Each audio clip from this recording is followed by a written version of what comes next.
Lawrence is just going to be storming through from mid over into main. Good paint shells to delay. Hunter's Fury does come out. Oh, Hound. Damn, Hound with the instant kill there onto Lawrence. That's great timing from him.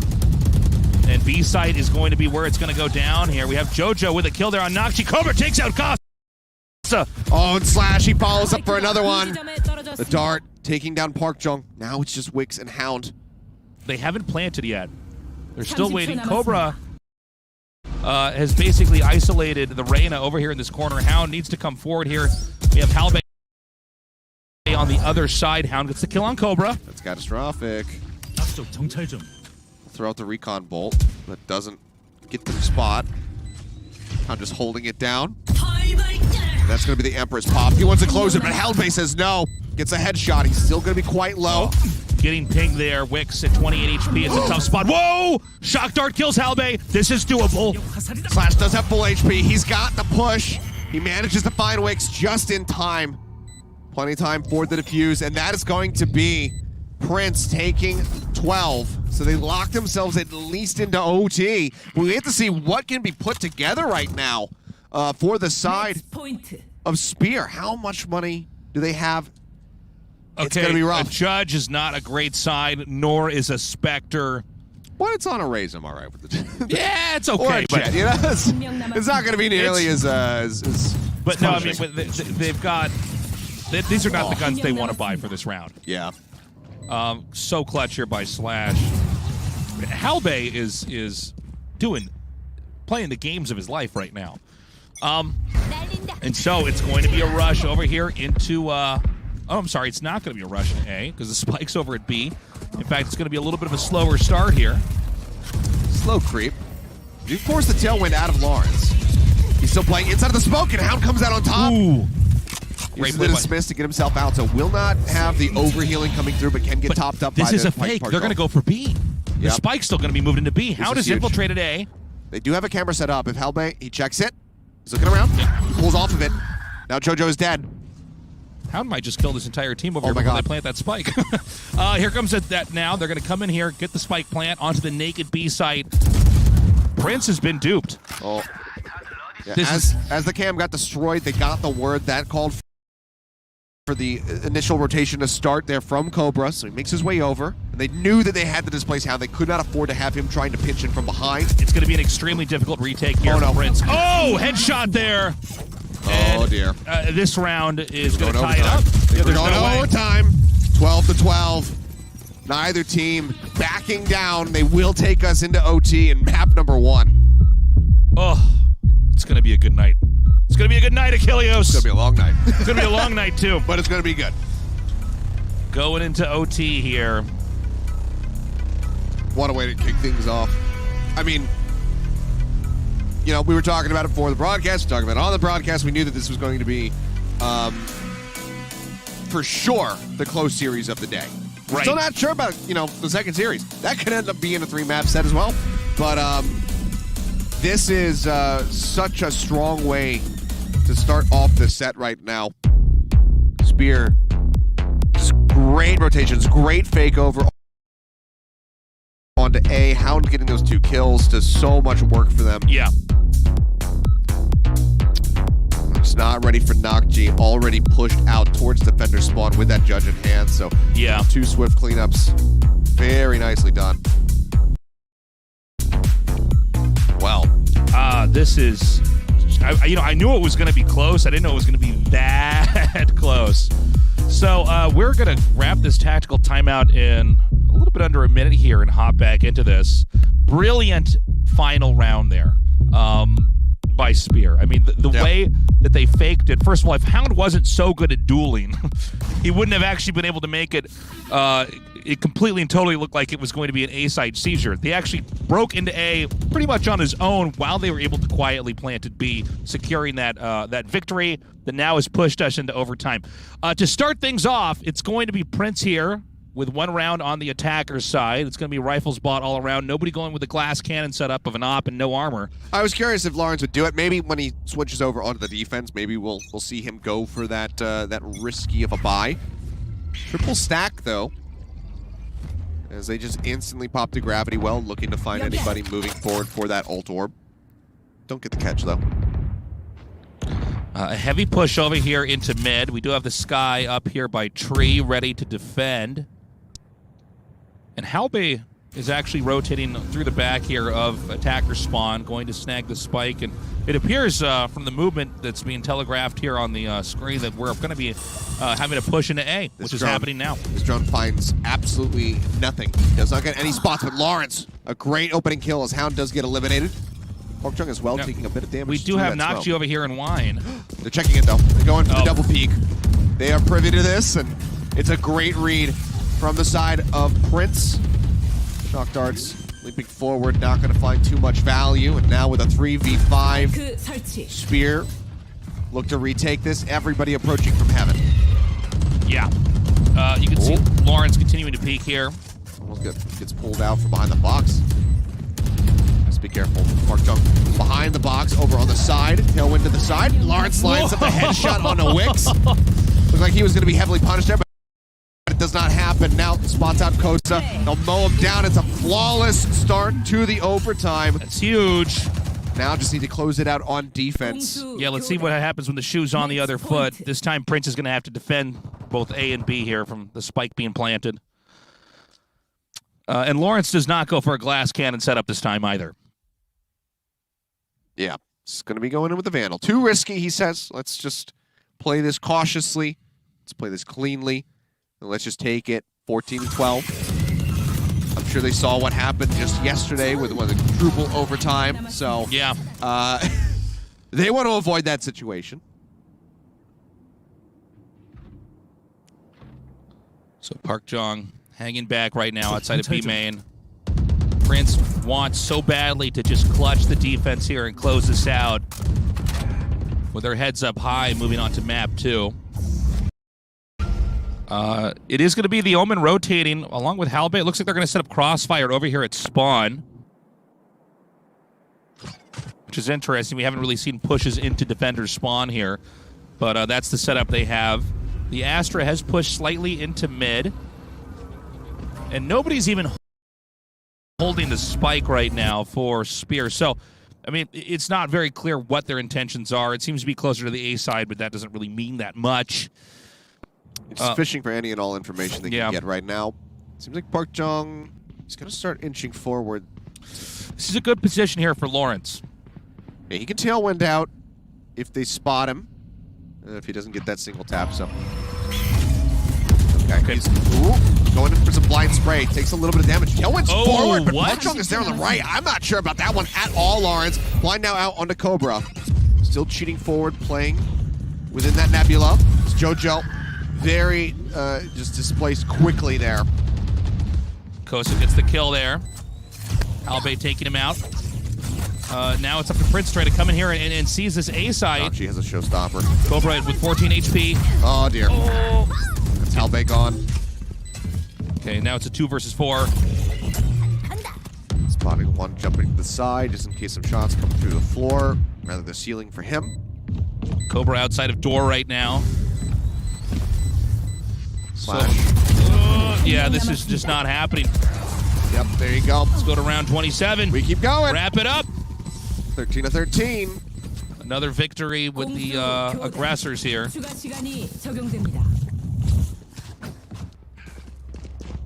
Well, you know, I said they want to avoid quadruple overtime, but I think we might be getting that here. It could happen again. Why not? 2 days in a row. So this time around, it's Prince hanging back. Yeah, they've had a lot of success, both teams here, getting the spike planted and taking it. Just keep in mind, before we had Spear with some more lopsided defense. Here it's a very even 2-1-2 split. With Casa actually poking out here in the middle. Gets the kill there onto Lawrence with a headshot. Tries to return fire over to Halbe, but Halbe fires back and gets the kill. I mean, I think you still take that, especially on the defender's side. Sure. So much damage is pushed out on the Halbe. There's no way to heal him at all. Yeah, they don't have any of that type of utility on that team. They don't have a Sky. They don't have a Sage. Yeah. It's so... now Halbe going to stay back and probably a very defensive position, going to try to use the camera, get intel. As we see the rest of our team for Prince. Creep over towards A, which has double cover here with the Reyna and the Sova. Obviously, Star setup, not going to be able to do anything now. Drone will be moved up. Just checking out tree. We'll spot one up close. It's important to note when that drone is set out because it's very difficult to rotate back to B with this much time left on the clock. Clear on the entry, but Hound has to pull back, so can't go in for a peek during the blind. Slash will get moved up.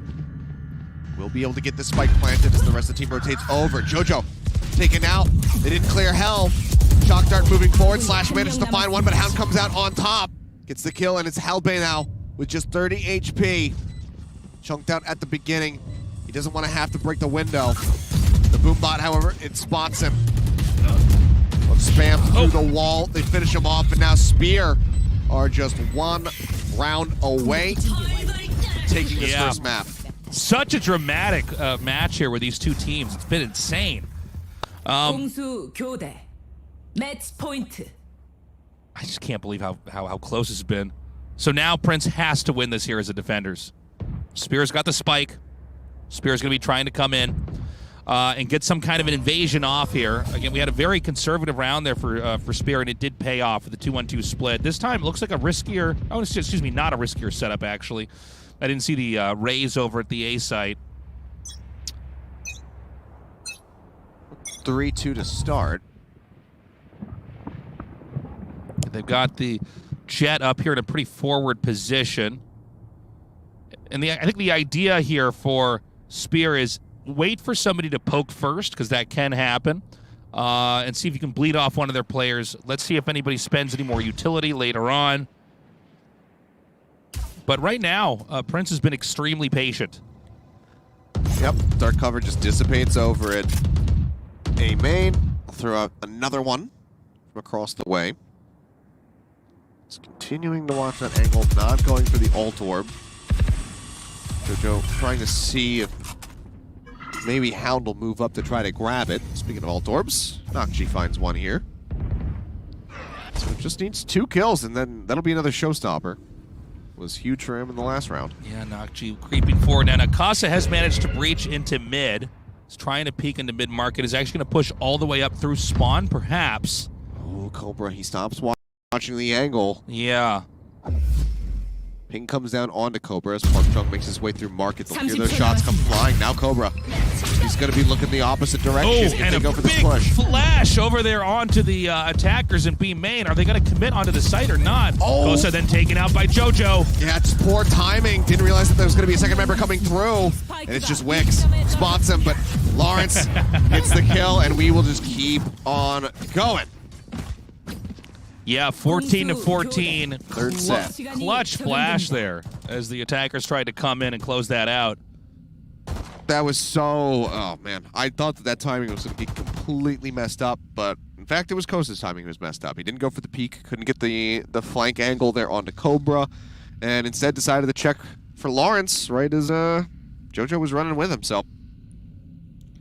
This time around, we once again have Prince over here on the attacking side. And, yeah, I think like all of these overtime rounds, it's going to be slow for the first maybe 40 seconds before anybody decides that they want to commit onto any specific site. Yeah. And, of course, in these overtime rounds, you're given so much funding that you can get great rifles and then all the utility that you need. So it doesn't really make any sense to try to dive onto one site immediately because you are going to be interfering with so much utility from the defending team. Yeah. Help by not spotting too much. Recall the cam. Just wait for that to come off, cool down, then maybe try to get a peek through at B and try to see what's going on the site. But seems like the call is just going to be for the rotation over towards the A side of things. So 3-member push down mid onto Boiler. Likely see the other two approach through A main. Drone to lead the charge here for Slash, sending it forward. Yeah, Lawrence going to try to creep in here. Now, Hound is ready. Sights over in this area. Here comes the peek. It's hard angle held. Oh, the gun is... Spots the gun barrel! It's the kill there onto Jojo, and then takes Lawrence out after that. Yeah, double dismiss. Doesn't take any damage, so doesn't need to use the Devour. Doesn't need to get that overhealing. Hound with a third. Takes down Halbe, gets the Empress online. He pops it. Cobra playing around the corner, taking some shots in the back. Slash coming around up top. Great headshot from him. Can they clear out Hell? The answer is not yet. Kosa's still there. Cobra finding the shot. Tries Gonna go for the plant because he needs to do so before they run out of time, but he just cannot do it. Doesn't matter. He kills Nakji, but oh man, just one more kill is all that would be required. He cannot get it. It's a catastrophic finish. Match point. Running out of time, and now yet again, Spear 1 round away from closing out the overtime. Yeah, such a tense moment here. I mean, this could go either way. These teams are so evenly matched. If Spear Gaming can just squeak out one more win, that's all they need. Yep. Ooh. It's funny because, you know, some of these teams, they have like a certain way they're going to play in the first overtime. Like, here's our best overtime strat. If we have all the utility, we know they have theirs. Here's what we try to do. But as each overtime gets reset, I mean, you got to get creative with how you're going to attack into certain sites. Eventually, it's just going to turn into everybody somebody says knife mid. Knife at mid. Maybe if we make it the 10 OTs. Yes. We could just settle it old school style, Gangs of New York. Priest! All right, Cobra firing some shots through. Does connect, but Lawrence with a double kill onto Hound and wins. Oh my god, that is huge. Lawrence. Oh, coupled with that spray coming through, that might have just extended this again into a 4th OT. Unreal. Okay. The fact that Spear Gaming is down to just 3 players, it's hard to imagine, especially with the utility from the Cypher over here at B. It's hard to imagine this is going to be a successful invasion of the B site. Yeah. But let's see. Crazier things have happened. Looks like we should be going into yet another overtime as we're here in round 30. Kosa gets the kill on Lawrence, making this now a 4 versus 3. Are they going to commit onto the B site, though? Halbe rotating back through spawn may make this a little bit more doable. Shoots down the utility. Slash getting ready. He's the lone defense for now against this attack over here. Oh, he needs to get his gun back out. He somehow manages to take out Park Jong. Unreal. Oh, I mean, Unreal. it was already such a dire situation to be in. Had he not done that, the spike would have been planted. I'm not saying they would have won, but my God. That makes us 15-15. Give me round 31. Let's go. So now into 7 rounds of overtime. Just trading back and forth, back and forth. So crazy, man. Oh, dear. So, again, rifle buys all around here. We have not seen any glass cannon plays from the Jet just yet. Oh, that was just nasty. Yeah, really, Lawrence and Slash carrying back there. I thought he wasn't going to get his gun out in time. That's what yeah, I mean, it's just good aim set up with the, you know, the spray speed of that Phantom to come out on top of Park Jong. 100% should have had that kill. Okay, perched outside of A long. Hound is ready. Try to take some shots, but the smoke is going to deny him any vision in that area for now. All right, they're pushing the pace. They're changing it up a bit. They'll ensure that Hell is clear this time. And we're going to have a spike plant immediately here. This time in the middle of A. Some spamming shots coming through, but nobody's been killed off or really taken any damage just yet. A little bit of chip damage there from the blast packs. Just chucking those through. Door almost destroyed as darts come flying up into Kevin. Lawrence gets pulled into the gravity well. That's enough to get the kill, but it will be a 1-for-1. Halbe creeping over through tree, finds one. Cobra finds another, but they lose out onto JoJo. 3v3. Now it's just Park Chung. There's the closeout.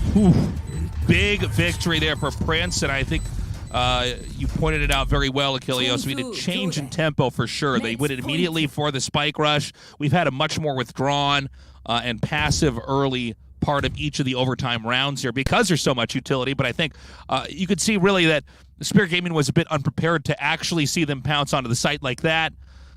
The question now is, can Prince actually do this on the defender's side? Spear Gaming has to have you know, some creative plays here. I mean, more overtimes you get into, it's like how many different ways can you actually break into that site when you're against a full utility team here, especially with the Cypher there. I mean, it feels like for the most part it's been, very much the defender's side having the most success, at least for Prince. Got the initial attack, and then weren't able to close it out.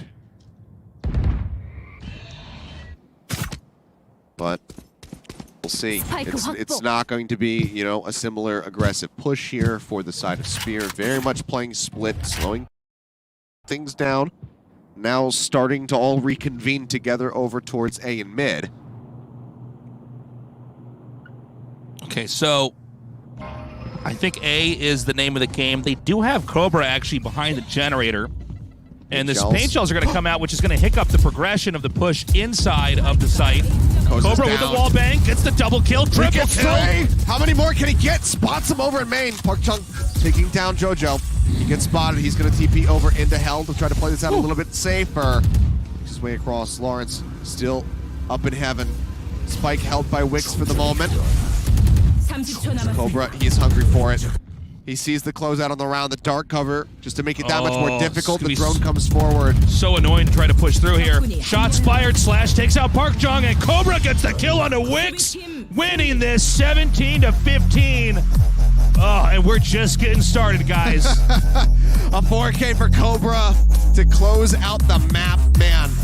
Both teams fighting tooth and nail to get that. I mean, over an hour for Ascent right there. Yeah, we've been live since 5. In the end. 6:15 right now.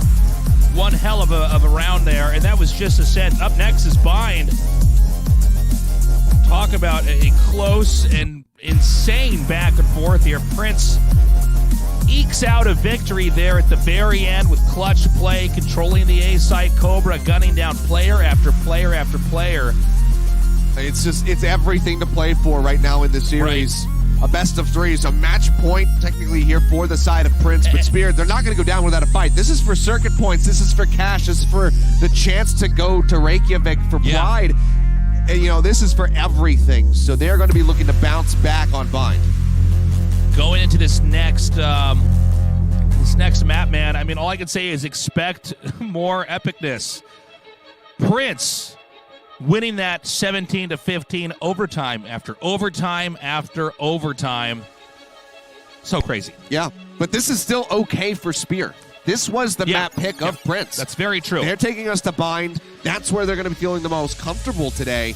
So there is a very good chance that they will come back in after this, after a short little break, gather their thoughts, chat with their coaching staff and whatnot, come back in and just try to crush Bind. If they can do that, that's going to be such a good wave of momentum to take them forward into Haven. I think the biggest thing they're going to have to fight against is actually the tilt of losing that match. Yep. The adrenaline build-up, the focus, and then to see that you didn't quite make it.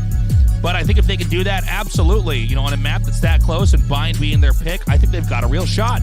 I think this is one of those, at least from my experience, this is one of those matches that you don't walk away after losing it and necessarily be tilted or upset, because it was a damn good match. Right. It was a damn good map. So very close, both teams giving it their all. And the Prince, they barely eke out the victory in the end. So Spear, I think that they should be feeling confident. They pushed Prince to the brink here. They barely lost on this map. That Prince was able to best Rio on. That this is, Prince's map selection. I think that they should be able to rebound from this and look very comfortable on Bind.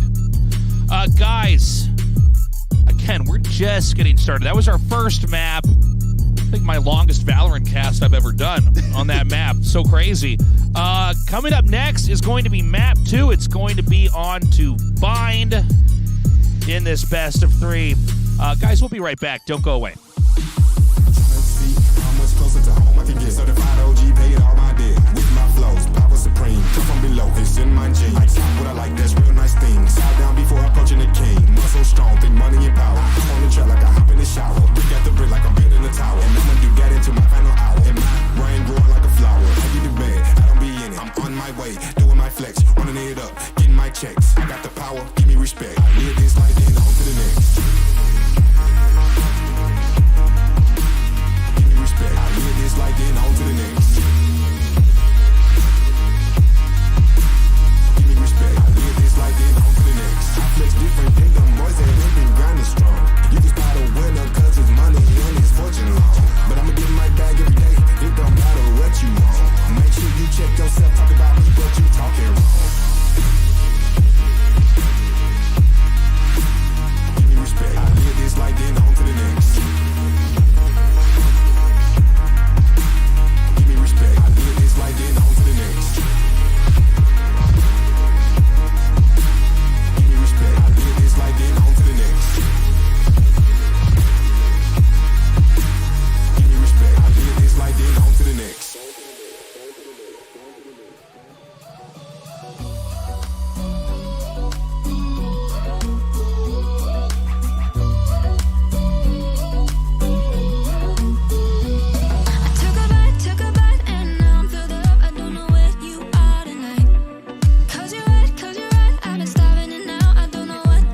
Okay.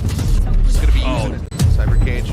Toss down, push on the corner, but how? Spotted by the Aldrone whip. I love that. The combination of the two of them. Cover with the fake shroud step.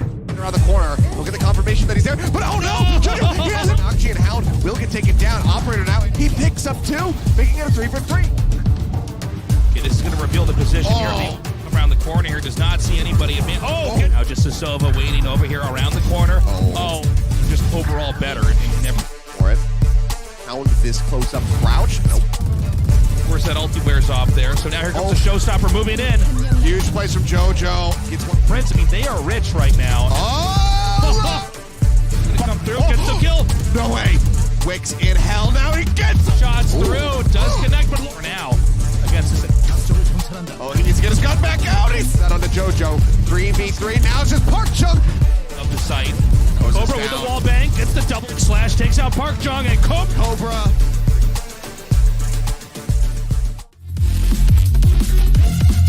What's up, everybody? We're back. It's time to go into map number 2. Prince barely got that victory back there. Overtime after overtime after overtime.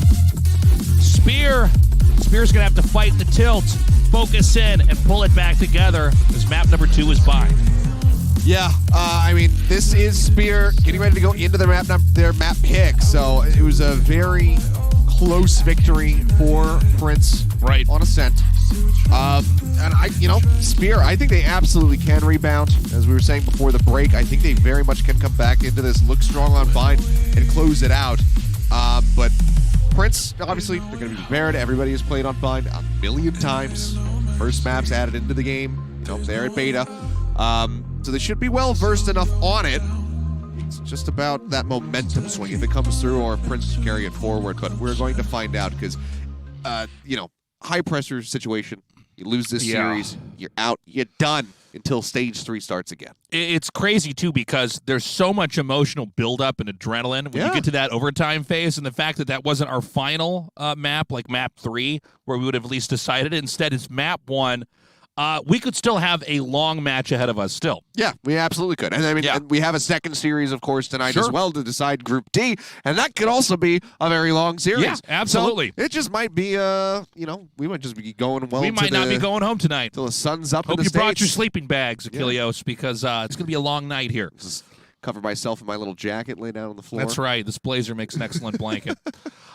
So let's see how exactly Bind is going to be approached. We saw on the defense back there on Ascent, Spear had some very alternative approaches. 1, 4 stacks for defense. Yeah. Sometimes 4 on B, sometimes 4 on A. Bind is a different beast, though. Obviously, with the teleporters available, you could very quickly go from A into B. Not so much B back into A, but it does happen occasionally. Sorry, I'm just listening to this music. I feel like we're about to be featured on Dr. Disrespect stream or something right now. I know, we got some synthwave going on here. I like it. Big fan of the genre. But yeah, I'm curious to see if the agent selection is going to be shaken up at all coming into this. We haven't seen so much Astra here in Korea when it comes down to Bind. Usually teams are going to be falling back over onto the Omen, which, obviously Cobra are not really touching the Astra, but we do see the lock-in instantly from Kosa. And they're just going to run the same thing on the side of Spear Gaming. Lawrence won't be shaking it up. He's going to be moving off of the Jet back over onto the Phoenix. Bind is one of the few maps that we do see this played on. There's a lot of great angles that you can cut off with that flame wall when you're trying to make it, especially onto the A site. But yeah, I mean, I think we're guaranteed to have Cobra lock in with the Omen. Yeah, this is going to be the clock rundown. But you can see over here, for the Spear Gaming team, very cool to see Kosa go with the Astra. Again, a lot of confidence exhibited there. If we don't have an Omen or an Astra on Bind, sometimes we'll see a Brimstone rotated in, but that's a little bit of the older meta at play. Of course, this game constantly evolving as we're still in the infancy of it as an esport. And so the Omen lock-in does occur, and we're going to be going into map number 2. Right now, Prince does have that 1-0 lead and is hoping to close this out. But if Spear Gaming can come back and actually cement a victory in the second round, then we're going to go to Haven for map number 3. Pressure certainly mounting. And, with Lawrence shifting over onto this Phoenix. It's going to be a lot more feast or famine for him. Needs to be getting those run-it-backs online. Can't make the flashy plays with the Jet. Can't fall back onto that Blade Storm. We'll see if he can get it done. We'll see if Prince closes out 2-0 or if Spear Gaming will take us to a map number 3 as we jump onto Bind.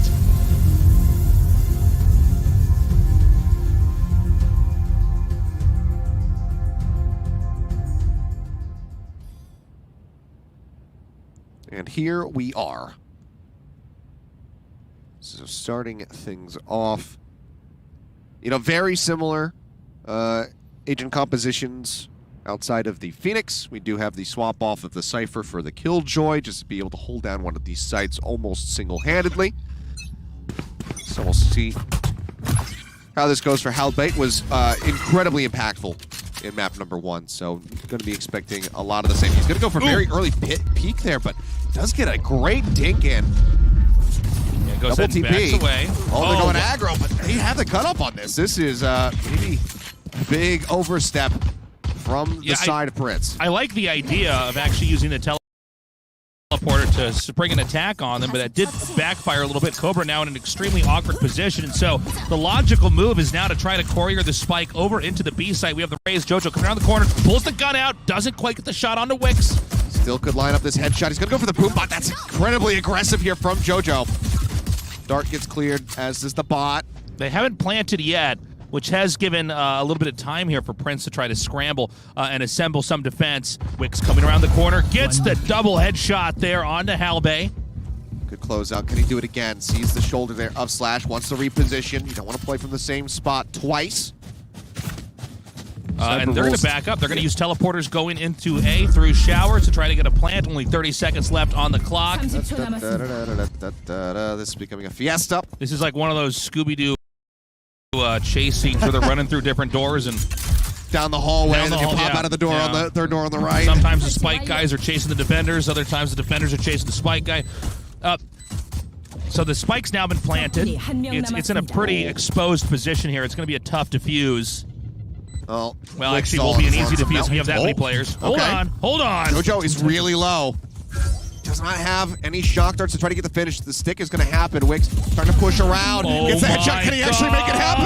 He's going to hold the stick. The defuse comes through. Prince will be able to close it off. Wix, he styles on him with 4 kills in the end, so we'll have quite a bit of money in his bank, but that's not the round win that you were looking for. This is going to be gun advantage now for the side of Prince. Such a pivotal moment, of course, round 1, which is really the driving force. It's the butterfly effect for how the economy is going to develop throughout the entire first half there. And to win that with a defuse after getting killed, pretty shocking. Yep. I mean, we will still see a couple purchases coming in. They're actually going to go for a full force on the side of Spear. Everybody's going to go for this. They say, okay, you know what? Let's just all in. Light armor for everybody other than Wix, who goes for full. Otherwise, Spectres, full util. If they lose this, it is going catastrophic. It'll be extremely difficult to recover. A flash coming around the side. I like the way he throws that to the right, so he can actually it'll be at his back when it comes out. Hound gets the kill there on the Lawrence. Yeah, fairly costly. Obviously not going to be a gun recovery. Will just be a swap out, so they don't have to go for the reload. But it's a good exchange, a 1-for-1 and a decent amount of damage here onto Cobra. Park Jung, the one tagged up here for Spear, obviously cannot heal himself either, so still going to be fairly equal between the two squads for now. Spike is starting to get rotated back over towards A site, however, where it is just Halbay by himself situated. So they might need to send Slash pretty soon here if they don't spot anything else out. There's a decent amount of Killjoy utility available over here, but it's not set up in such a way that I think it can prevent a spike from being planted. So the rest of the team is going to have to get over here pretty quickly, and I think they've realized right now as they're going to push through the connector from spawn side that A site is going to be the target for where the spike is going to be planted. And Storm's coming out. Halbay, he can't peek around that. Tries to go for it, but Wix has the headshot that gives them the advantage now. Heals coming through, topping up the rest of the squad. Park Jung going to be the only one with any kind of significant damage on him. And this is a plant so that they can come in through mid and try to defend it. Great shot there by Hound. Wins the duel against Slash. Closer comes around the corner. Killed off by Jojo. Hound gets the kill there on Jojo afterwards. Now he's going to be looking for the 4th. Cobra will take him out now, just down to 5 HP. Oh, this would be an absolute miracle, but they're just running out of time. And it seems like this force from Spear Gaming should pay off dividends right now. Dark cover coming out. Cobra cheating around the side. Oh my God. There's just no way 5 that he can HP. clear this. He's just going to TP out. He wants to hold on to the gun. And a risky play here from Spear Gaming, but he gets, I mean, they do well. Taking 2 Spectres with them into the next round, getting a victory here. A real strain now on Prince economically. Yeah, victory bonus does come through. Cobra not going to be getting anything additionally here because he does survive the round, but holds onto the gun. And it's so risky, but it works out so well for the side of Spear. Granted, you know, they would like to have more people surviving that round. Right. But, yeah, I mean, Sheriff will be coming out here for Lawrence. Doesn't want to buy down below, 1K credits. So can't go for any kind of armor. Slash and Halberd just don't even want to go down to 1,500. So it's just going to be classics for them. Yeah. Kind of an awkward gun round here for Prince. I mean, they need to get Lawrence a kill and then recover a weapon.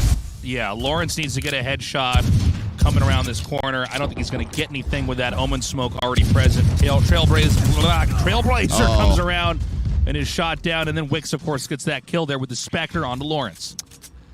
Yeah, Lawrence just playing that far forward for way too long. Jumping in is Nakji. He will manage to find one, but Cobra is there, gets the kill, but Park Jung presses through the smoke, manages to get that elimination.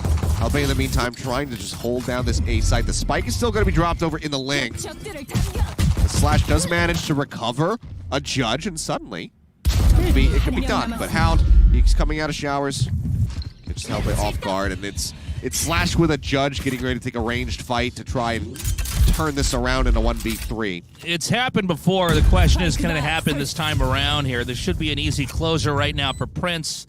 Park Jong and Hound going into elbow here at A. If they both play inside U-Haul and he can close that distance, this suddenly becomes a bit more winnable. No one's hard peeking at the moment. Park Jung's starting to play around with it, but he's mostly playing back. And if he were to inch forward, that cross angle from Showers is not being watched at the moment. But this is obviously us with just, the God vision, seeing everything from the top down. Slash has to try to figure this out for himself, but yeah, I mean, as soon as he tries to go for it. I think he was debating getting an exit frag out of mid. Not going to happen. A second victory here on the board now for Spear Gaming. But, of course, going into round 4, the real weapons will be affordable here since they did save pretty hard back there. It's still going to be, an all-in, though, for the side of Prince. So they cannot afford to lose out on this. Just going to be that much more economic upset, force them into another Sheriff or Classic round in the next if they can't close this out. We do see the Judge being picked up by Cobra just so he has a little bit of extra cash in the bank. Was playing around the idea of the Bulldog initially. Okay, here we go. Trailblazer coming through A showers. Halberd going to have to back up right now. A pretty well defended, though. Immediately, a blinded Nakji comes forward. Going to try to push through elbow. And shot down by Cobra immediately. Yeah, Cobra winning the Judge battle. It's a very good start here. As everybody else going to start making their way over towards B. This will force a rotation here from JoJo. They're going to go the long way around B here, just past Fountain. They did manage to to avoid the Al drone that went through teleporter to spot them.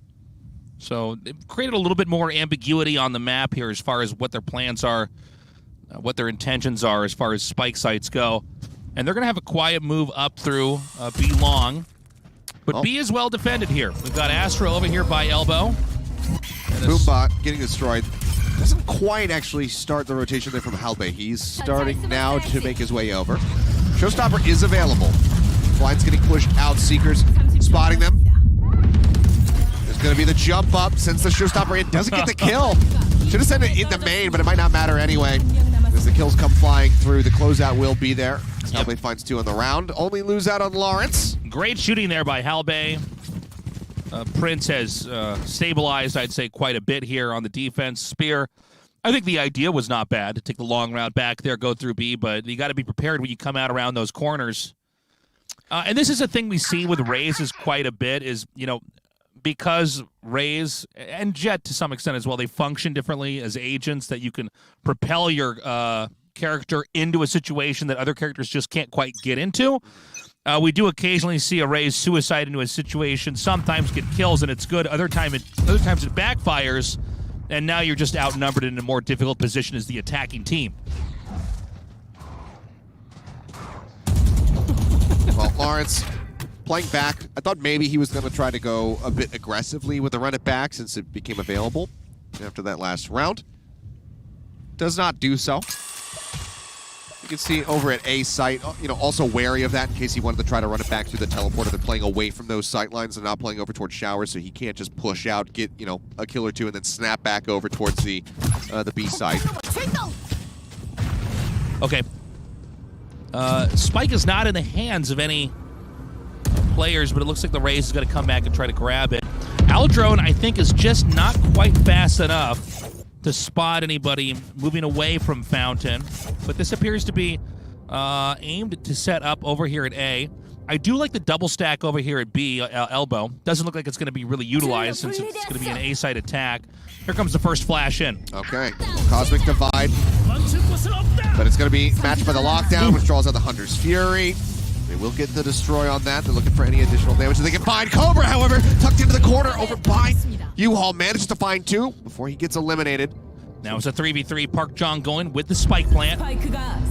Yeah, they couldn't hear it getting planted. Now should be able to know exactly where it's at. Great timing there from Lawrence. Does get the blind out onto Park Jong, finds the kill. Wicks just around the corner. Managed to get the elimination, making it a 2v2. They run it back. Sends Lawrence back over into the back of the site. Take back a lot. Now pressing forward, he's going to get spotted. Got the wall, he's going to chuck it up. Oh, he's going for the defuse now. Slash with the cover. Great cover angle. Hound's trying to spray, but he cannot get it. Slash finds 2. That was sick. Through. Great play there with the defuse. Good cover from the Sova. And this game is beginning to mirror our first game that we casted on Ascent. It was a strong pistol round here from Spear Gaming, but once rifles came into play, Prince just seemed to be bigger, better, faster, stronger. Well, they're trying to swing it back into their favor. We'll see how Lawrence, pilots these next few rounds, because I feel like when he has to run it back, he gets a good amount of value. He gets that scouting. It was well played, to set up with the wall and whatnot. But when he likes to go, when he goes for these aggressive plays, peeking out over at B long, trying to use that curveball, get the blind, and try to mow people down, he's just been getting punished over and over again. Which is why I kind of just wish that he had stuck with a jet, because as a Phoenix, you don't have an exit strategy. You don't have that tailwind to take you out of there. So you have to be a lot more selective about when you go for those plays. So we'll see if he wants to temper it a little bit. He is fighting back for now. It's a good opening kill that came through. Now he goes for the peek out. So no one there. Yeah, it does not get any frags back there. Kosa gunned down immediately by the Vandal from Halbay. A-side still covered very well here. I like the turret on top of the boxes to make an easy cover for Shower, allowing you to focus down onto the main entry point into A. We do have Sova holding the spike back here at B long. Hound and him may actually start to move in here to B. Going to drop the spike back there for now. You don't want to get shot down, and the spike is marooned in a spot that you can be sniped from if you're trying to pick it back up. Oh. Slight delay reaction there from Slash. Can't line up the shot. Doesn't take any damage as a punishment, though. Ult Orb just going to get scooped up. Wicks wanting to get that next Hunter's Fury available to try to keep pace alongside Halbay. They've got to commit on to B now. They don't have enough time. Yeah. And so they're going to come in here. Slash immediately killed off there. Around the corner, Lawrence fires some shots. Jojo, though, in window right now with an unusual position. Gets an angle, shoots down the spike holder. Sova needs to plant this right here, right now. It's going to come in there. On top of him. Oh, it doesn't quite get him. He was planting inside the tube. It was hard to tell given the silhouette. So the nade actually does protect him. It catches Hound, and then he goes down shortly thereafter. Yeah. So just going to be that spike plant money coming in for Spear. All things considered, given how this round was going to be set up for them, mostly coming in with Sheriffs and a Spectre, this was the anticipated result. But now they need to utilize that extra bit of cash, get their utility in with their purchases, and try to turn this around. Otherwise, Prince is going to be stretching a pretty decent lead if they can move up 5-3. This is, that round is a pretty good illustration of why sometimes when we see attacks on a B, we want to see people push through hookah to know that that's cleared out, because the angle is so uncomfortable to try to get a spike plant from. And see, here's where we got confused, because I thought that was actually inside for a second. But he was not. Going into the 7th round now. Oh, very forward push, and Cobra actually backing him up, and they're both gonna Damn. fall. Hound just mows them down one after the other. Gets that overhealing. Good dink from JoJo to go ahead and be able to trade one back, but still gonna be a man advantage here with matched rifles for Spear. So they know that JoJo's over there. They do not know that there is going to be a Sova lurking inside the B hallway. But now we see a push towards A. Only Halbei is the Killjoy here to defend. You want somebody to solo hold a site, it's definitely going to be Halbei. Pushing forward, they're looking for the blind to get into U-Haul. They can't quite make it happen. The Hunter's Fury is going to be coming through. That's the setup of the Park Jung. The spike now going to be dropped, and Halbei with a turn will finish off Kosa. He's hiding into the corner. He'll get another one as Wix falls down. He's wary about getting pinched in from behind. Snakji makes his way into U-Haul. There's the peek. Halbei striking him down. 3 kills for him in the round, and that is now going to be a 3-round stretch and a lead for Prince. You can see why they want to keep the Sova in the B hallway, because with the Killjoy utility sandbagging the process of the push coming into A, it allows for a perfect bottleneck of damage to come out of the Hunter's Fury. That hallway does not have a lot of room to move around in. It's a very constricted area. And so that Hunter's Fury completely crushed the push, now putting Prince 5-2 here, as they are looking unstoppable as long as they are allowed to hold rifles. Yeah. Granted, this is still not a super terrible situation. I mean, obviously the economic situation is not great, but if Spear can continue to put up a couple more rounds in this half, say 3 more at least, get that 7-5 first half, then they're in a fine spot, because this is their map pick.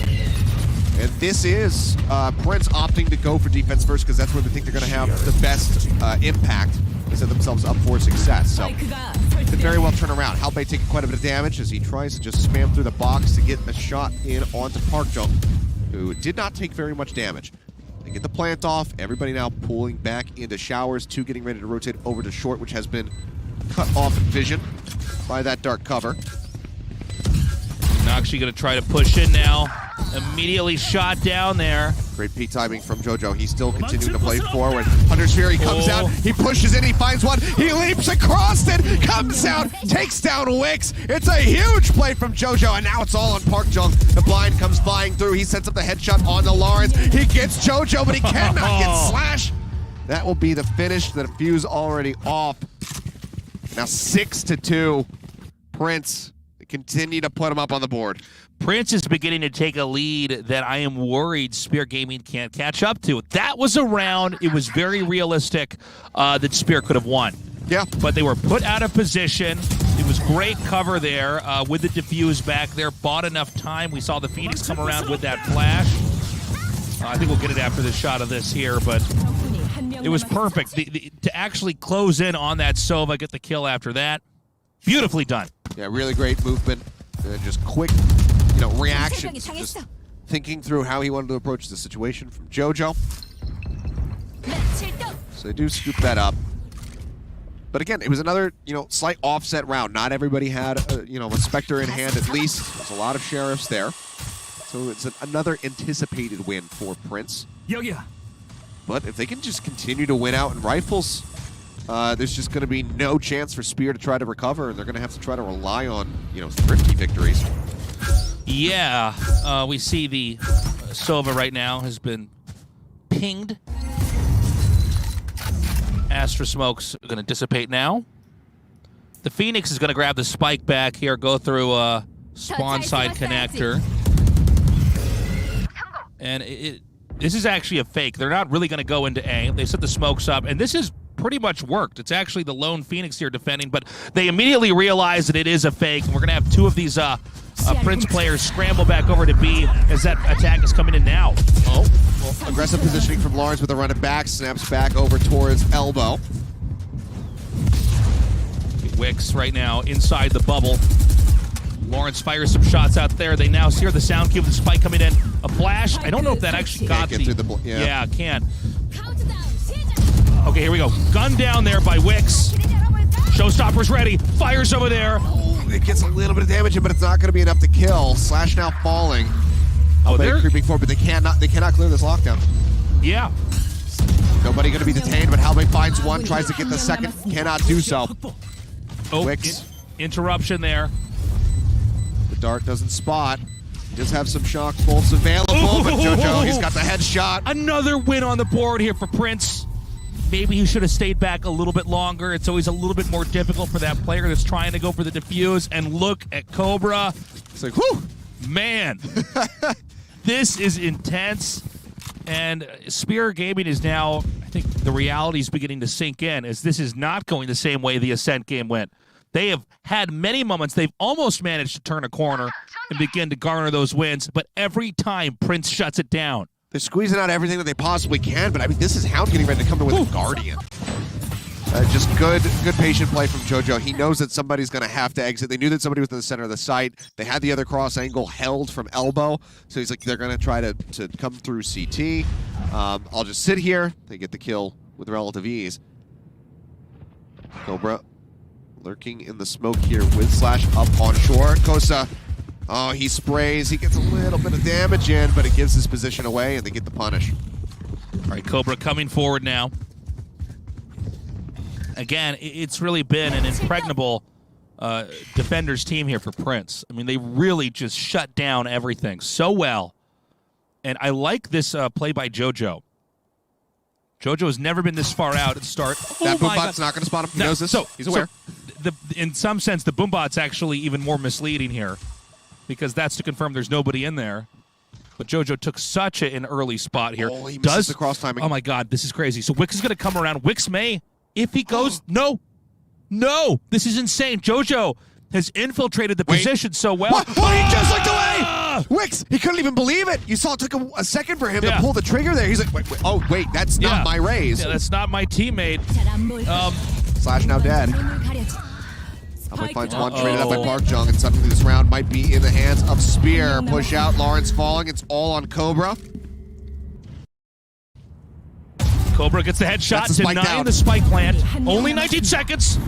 He's going to TP, gets himself in the shower. They're ready for it, but he cannot lock on to Hound. Damn, that was so close. Oh, you can see hands on head. He's like, I should have had him. I should have read that. He should have stayed back, I think. I mean, you can wait for that sound cue, basically. It's so much about economizing the clock. And, you know, in Valorant, this is one of the esports titles where sound is such an important feature in the game. With only about 17 seconds remaining, and the given, I don't know exactly how long it takes to plant a spike. Is it like 3 seconds or something like that?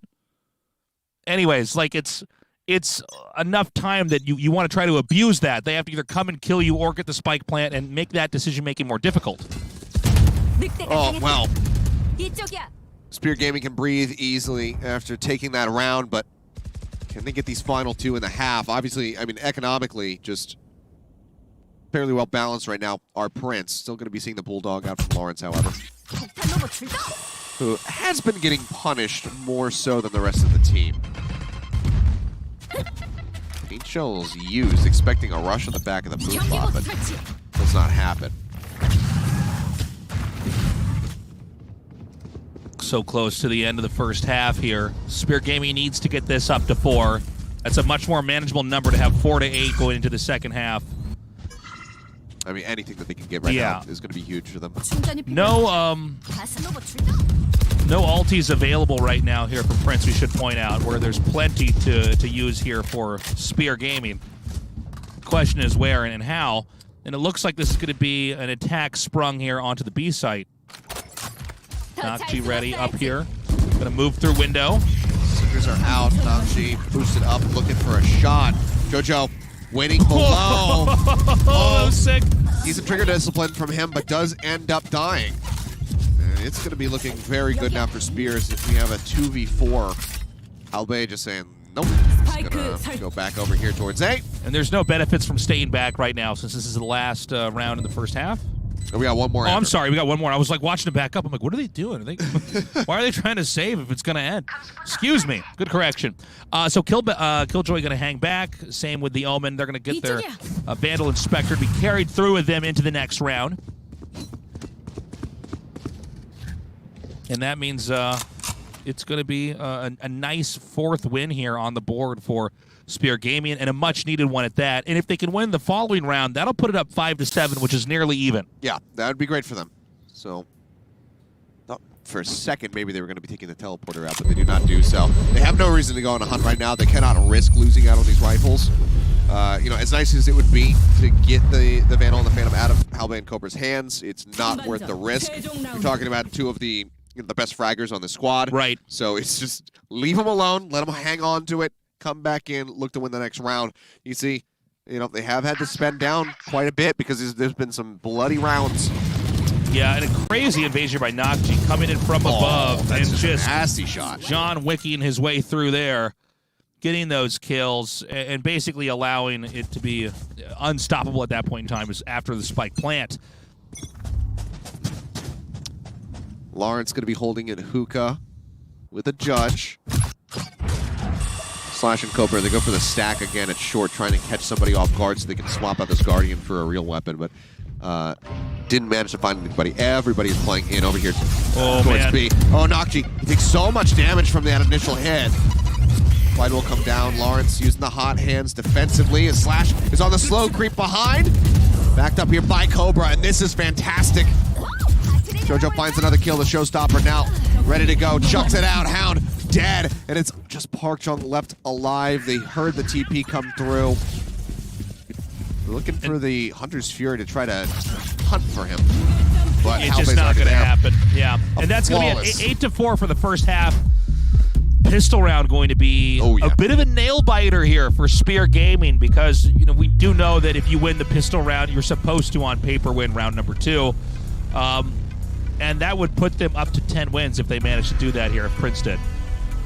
And it's just so rough. I mean, Spear, they had a great read at the start of this. They lost the pistol round. They go in for the force buy. They get the instant turnaround. But then they just couldn't really string anything together here. You know, just a few rounds scattered across the entire half. Like you say, you know, they need to pick up this pistol round. That'll, in theory, get them to within 2 of Prince. They should have an easier time setting up for the defense, but if they lose that momentum early, maybe Prince just ends up running away with this after such a close ascent. Yeah, I mean, the first round, if you guys missed the first map, by the way, check out the VOD because it is insane. But going into the second map here, Prince does seem to have a much better handle on this. It could be tricky, though, on the attacking side. I'm curious how the defensive setup is going to be here for Spear Gaming. We did see that the Killjoy was extremely strong at holding the sites. Always a headache to try to get in there. But this time around, you know, it's a different team setup here. We'll see how the Astra Smokes can help out. We do have a Phoenix over here with Lawrence, so he's going to be able to flash his way into sites pretty easily. And a very conservative start here, actually, for Prince. We did see a small push, a poke out over towards B, towards the fountain, but they didn't see anything and turned around. And in fact, it looks like the spike is still going to be directed into this area.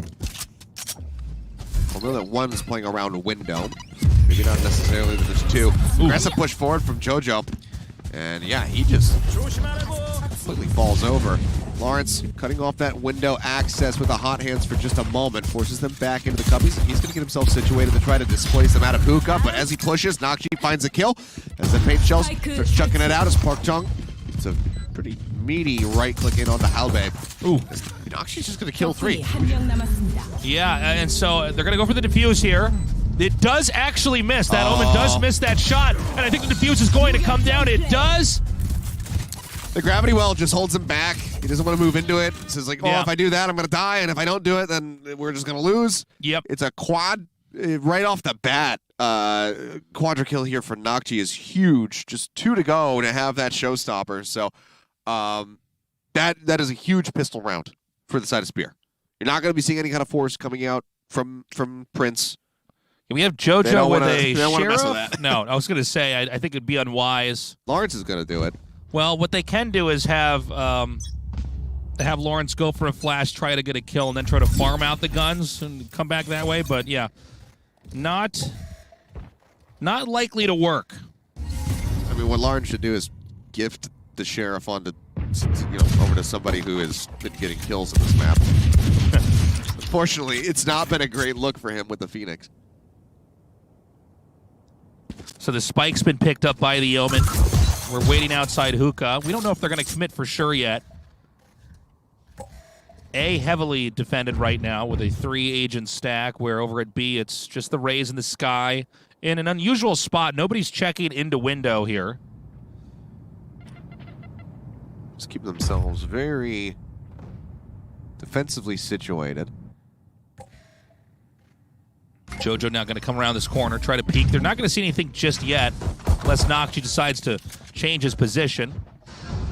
Rotation starting to come through now as Wix makes his way back through spawn over towards B. Do they use the paint shells to check this cubby? Would displace Nocchi. Dark comes out.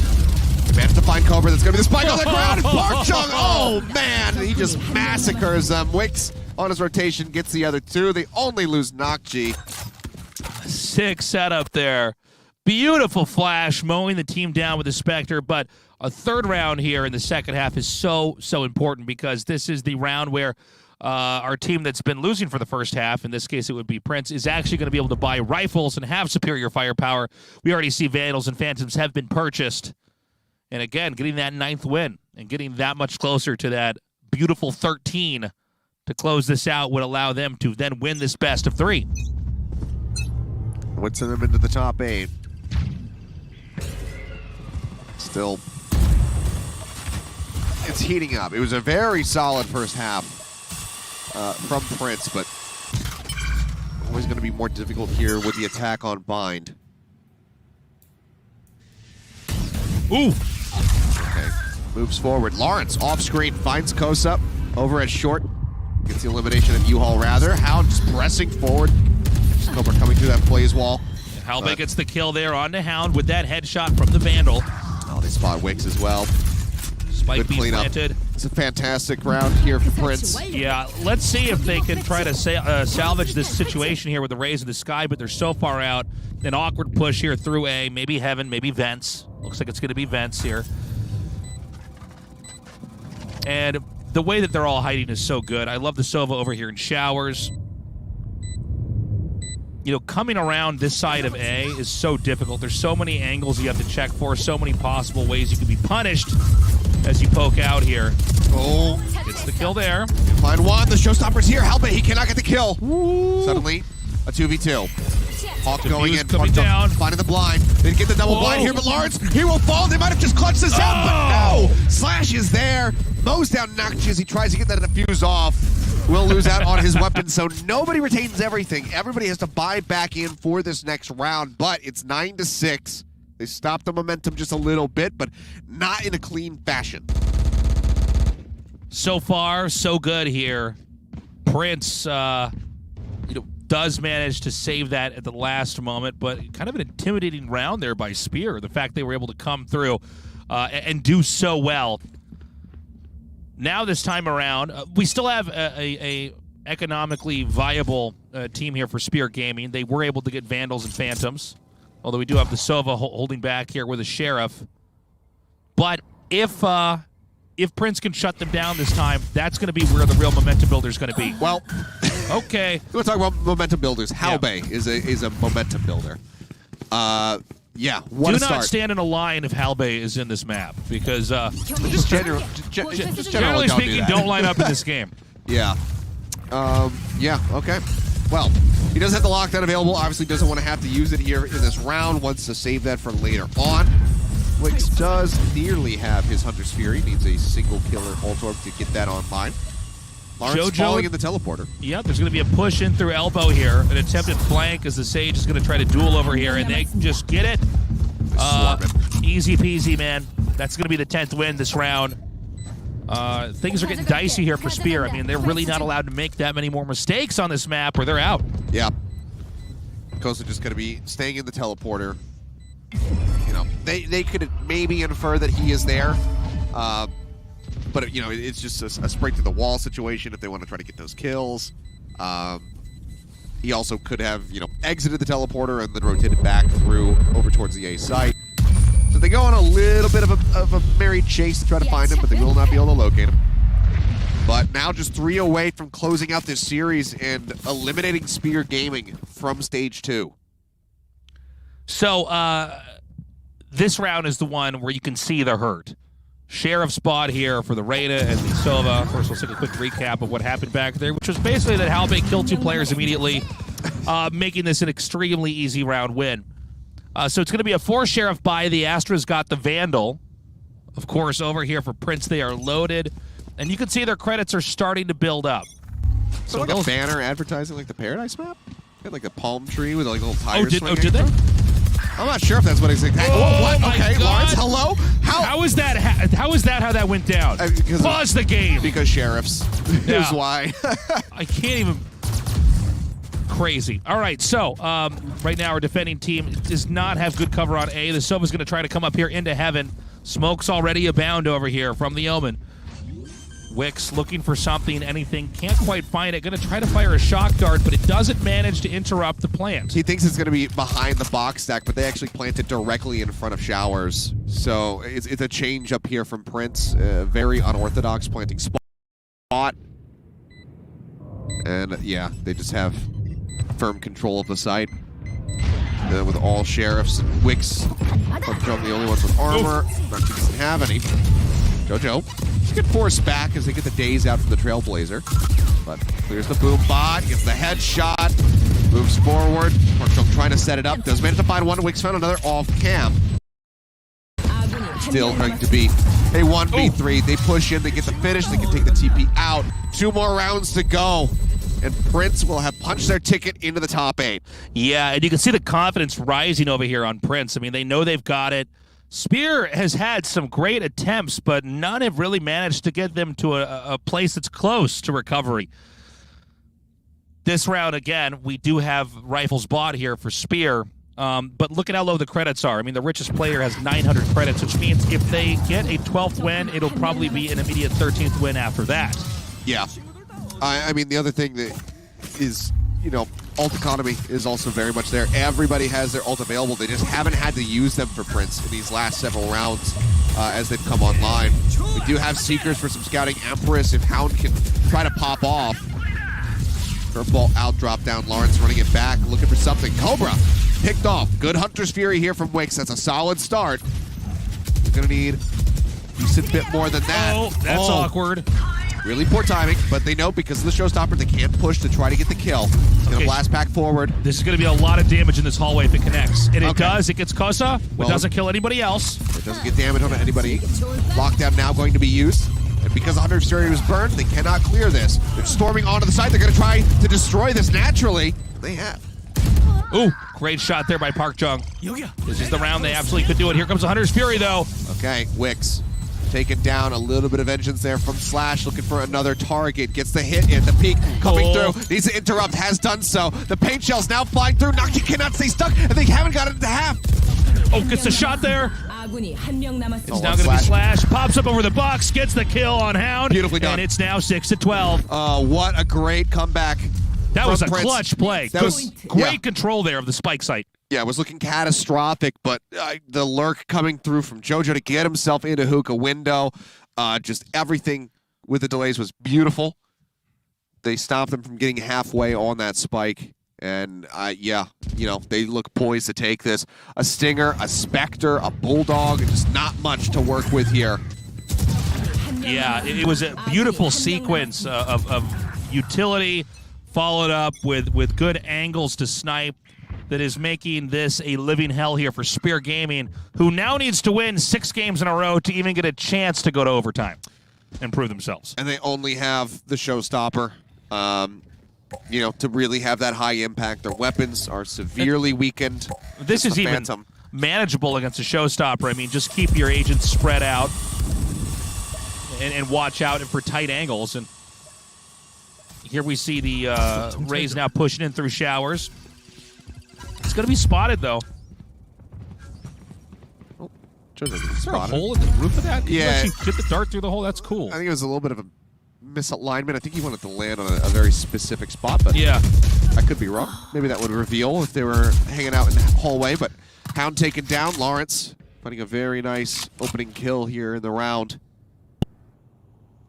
Just putting another nail in the coffin. Yeah, the end is nigh. We have Halbay Still holding the B site down with the Sky just inside the hallway here. Oh, they're just going to catch these rotations. Lord's going to try to heal up here with that hot hands.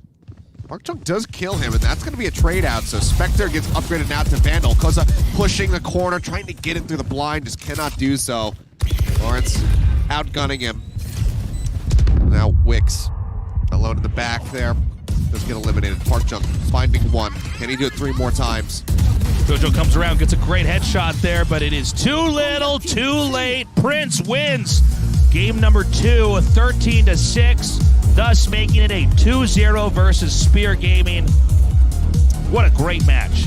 And what just dominance from the side of Prince. Yeah. After such a close ascent, the map selection coming in for Spear Gaming to take us to bind, I was expecting a much closer map, but they got the control early after that, that forced buy win from Spear.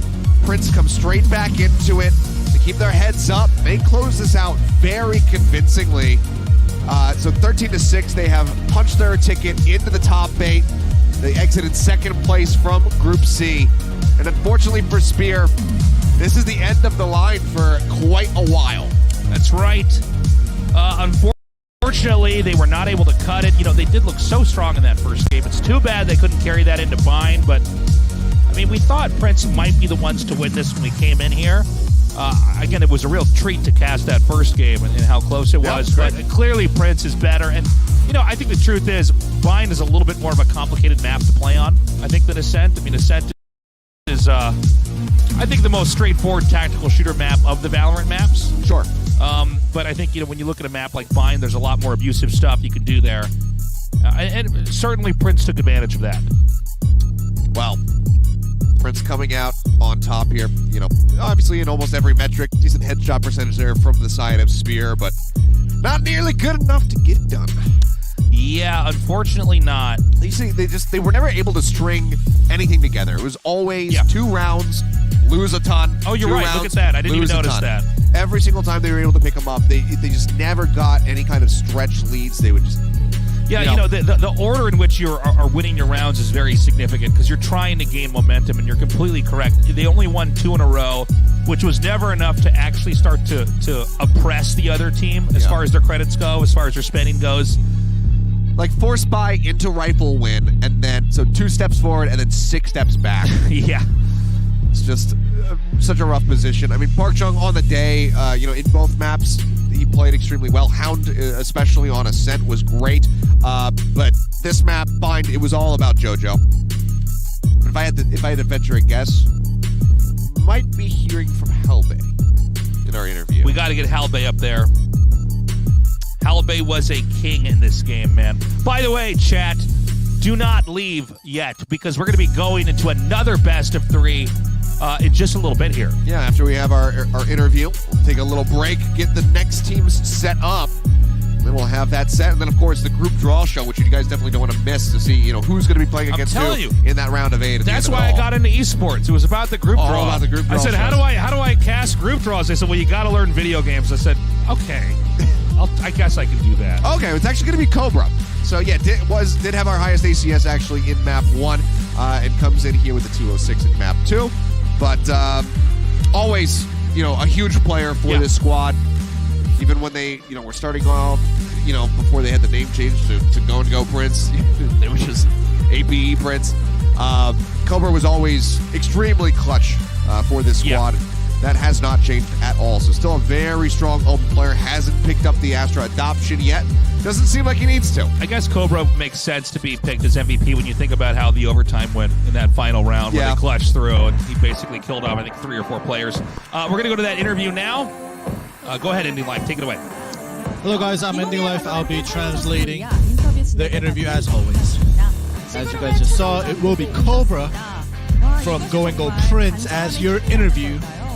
Our first map was a very, very long overtime, and our second map wasn't as long as the first one, but the series long in itself, even though it was a 2-0 victory for Go Prince. Let's talk to Cobra to see how he feels about the win. 코브라 선수 안녕하세요. Hello, Cobra. 네, 반갑습니다. 인터뷰 존에서 처음 뵙는 것 같습니다. So it's the first time actually, seeing you here on the live stage in the interview zone. How do you feel about today's win? 솔직히 오맨으로서의 이제 Honestly, as an Omen user, 솔직히 평균 점수가 이렇게 높을 수가 없긴 I 한데 try my 오늘 best and I pop 그거를 제가 off, and it's still 보여주는 hard to get the MVP as an Omen user. However, I'm very happy about the victory and me being picked as the MVP. 정말 잘해주신 것 같습니다. 특히나 기복이 없이 항상 잘해주시는 것 같고요. 자, 그런데 고행고 프린스 어센트에서 높은 승리를 기록하고 있었는데 in map number 오늘은 one, 32라운드까지 Goengo Prince actually has a very high win rate on 승리를 Ascent. 했습니다. But 어떤 점이 today's 어떠셨나요? match, you went to a 32 round and then you won. So, what was the reason for having such a struggle and a hard win? 아스트라를 기용하는 팀이 이제 많아지다 보니까 그거에 대해서 이제 대처를 As you guys may have seen, there's many teams swapping over into the Astra, and I think our team overall was just less prepared for going up against Astra. So I think that was the biggest issue for us. 의향이 있을까요? Will you guys be practicing Astra for the future? 만약에 하게 되면은 본인이 할 수 있나요? Honestly, 네, 아마 I'm gonna be honest, I did not practice Astra that much. So in the future, 아스트라를 yes, 볼 the 수 possibility is 있을지 there, but 기대해 not right away. 보도록 하겠습니다. 자, 그리고 오늘 두 번째 맵 바인드에서는 비교적 쉬운 승리를 So on Bind, comparably to Ascent in your first map, going around 32 rounds, Bind was fairly easy. So but you in the middle there was some ups and downs. Was that because of that overtime? In map number one? 살짝 문제였어요. Yeah, I would have to agree because Ascent 32 rounds in one map definitely had a toll on us. So, but I'm very happy that it did not go into another overtime in map number 2. 현장에서 더 경기가 잘 되나요? 아니면 혼자서 할 때가 더 잘 되나요? So do you play better 솔직히 혼자서 offline or 할 때 by yourself at home? 그때 좋은 모습 나오는 것 같습니다. Yeah, so I definitely do think for me that I perform better when I'm at home and a more used, an environment that I'm used to. 이야기가 있던데 이건 사실인가요? So there's a behind story saying that when your teammates don't acknowledge you as an MVP, or saying that you did a good job, you kind of get tilted and you kind of get mad at your teammates. Is that true? Yes, it is true. 정말 좋은 모습 Not 많이 denying it. 보여주셨던 He's 것 a 같고요. toxic gamer. 다른 선수들도 특히 조조 선수나 그리고 또 할배 선수도 오늘 So today, Jojo, 본인이 평가하시기에 Halbei 칭찬하고 싶은 선수가 있다면 played very 어떤 well. 선수일까요? So who would you compliment 윤현 선수가 for 이제 today's matches? 자기가 좀 이제 말리면은 좀 멘탈이 굉장히 안 좋아지는 경우가 있었는데 오늘은 잘 멘탈을 관리를 해가지고 아마 저희가 He 쉽게 named 승리를 someone. 이끌어가고 He named the player's name. I think it's Lawrence. I don't know Lawrence. Yeah. So he wants to compliment Lawrence for not tilting, because on the map number 2 on Phoenix he did not do well, but he was keeping his mentality intact.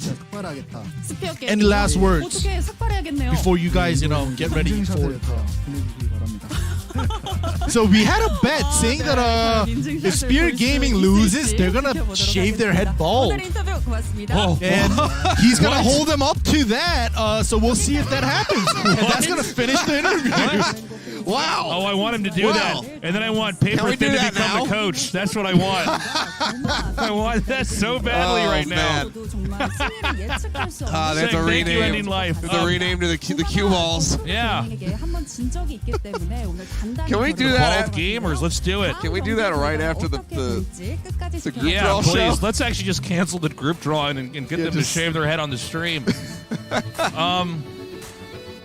Okay, well, I don't know. You talk, Seth. All right. You go. I'm just still a little blown away by that bet that they had. So we'll see if the players hold up their end, I guess, when Yeah. we spot them in stage 3, because all the hair will still be growing back. Yeah. But taking a look at our player rankings, Cobra, making leaps and bounds, jumping up the standings in a good way. Still has not breached, that high up, though.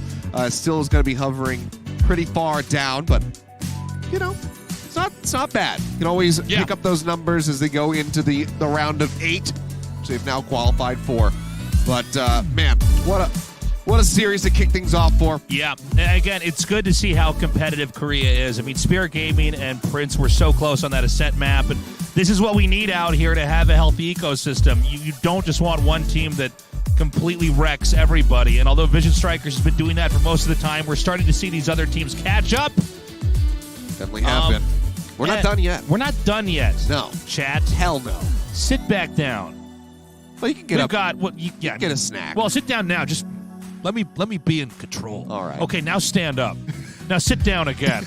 Now you can go. Now spin around 3 times. Spin around 3 times. And we're gonna have a break, but when we come back, it's gonna be Tuple Gaming versus Goma.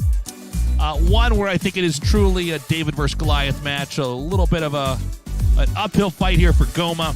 This is a big proving moment for Goma. If they could take down Tuple. I mean, both teams struggling in the past to even qualify in for the regular Challengers weeks during Stage 1. Now, both have an opportunity to get into the top 8 in Stage 2 and then have that wild chance of making it to Iceland. But they need to get through each other first. And this could be a very down and dirty series between these two squads. All right, guys, we are going to have a little break here. We're going to eat some food, and then we're going to come back and do Tuple Gaming versus Goma. It will be a best of 3. And again, come back and join us, because if you don't, you're a bad person.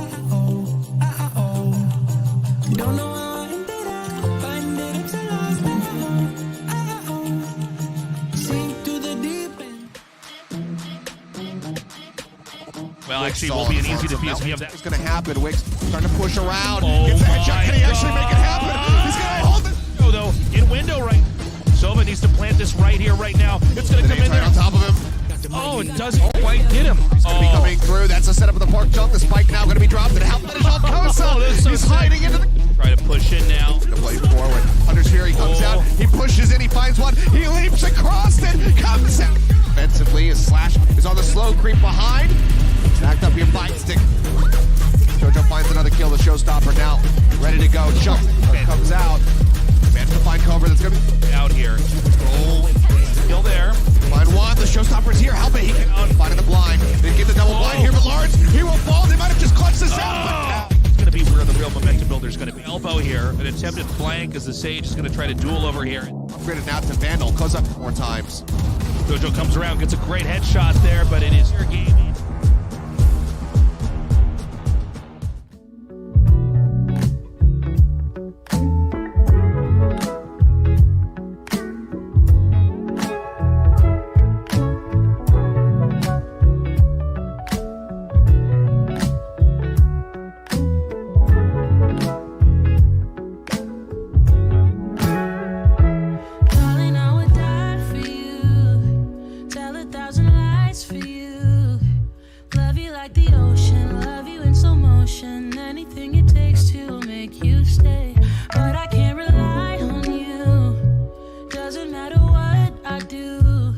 You say you need a time out, think you mean a buyout, cause it's pretty clear you're on your way out. And though I understand it's hard sometimes to make up your mind in these trying times, yeah, I just can't accept you leaving me when I'm overseas with the heart so heavy. Think that I deserve the truth for once, not a guilty tone, cause you're not alone, yeah. You said you wanna come home, but I know you don't. So this time I won't hear it on the phone. If you got something to say to me, then say it to my face. What it's all about, why you're bailing out. Think you owe me an apology. Just say it to my face. You're sorry. You're so sorry. You're so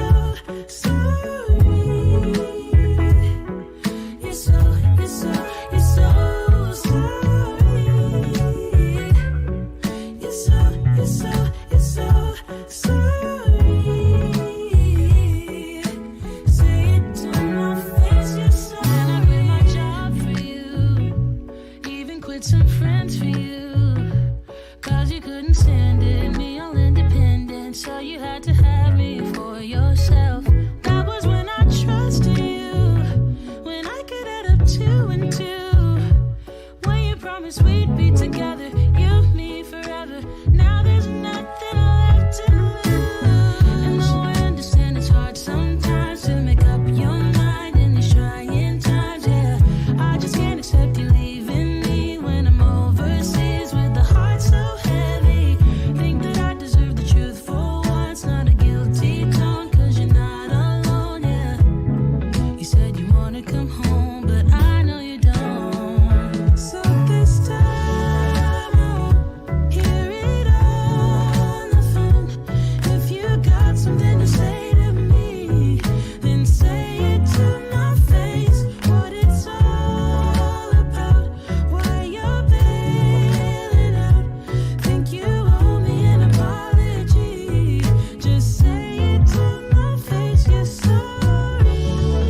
your text, but you're not getting the message. You said see you tomorrow, but I'm waking up on the coast and you're in Utah.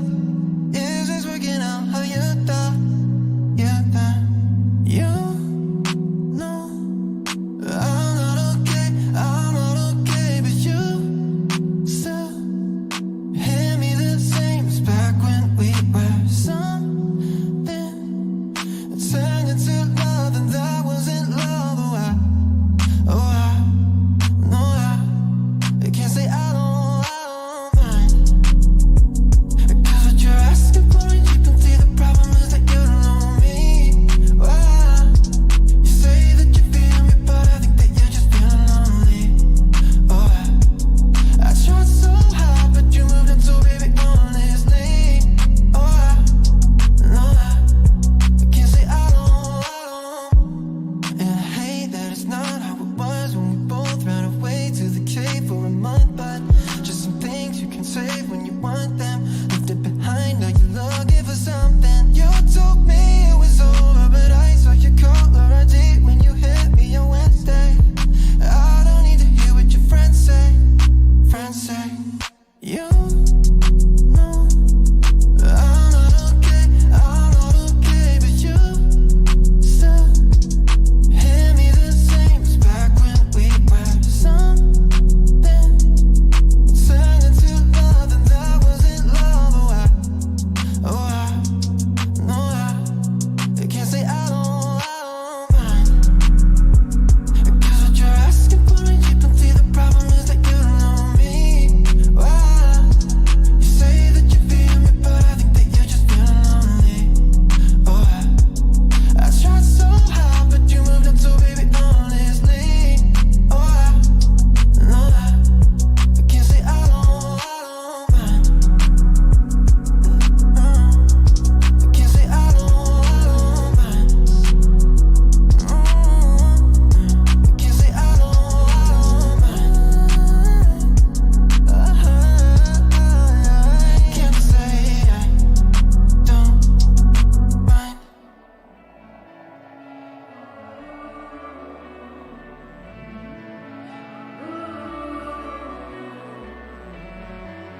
Such a short time being alive.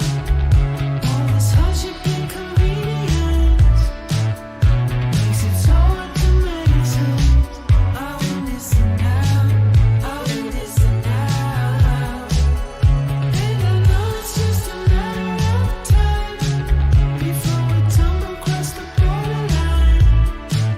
We can't go forward and we can't rewind. I win this and now, I win this and now.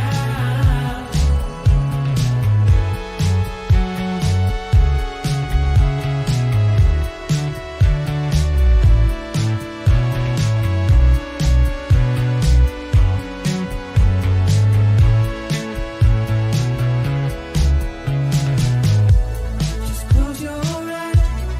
I can't believe we've been through this for so long. Pressure's on. You better step up. Probably stop writing the stupid songs. Just close your eyes and you'll be fine. Such a short time being alive. All this hardship and convenience makes it so hard to make sense. I win this and now, I win this and now. And I know it's just a matter of time before we tumble across the borderline. We can't go forward and we can't rewind. I win this and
takes a flyby into the gray. With every season, every change, you'll be the sunlight I feel on my face. We are timeless. We are timeless. We are timeless. We are timeless. We are timeless. I am frozen. We are timeless. I'm moving. I'm standing still. We are timeless. Shadows of your twilight. We are timeless.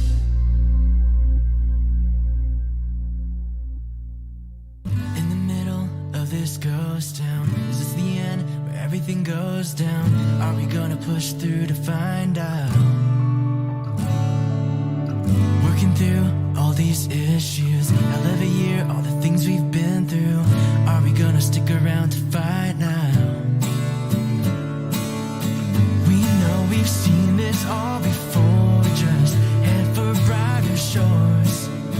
Here right now, we could be something so much more than wasted times.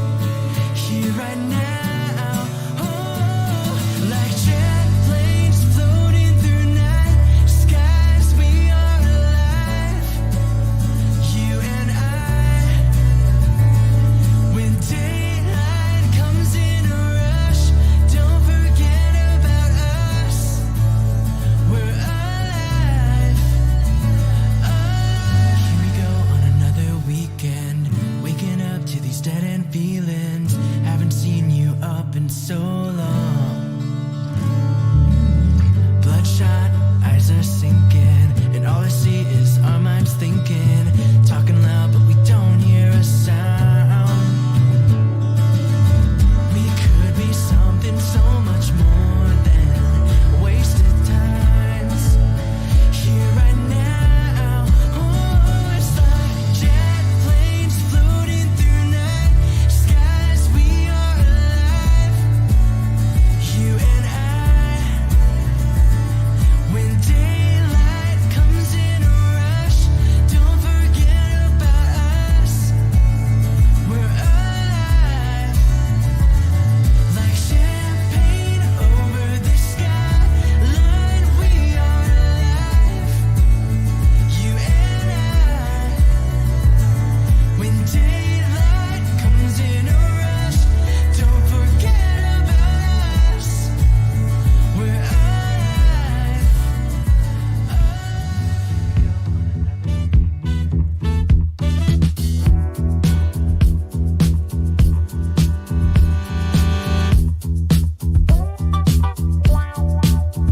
You better start moving and feel the music. Get your groove on and let it use you. When you feel the fire and you know it's right, pure desire, just hold on tight. Get up, down, move around, get down on the ground, get high and touch the sky. You know the reasons why. Just dance. Come on, just dance. Just dance. Come on, just dance. When the heat gets too hot to handle, and you know you're about to get it, and you can reach much higher now, you better believe it. You can look at the clouds fly by. Come on and let yourself enjoy the ride and fly a little higher, a little higher, a little higher, a little higher. It's time to let go of your inhibitions. 새로운 발견이 넘치는 곳, 눈부신 아름다움을 지닌 자연 그대로의 경관. 셔터를 누를 때마다 작품이 탄생하죠. 역사를 체험하고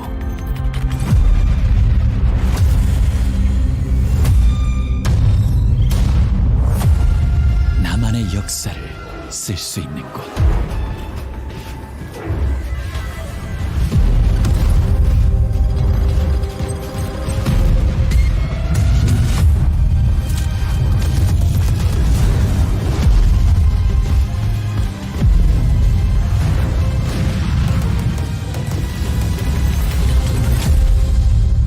이 모든 것을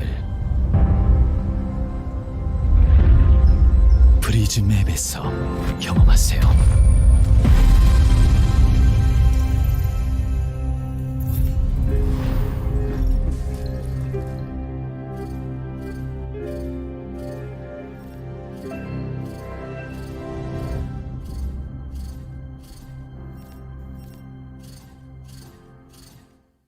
Pay attention. Might learn something. Olo in the molly, I like this. It's going to be a faster push from Team Liquid, dashing out towards the site for one. Oh, he goes back into the molly. That's so good, man.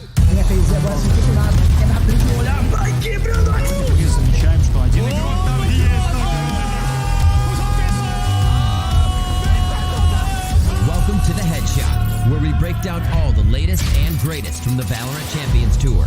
First up, we've got some of the best plays from last week's Challengers event.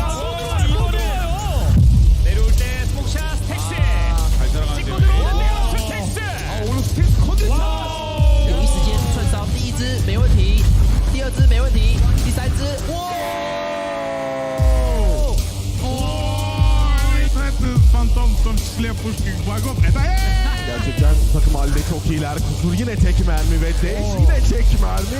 Yine ends up getting two at the same time. Could complete it with an ace. Spectre still out. Reload. Chegando com os números aqui em cima. Vem atropelando, mas nas costas. Chegou a vida no cima. Já limpando os jogadores, meu amigo. Let's take a look at the standings after last week's Challengers main events. It's a return to form for two giants in the EU scene, Fnatic and Team Liquid. They took the top two places at last week's Challengers main event, qualifying them both into the EMEA Challengers finals. Fnatic's roster formerly played under the name Summon FC and had great results in 2020, finishing second place in First Strike. 2021 has been a shaky year for them up until now, where they finally took the win over Team Liquid. A Magnum swing, and he gets the ace. BBL is back on top in Turkey. After a few weeks of rough results, they took the win at the Challengers Week 2 main event. BBL will advance into the EMEA Challengers Finals alongside other Turkish representatives, Footballist and Oxygen Esports. With BBL in Pool A and Footballist in B, we could see a Regional Masters Grand Finals rematch. Over in Brazil, we've locked in our first four teams for Challengers Finals. Gamelanders and Furia, who took wins at the Week 2 main event, as well as the runners-up Team Vikings and Shark Esports. These four teams will compete for a chance at Masters Reykjavik, alongside the four qualifiers from the Week 3 main event. O Saci tem que pressionar, o Niang já fez metade, vem avança, agora o jogador Saci levou primeiro, Saci vai ser derrubado, Niang! Vision Strikers' 102-game win streak has finally come to a close in Korea. They had their first ever loss as an organization in Challengers last week as F4Q knocked them into the Group A lower bracket. Ganga!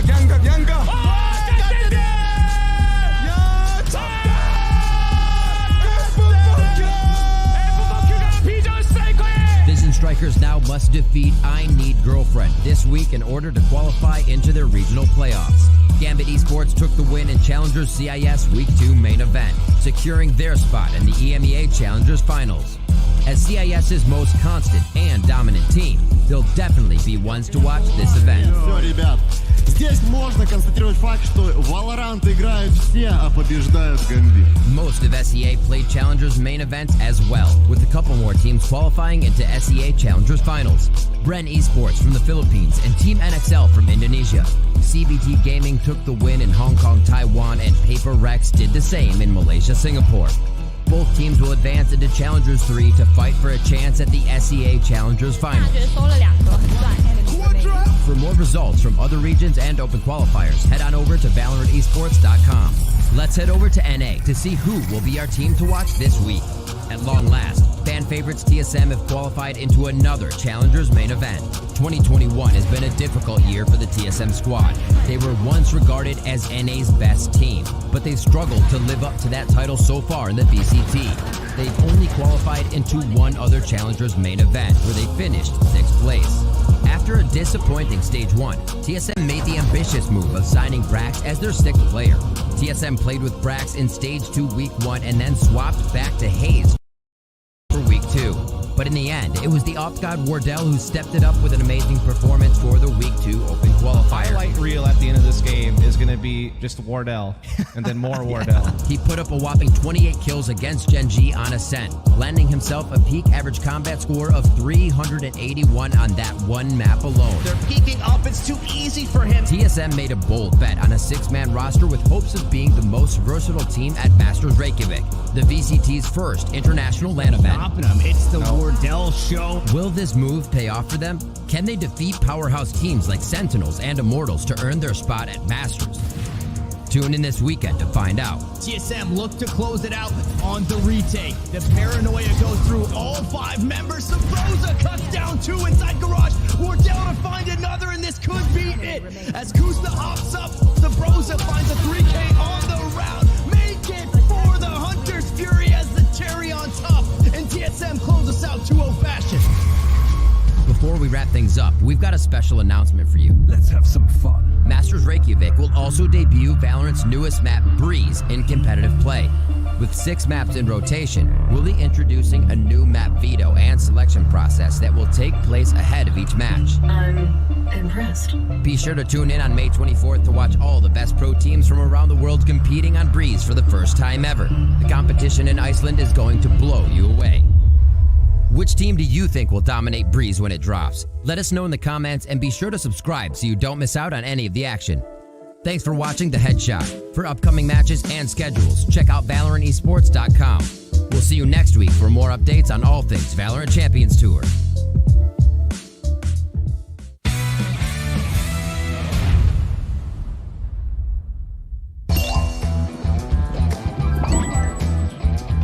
네. 안녕하세요. 아, 네. 자, 잡혔어요. 이거를 반해체 이후에 라키아가 가나이크 잡아내고 살려보내본다. 잡아냅니다. 클런치. 디스 이즈 수박. 와, 이게 라키아입니다. 카메라. 네. 안녕하세요. 오늘 아침에 일찍 일어나서 머리도 자르고 오고.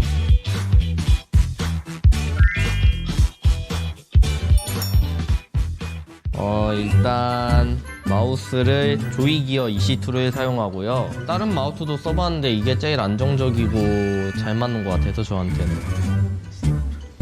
아, 헤어밴드예요. 네.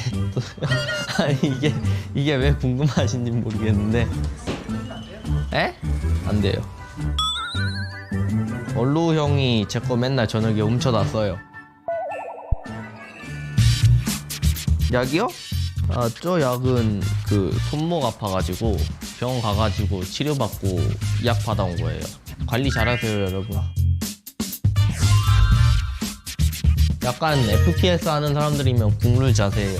게임할 때 기울이면 딱 이렇게 양손이 올라가요, 책상 위에. 그런데 이거를 일자로 놓고 한다라고 하면 약간 좀 이렇게 되는 게 저는 별로. 특히 이 마우스를 이렇게 잡는 이거가 제일 안 좋은 것 같아요, 제 생각에. 근데 저는 뭐 올바른 자세인 것 같은데 손목이 안 좋기 때문에 노코멘트 하겠습니다. 모든 게 장점이라 생각해요. 소바는 좋은 게 너무 많아서 그 화살이랑 드론 하나로 게임 판도가 뒤바뀌는 게 엄청 많거든요. 화살 각 하나하나 일일이 다 알아야 되고, 그리고 좋은 화살도 연구해야 되고, 소바가 빠지는 거는 말이 안 된다라는 생각이에요. 첫 번째 팁은 스파이크를 박은 상황 이후에 스파이크 해체하는 적을 충격 화살을 이용해서 죽일 수 있는. 일반적으로 쿼드에 설치 많이 하는데 이렇게 스파이크를 박은 상황에서 상대가 풀려 할 때 충격 화살을 이거를 이렇게 맞추고요. 여기 벽이랑 여기 앉아서 여기 꼭지점 부분이랑 이 부분이랑 이렇게 일자로 맞춰서 한 칸으로 까고 일어서서 이렇게 그냥 까시면은 거의 동시에 터져요.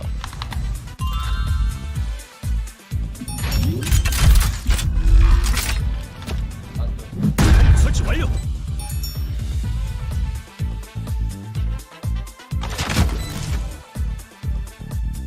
충격 화살. 충격 화살이다.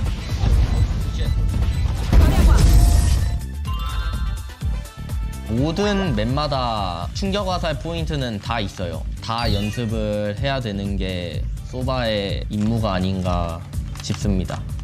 두 번째 팁은 리컨 플레이인데요. 상대방이 연막탄을 깔았을 경우에 정찰용 화살을 통해서 상대방을 잡아내는 그런 정찰 화살 사용 팁을 알려드리려고 합니다. 오멘 연막이 들어오는데 지금 이런 상황에서 연막이 쳐졌을 때 상대가 진입하려 할 때 소리를 듣고 딱 이렇게 화살을 깐 다음에 상대가 찍힐 때 이런 식으로 잡아내주는 게 포인트입니다.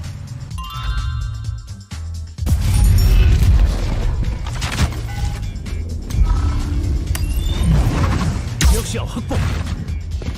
적을 발견했다. 1명 남았습니다. 사이트에 진입할 때 이제 정찰 화살이 날라오면은 이제 자기 에임을 돌려서 그 화살을 깨야 되기 때문에 그때 이제 시선도 분산되고 해서 까다롭습니다.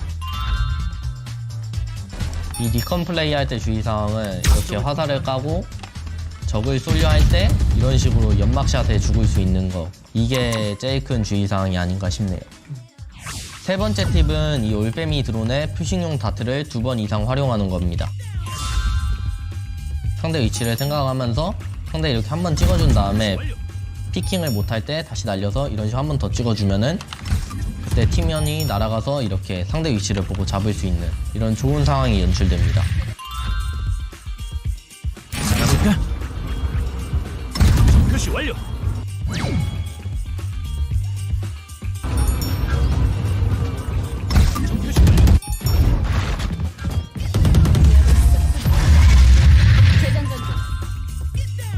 제 생각에는 드론을 날릴 때 상대가 숨어있을 만한 위치를 확실하게 봐주는 것과 미스를 내면은 우리 팀원이 죽는다라는 마인드로 까야 되고요. 그리고 그 외에 충격 화살 같은 거는 개인의 노력 결과가 아닌가라고 생각합니다.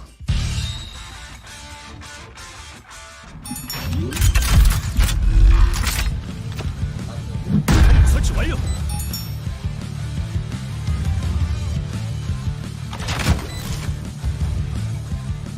충격 화살.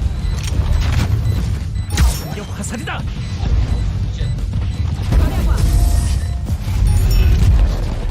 역시야 확보. 적을 발견했다. 1명 남았습니다.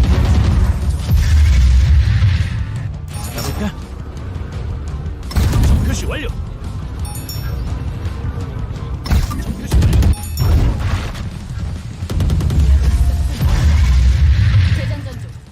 근철이 형 이후로 두 번째로 출연하게 돼서 기쁘고요. 그리고 제 소바 꿀팁 많은 거 방출했으니까 잘 이용해 주셨으면 좋겠습니다. 줌바 선수의 아스트라의 꿀팁을 한번 보고 싶네요.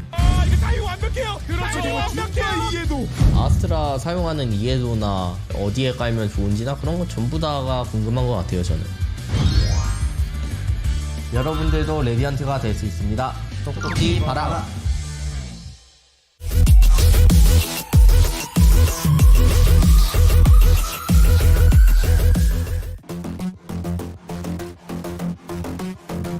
가자 얘들아, 진짜 우리가 이기는 거야. 우리가 이긴다.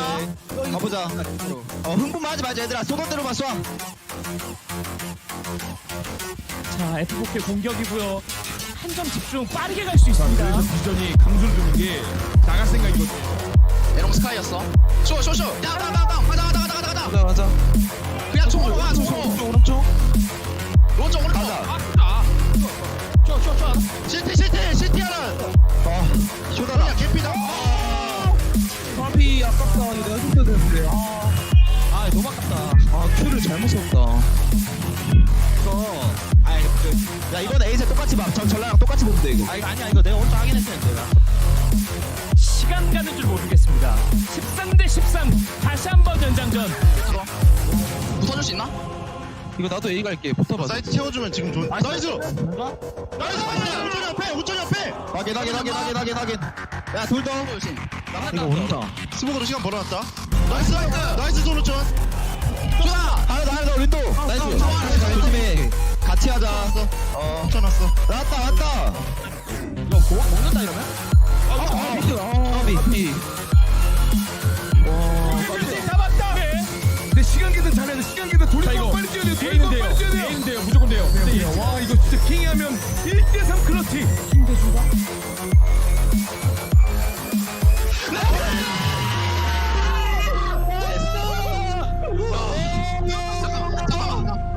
이거 빠르게 좀 괜찮긴 한데 얘네 패업 진짜 빠르다.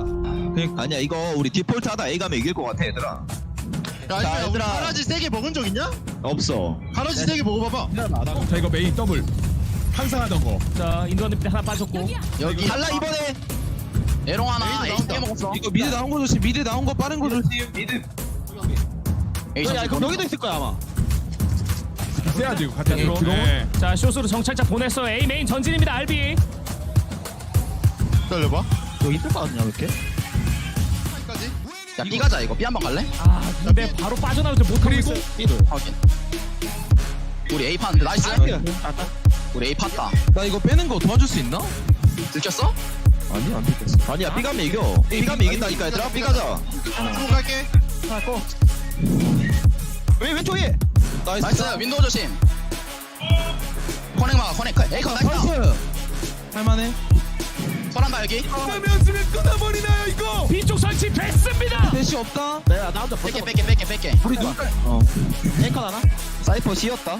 어려울 것 같은데요. 다들 엑셀 정리한다면. 총구 봤어요. 양각. 아 깜짝이야. 집중.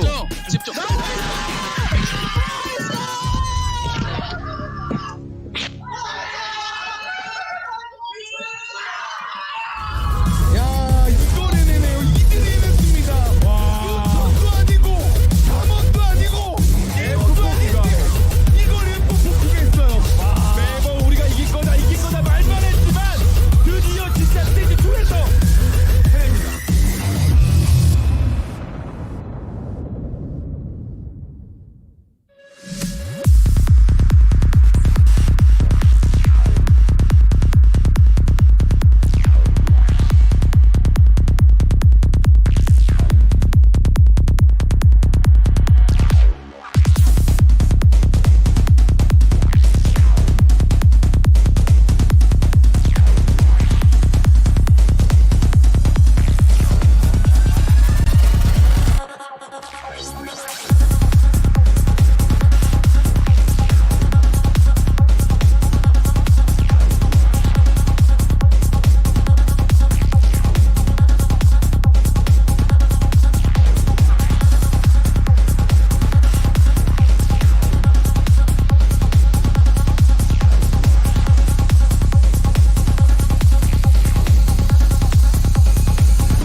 man could do it.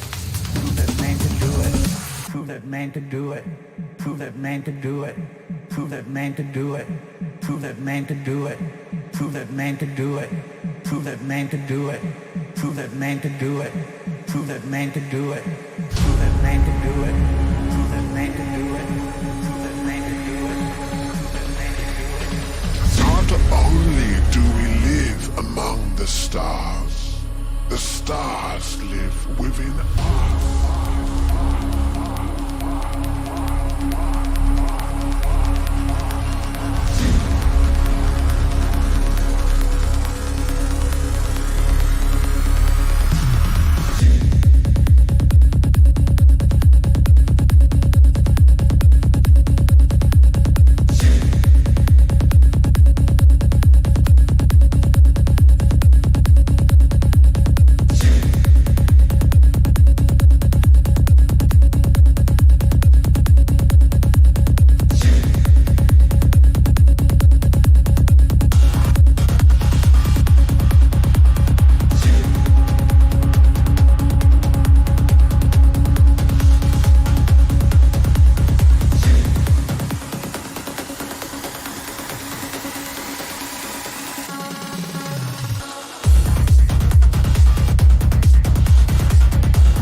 What's up, everybody? Thank you for waiting and welcome back to Valorant Challengers Korea. We're in the second half of our matches.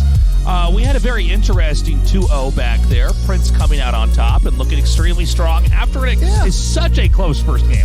Yeah, it really looked like it was going to be, a 3-map set. Even before we had gotten into a set, we thought that was going to be the case, but Prince proved otherwise. They took down Spear very convincingly on Bind. Now we just have one more group to settle before the round of 8 is established. Right. Final group here, Group D, as we have Tupool Gaming getting ready to go up against Goma for that final spot. Now, I think it is safe to say that Tupool Gaming is the favorite here, and that if Goma wins, it's going to be a real upset. Tupool has looked extremely strong before. I'd put him kind of mid-tier compared to all the teams that we have out here that we've been casting, but in the higher end of that mid-tier. Goma's good, but as you know, each passing day of Valorant here in Korea comes, we do see that they are among the weaker in the pack.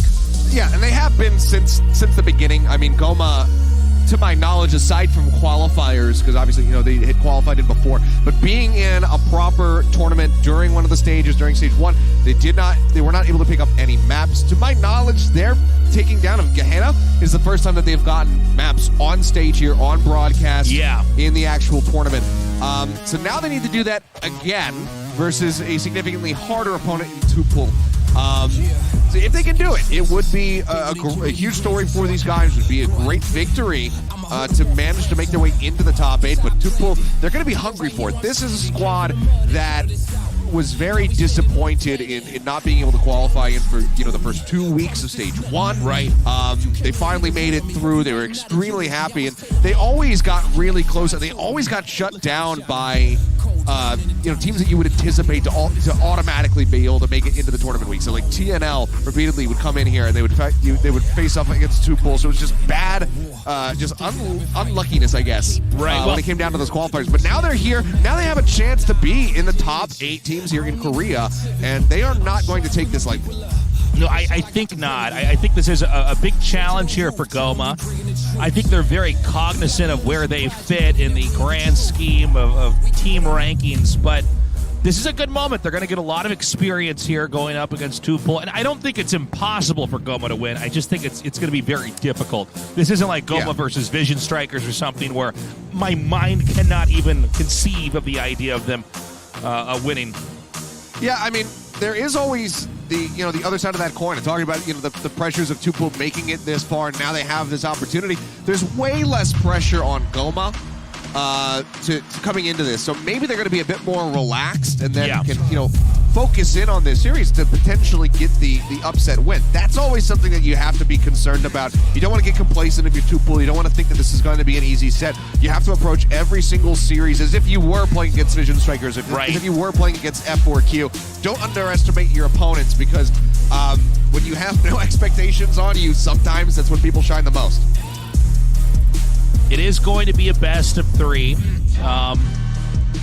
We don't know the map lineup yet, but we're going to see in a second what the picks and bans were coming into this. But I do feel that Tupool is a team that the more sophisticated the map, probably the stronger the plays are going to be. Sure. Yeah, they definitely have more backing as far as like managerial staff and whatnot for them. Just longer time being together as a sponsored organization. You said they did take down Goma 2-0 previously, but Goma has been looking better since then, which is why I think that this very well could end up going to 3 maps if Goma can pick up a map 1 win perhaps here, and be able to persevere from there. Taking a look here, Haya has been killing it here with the Viper supply, with an excellent killjoy coming into this. Yeah, I mean, granted, we haven't had that many Vipers, so it is going to be a limited pool of stats to pull from, but when he does pick it up, it was wonderfully played. Viper was really unseen in Korea in the early Valorant days. Not popular in the meta, but I think as time's passed, it's proven that, you know, that poison curtain she's able to throw out is so extremely strong. And, you know, we're still fleshing out the meta here in general when it comes to Valorant. I mean, we don't have a lot of agents yet. There's still going to be more agents to come, but, you know, we're still seeing this game in its infancy, really. But it is cool to see that the Viper picked up there from time to time, and perhaps we'll have that today. Over here to the MVPs. Not a surprise here from Babo, an amazing Jet and oftentimes a Raze player. And Supply, it's kind of an interesting duo that we see with the main agents for him because they're so different. Sky and Killjoy, it's not like a Raze and a Jet where they are sort of interchangeable.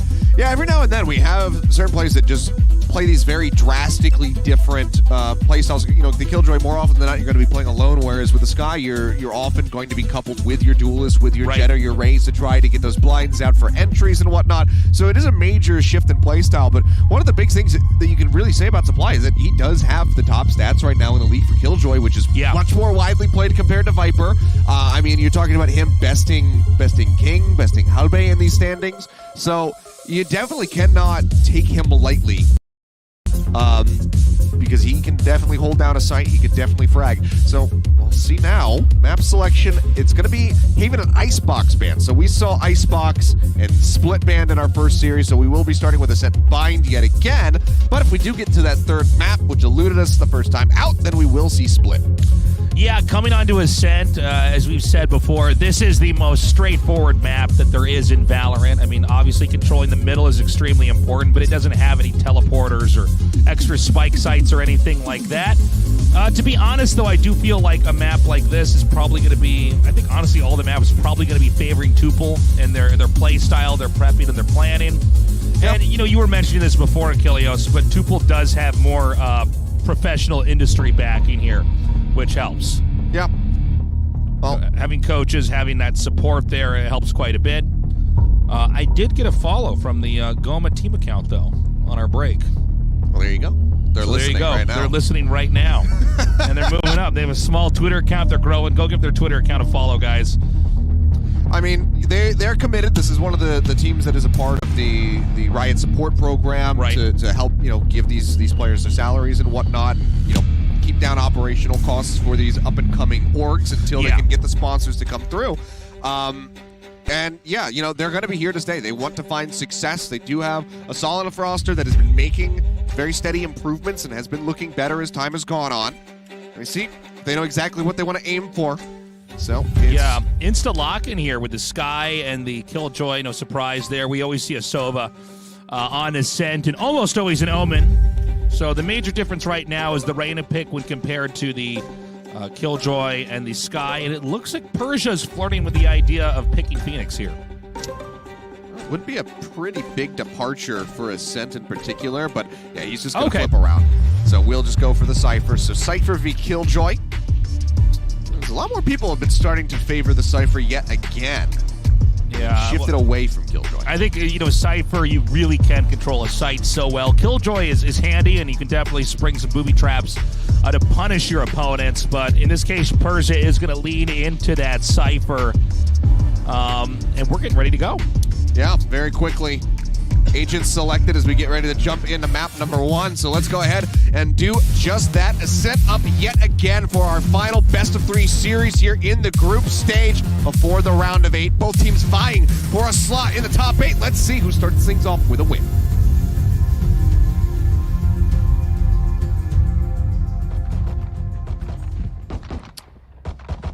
All right, well, the ever-important pistol round. Yeah, as we've said before, you know, whoever wins the pistol round is generally guaranteed to then pick up the second round, as there's no real perks for losing after that first round. But unless you're Spear and you go for a force. yeah, right. And so this time around, it looks like the spike hasn't been picked up and carried out yet, but we do have Babo peeking out over here towards B main. We'll confirm at least somebody peeking in main. Ooh, yeah. Great kill there by Selig. Zaka won, so good opening kill. Second Hawk not going to get any kind of audio confirmation as Nez starts creeping up through bench, making his way to market where he will clash with Bobble. Ghost versus Classic. The Classic comes out on top. Yeah, Nez gets the kill there onto Babo. We've got the Cypher over here for Persia up at the A site. Now the Aldrone coming in here should signal that there is some interest in attacking. A great play there by Risk getting the kill. Persia takes out Supply. Yeah, they won't get the dart on him, so they can't track his position. Should have seen him on the drop. Dart's not going to get the spot. Oh, he takes a couple shots, doesn't get the hit, but gets a nice dink through in the end onto Felix. Can't get the finish, though. The Ghost at that range will allow him to come out on top. Shock Dart will get the finish. Oh! That was sick. Great shot there by Haya. Risk now coming around the corner. Selig hiding from behind. Good kill. There. Yep, good job coming through the window. And that's first round for Goma. A little bit earlier, and it would have been the interruption on the spike plant, but given how the rest of it went, wouldn't have been round winning by any means here for the side of Tupul, but would have bought them a little bit of extra time, could have slowed down the pace maybe a little bit more. But either way, it's a good start for Goma. We'll see a Sheriff here for Aka 1. He starts off with this. So going for a little hefty investment. Yeah, I mean, the idea basically is that, you know, if she can get that first kill, even if she takes a little bit of damage, you know, the good thing about Reyna is she can heal back, and then maybe you can try to farm out, slow play it by picking up weapon by weapon. But realistically, this should be an easy victory here for Goma. Yeah. I know what some of you are thinking. His name must be AKA1. Caster don't know player name. I can't believe these casters don't know what AKA means. We've been instructed that it is in fact Aka 1. Aka 1. So before somebody goes and makes a Reddit thread about it, they start spamming in the Twitch chat. This is what I've been told, and this is what I will say.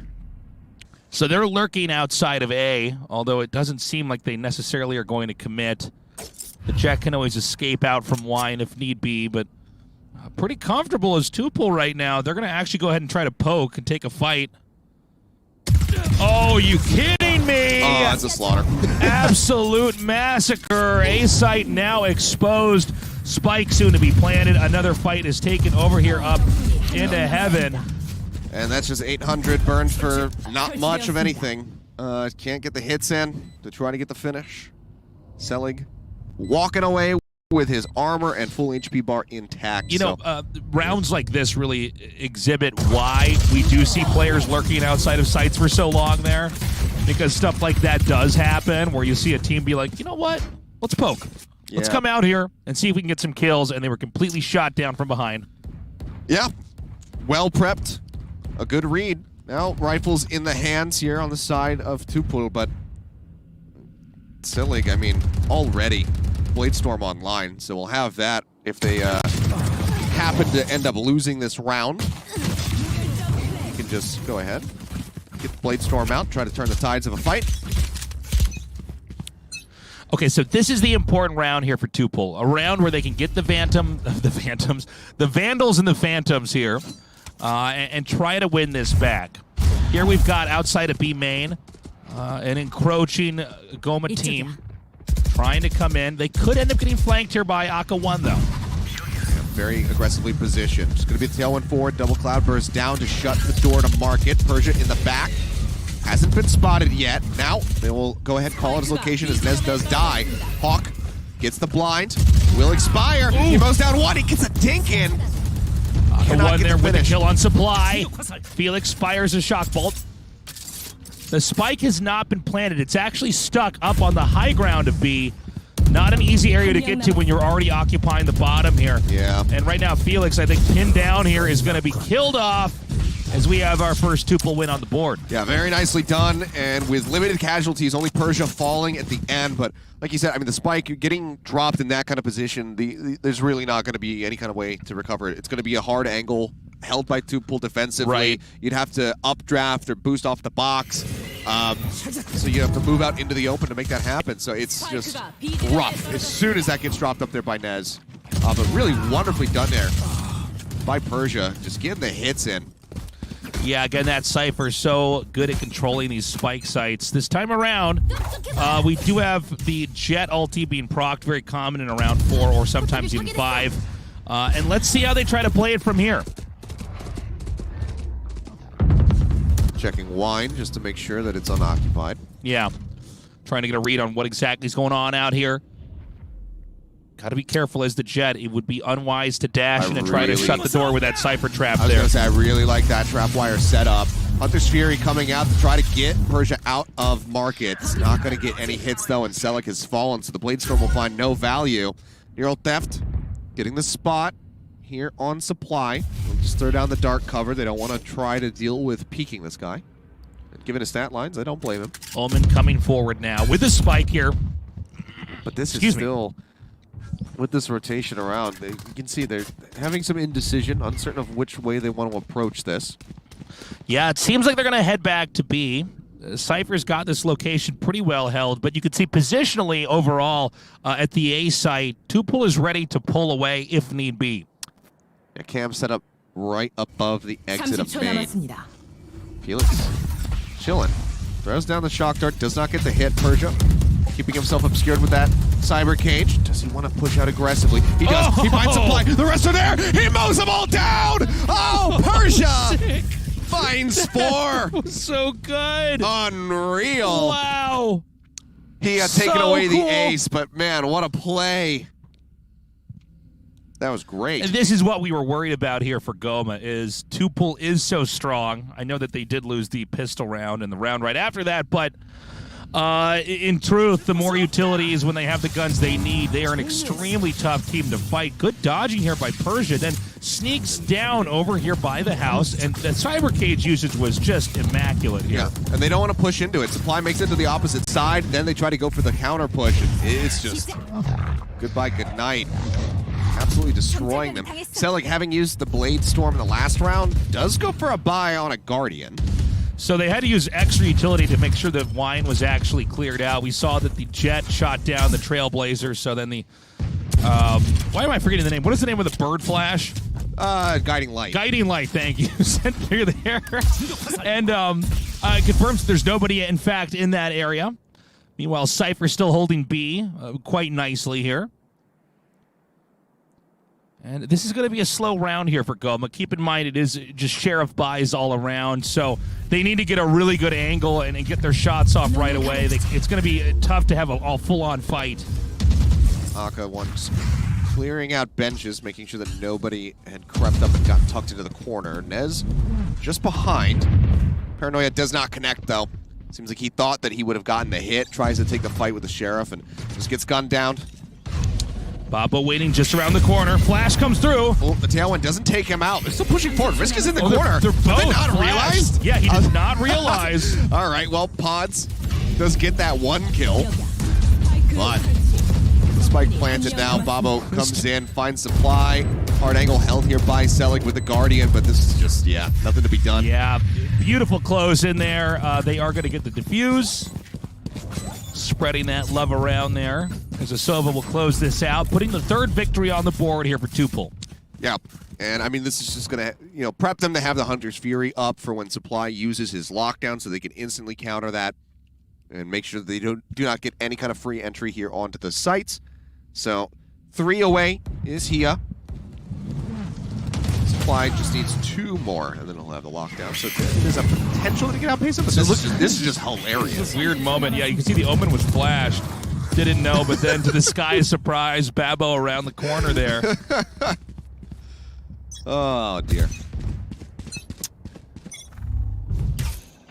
Well, Goma, with rifles yet again, just have the Seekers ready. They've smoked out B for now. Looks like the Reyna Aka 1 going to try to peek out. Gets a shot off at the turret, but that draws the fire away, allowing Selig to get the kill. Yeah, way too aggro. Selig ready for that flank angle coming out of B main. So punishes the Reyna. Bit of hubris there for Aka 1. Well, they're getting the feeling that this is going to be an A hit. They want to leave the Cypher alone. So they do send Risk over. Yeah, this is a tough call here for Tupul, but I think they've definitely got a bad read on this. They're going to realize pretty quickly with all the utility coming out that this is going to be a push into the B site. And so as good as Cypher is at controlling these areas, when he's smoked out like that, all you can do is try to spam shots. Nez instead gets the kill there with that headshot. Yeah, Risk does manage to strike him down, and pushing through the smoke yet again is Selig finding the kill. Making his way up top, getting situated outside of market. Dart comes in, that's going to spot Risk. They go for the peek. Risk finds the headshot, though. 2v3 with Supply, down to 70 health and no armor. They're going to look for it. Okay, Supply just around the corner, behind the arch. Oh, steps right into that spray. And there's the finish on Risk. Very Good nicely play. done by Goma. Yep, tied up 3-3 now. But Tuple is not going to be hurting as far as funds go. They'll be able to buy their way into some good rifles. In fact, we even see Bobo this time around going for the op. Oh, no? okay. He's thinking better of it. Just saying, no. Maybe it's too risky. I think he might be getting it in the following round, round 8, assuming they win. Don't want to be in a position where somebody else, they have to do, 2 buys for their teammates, because both he and Risk are going to be a little bit lower than everybody else as far as the cash is concerned.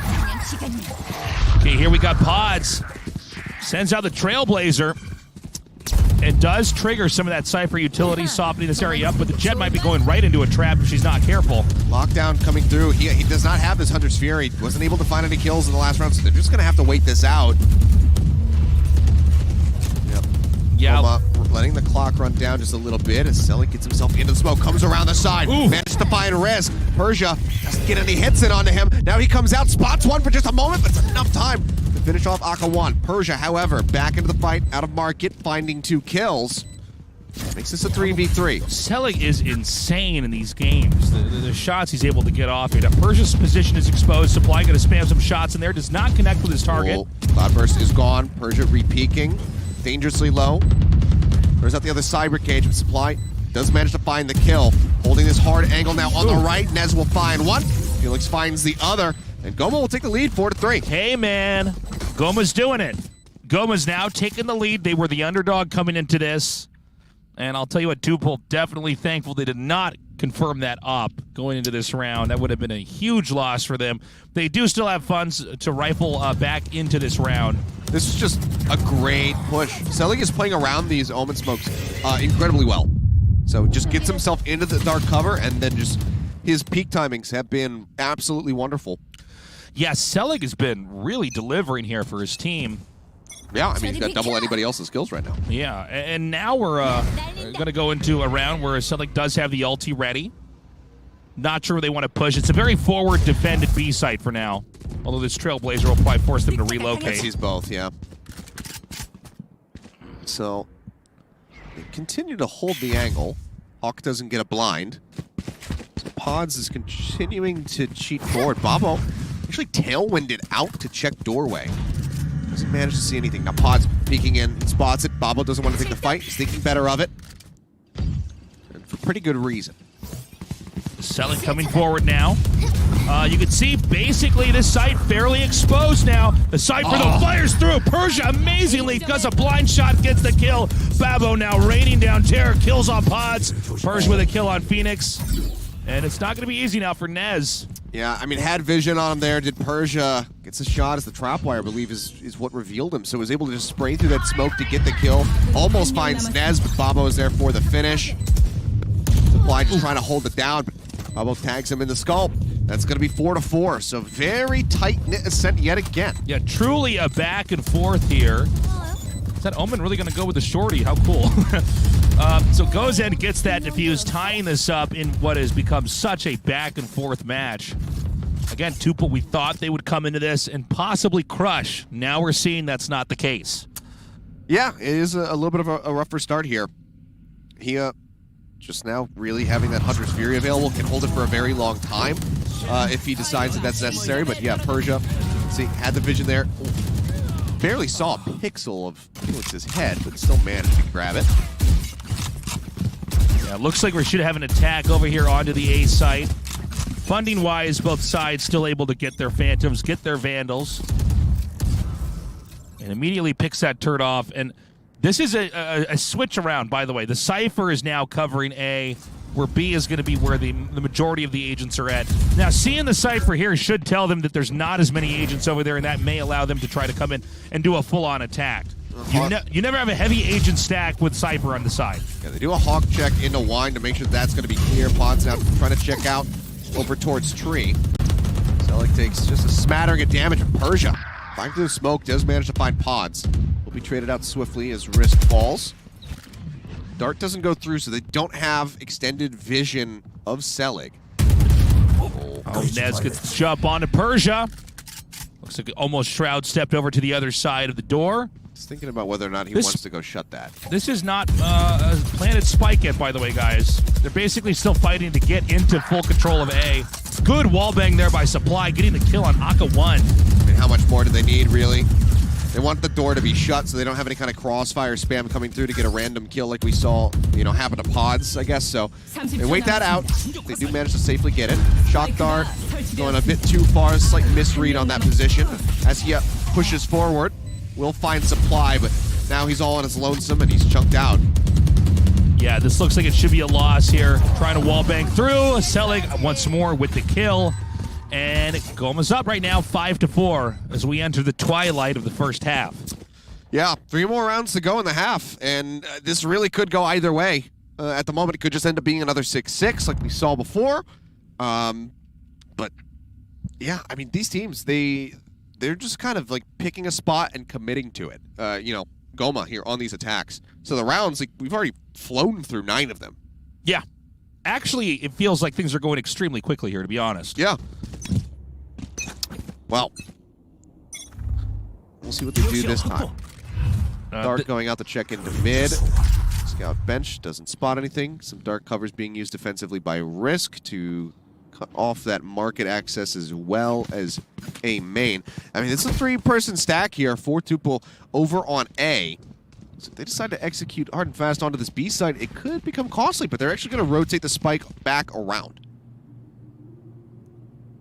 Yeah, they're going to courier this up into A. There is a double duel set here of the Jet and the Reyna, which are both very good if they both hold an angle together, but the Reyna's going to move away, leaving just the Jet. Oh no, this is a misread.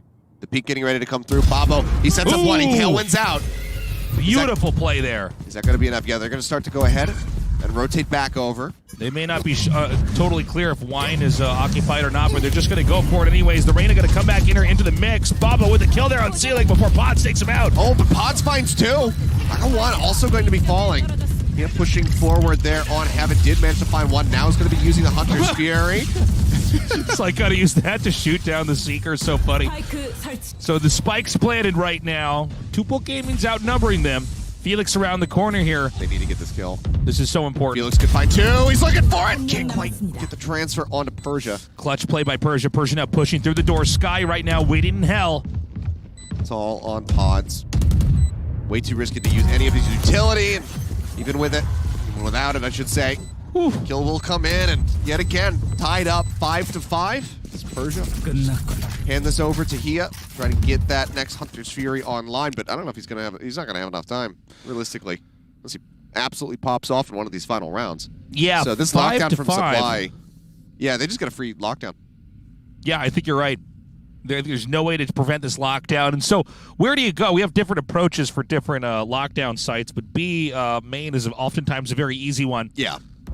Yeah, the A setup on the attack is not good for the entry because you use it in the cubby right next to the ult orb, but it doesn't cover the full site. You can still hug that back right corner on Heaven. You can hug into Hell, and you can be okay. But it seems like they may still want this to be the spot. Babo again. I guess we're not gonna have a lockdown this round. Yep. All right, save it for last. Babo gonna spam some shots. Oh, excuse me, that's Aka 1 spamming some shots up there. Oh, it's such a smart check, but he just doesn't have the angle right. Yeah. They are correct in that somebody's up there. This Omen smoke comboed with the updraft from the Jet is not actually that uncommon, but so far... Oh, hold on. If they peek out correctly... Okay. Never mind. He just died. That's all that happened. And they will pull back after using these cloudbursts to get a little bit of a one-way just to cover them on the retreat. Spike still sitting here, and 3v5, this is really, really rough for Goma. All right, they're going to go ahead and commit to A now. This is a very well-covered site here. The smokes are going to alert the Reyna that this is where they're going to come in. Flash comes down, Sky gets the kill there. Pods taking out Aka 1, and then Haya as well. Pods finding 3 now. Needs to pull off an ace if they want to win this round and take it up to 6. The spike drop back here at the entrance. Oh, get the spike. He wanted to see if there's going to be anybody waiting in the smoke, and now he is very wary. Because that door, I was going to say, did not get shut. Okay, so that's going to alert them that. Yeah, I was going to say rush it. Oh, oh, doesn't quite get it. I think it does a little bit of damage there. Spike gets planted. Look at the points for that in a 2v1.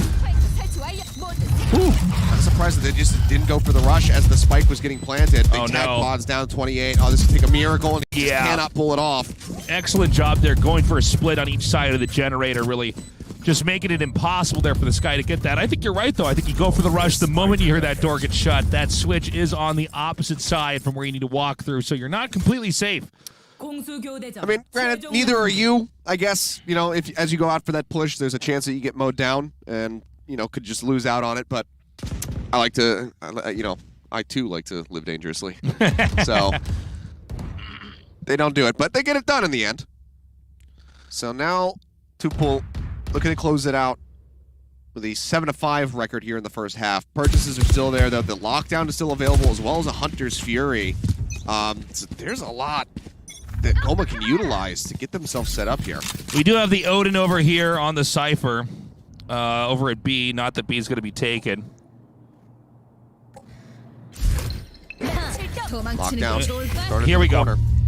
So the lockdown is in use. Now, this doesn't clear entirely clear out the A side. Like I said, like, Babo's just going to sit here. He's going to wait for them to start peeking out. Has to use several knives, actually, to clear the drone. So not going to be the most ideal thing, but the door will get shut. They make their way in onto the site. And Babo actually gets detained. Yep. Obviously, he's safe. They can just wait this out, but not ideal. Especially when you have 4 in heaven. Yeah, pretty tricky location to try to take. Everybody in heaven right now. And it looks like they're going to try to sync up all their utility together. Around the corner. So they blinded.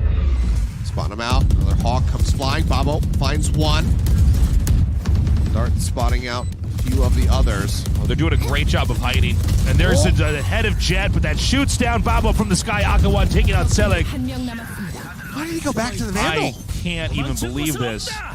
All right. Okay, so Hunter's Fury. Is this enough to buy time? That's Persia dead. TP into the back, actually, to cut him off, but it will be Hia who's there first. And it's he's too late. Not going to be able to get it.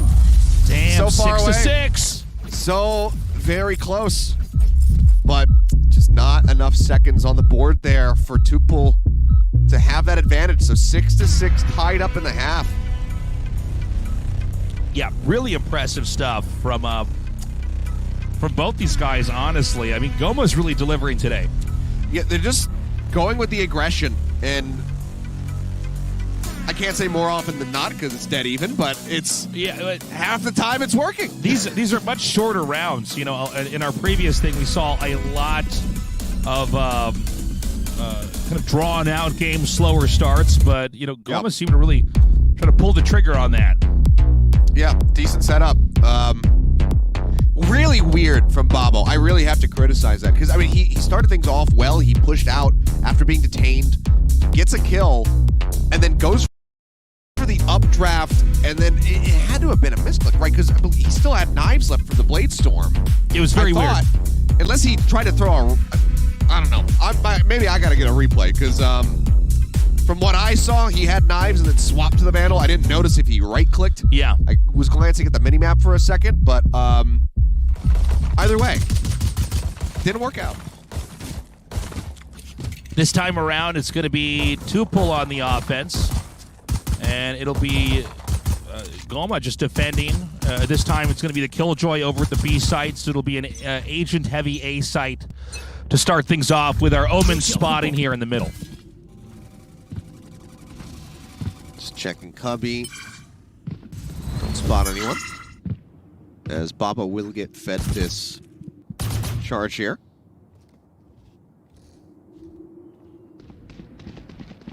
Okay, Anka 1 coming out now. Watching Persia now creep towards here. The Selig is around the corner. Oh my God! Oh man! Sick! Waiting for that orb. For them to come out and try to farm it just when they thought it was safe. It was not. Gently baited. Flash is good. Pods finds one. They will get that trade out pretty quickly, so man advantage very much there, as well as the HP advantage for Tupool. Yeah, Tupool does get the plant now. Let's see the Killjoy come in here from above with the Ghost out. And does get pinged there. That's annoying. Going to make it harder. Of course, you can fire through that box on the left. Why? Finding one, but the Shock Dart finishes him off. The cleanup is there. Tupo, the solid start here in the second half. They get the pistol round. And probably guaranteed this next round coming up unless there's a real plot twist here in our rounds tonight. Sometimes it happens, even with classics in hand. Wouldn't be the first time that it's occurred, but it is extremely unlikely. Aka1 is doing that arena thing where he's just going to be going straight in for a Phantom in the second round. So wants as much firepower as he can possibly get. But this was just fantastic footwork from Persia. Great kill over there. Persia with a cyber cage, getting that headshot on Nez. Very good to see. This time we have a switcheroo over into the B site. Killjoy is deep back inside of B, although, of course, this is not a round where she had a lot of utility to begin with. And so the turret actually wins that fight and drives the agent back. You win this time. Yeah, damn you, turret. That's going to be the MVP. We're going to have to interview the turret when this is done. Well, that lone turret is enough to stave them off and send them packing to A, which is completely unoccupied. Yep, a naked A site, but sometimes we see risks like this taken when you are just outmanned and outgunned. I mean, Goma they can't wrap their heads around just the sheer terror that was instilled into Tupo by that single sentry. So, now see if they just left the turret back here, it would drive them back out to B. Exactly. So we're going to have that spike plant come in now at the A site, and I mean, I don't know, what are you going to do? They're going to try to come in here with their classics. It's probably not going to work. It would really take a miracle. Well, let's see if they can pull it off. Flash not going to be able to find anything. Yeah, just waiting for now. As his dart lineup. Push up on the back of the paranoia. The kills not quite flying in as early as we might have anticipated, but still does lead to 2. Now for Babo. Woo! Okay. Yeah, what a combo. Fantastically done. I mean, granted, there's no return fire. They can't even really try to spray back with the classics. So the round went about the way that we anticipated. Yep. But with a bit more hilarity. Yeah, it could have ended in a funny way back there. Great spray transfer there from Babo. Now we go to match number 3. I guess we're going to rewatch this. He had a little bit of a hard time at the start trying to get any kills here, but after the reload, he was able to clean it up. Kind of a difficult angle for them to deal with, but really great blind there from the Omen. Yep. Just perfect timing. Aka just wants to clear out the main. Does so. An extra Lear now coming through. That blinds that pesky turret. Now they can take it down. Right, they get the revenge on that. Go ahead and go over the house here. B site is in fact not with any of defending agents here. And Goma is getting the runaround right now. They cannot get into this area. Aka1 spraying through the smoke, does manage to find a kill, but Selig responding in kind. Drone going to be finished off and risk TPing out into main. As he does, just quite make it around the corner, so Supply is able to get the kill. It will be a 3v3, but they're playing against a Blade Storm. Supply is quite low on HP. Ooh! Dart spotting, but I mean, Spectre not going to be great for penetration damage, so it doesn't get too much done. There's the headshot on a Supply, looks for the next one. Babo finds Felix, pushes the corner. Oh, Babo is a savage. Great ending there, gets the kill on the pods. We're up 6-9 right now as momentum is building here for Tuple. They are looking unstoppable when they're in control of the spike.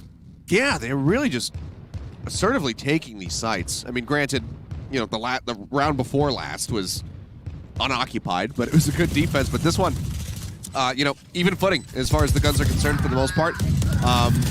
If not favored for Goma, given that they have full rifles and there's still some SMGs there for Tupo, but it's just fantastically done. A good entry. Babo, doesn't commit in to try just to shut the door. He sees a nano swarm, says, okay, you know what, I'll go clear the site. Somebody else close market. And then he gets the cleanup at the end. So just now, it's only the Sova here defending. It does seem like it's a little bit trickier on Ascent against a very strong team to have a good balance on both sides defending. Really, a lot of this, even though the gunplay has been impressive from Tuple, it's been victories via positioning ahead of time. Significantly slower now. Persia just chills back and stares down mid. It kind of highlights the difference between the two teams, right? I mean, Goma, when they have the spike, they're much more eager to just get into fights and attack. where Tuple does seem to be a little bit more disciplined, a little bit more patient, allowing the opposing team to spend a little bit more utility, allowing for opportunities where somebody may be peeking and you can go for a punish that way too. This time around, it's going to be a push into the A site. Only a Sky defending, a Jet not far from A heaven. Oh, Empress pop now. Maka one looking to push the pace. Baba, however, going to be the first one to find a kill. Persia around the side. Displaces pods, opening up the site even further. And Cyber Cage so strong over there at the door. Babo gets the plant now as Nez Supply and Felix try to come in here, but already Supply bites the dust. Yep. For now, it's just Felix over here at window. Persia pushes through, finds him, and it's a flawless closeout as Tuple are absolutely running away with this. Not dropping anything here in this half so far. So 4 rounds straight. I mean, economically, just so sound. You know, almost 5K plus on everybody here. There's 100 off from that. It's just brutal. It is quite the reversal from the first half, I'll say that much. I mean, I really thought Goma was going to be able to keep that momentum going, but I think the role reversal here is what Goma is struggling with, is trying to get the right balance and get the right defense here. And Babo's going to try to push in here. They do have the Jet pin there. Great job with the shock dart. Gets the kill. Yeah, I mean, he just lines that up so quickly for him off the back of the call. They say, oh, yeah, you tailwind back left. He gets the shock dart in. They knew that they had ripped him apart. 11 HP, yeah, no problem for the shock dart to finish him off. So they get the kill.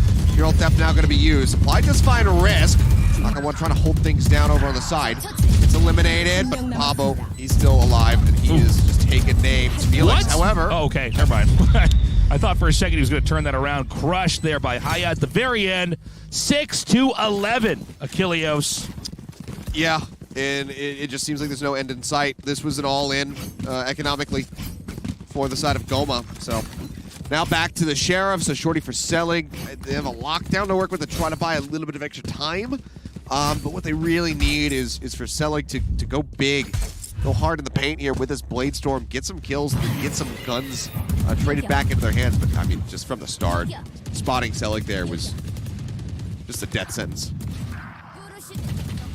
Yeah, an unfortunate round there for Goma. You know, they needed a win, and they could have taken that one, but things really backfired there in the end. Now if Tuple wins this round, it's going to be 12-6, and really Goma would have to play the perfect map from here on out. Yep. They are going with Sheriffs this time around. I actually did not get to check how many credits were available, but I assume they can probably bank up for rifles in the next round. Yeah, they're going to have to be all in if they don't win this one. And then from there, like you said, win stick straight. Like Tuple is trying to do right now. Right. I don't know why that dog animation cracks me up sometimes. Did you hear Artosis talk about how it kind of looks like an Echo the Dolphin, like from the side? Oh, okay. There's a game that I forgot about. Yeah. So this time around, it's again a much slower start here. The spike is going to go all the way back through attacker spawn here with the Reyna carrying that forward. Cypher and Omen waiting outside of A long. It is a 3-player split defense, but the Jet going to come around the corner here as Supply is going to try to come in here and meet up. Good kill by Babo. And now is going to instead go over here to B. Yeah. There is a Sova. They have to rotate around. Oh, he should have seen his foot there for a moment. Yep, he pings it out. He's going to push through the cloud burst, but just can't do it. Shots don't get lined up. Selig in the meantime found Persia lurking into A. Spike now planted here. Oh. Good job by Risk getting that back shot there into pods, but the real question is how on earth are these two players going to somehow come in here with a Sheriff and a Shorty? Do you want the honest answer? It's not going to happen. They're not going to. Okay. Unless Selig can pop off. He does have this Blade Storm still. Got the reset from killing Persia. He might be able to get something with a good Blade Storm. I mean, it's got to be huge. He's got a single updraft. Oh. Okay, you know Never what? mind. This is now every time Selig uses a Blade Storm, he just dies. That's what he's got to do to get better, is not use that Blade Storm anymore. Just never use your ult. You're just an agent that can jump around and dash a lot. Okay, that's it. That's the limit of your abilities. He's been great when it comes down to rifling, but give him some floating knives, and he just... Yeah, the floating knife play a little bit off here. I almost said a word that I'm not allowed to say, but he just dies. So 6-12 here. I think the writing's on the wall. Yeah. Rifle buys here, and extremely rich two-pull gaming here. Everybody almost at 10K as far as credits go. I think he saw Nez there for just a second, or at least gives the ping indicating that he thinks there's somebody in the vicinity, and yeah, there you go. Michael 1 takes the shot, finds the head. You know, just a few more steps, and I think we're going to be up to that 13. They're going to rotate into mid. They suspect that there's going to be hard rotations coming through. Pods lines up 2. Persia clutches through with the kill. Killjoy waiting over here by tree. It's 3-3. Selig burning the tailwind just to get himself situated in heaven. And now that's going to be spiked down. We might not be done yet. Yeah, nasty shot there by Supply. And with the spike maroon today, things are going to be a lot more difficult. But Haya is all the way on the other side. They are not prepped for this at all. There's nobody watching this angle. He spots one. Supply now going to be spotted. The pinch coming through as they look for it. Supply knows that he's getting ganged up on. Dude, they're so sick. Okay, they're going to come inside the A site. They're going to shut that door. Do you just throw the ult? No, he doesn't. Okay. Good luck, Felix. Now or never. Gets the kill, and it's not enough. 13-6 is where the record will stand with a victory for two-pull gaming. Thought maybe for a second he would be able to get that line up and just spray through Bobo, who had 31 HP or so, but isn't able to get it done. And after such a back-and-forth start, as soon as two-pull shift sides, they just run away with it. Yeah. Fantastic. I'm not going to lie, guys. Goma kind of got dumpstered back there. When it came to them actually defending the spike sites, Now,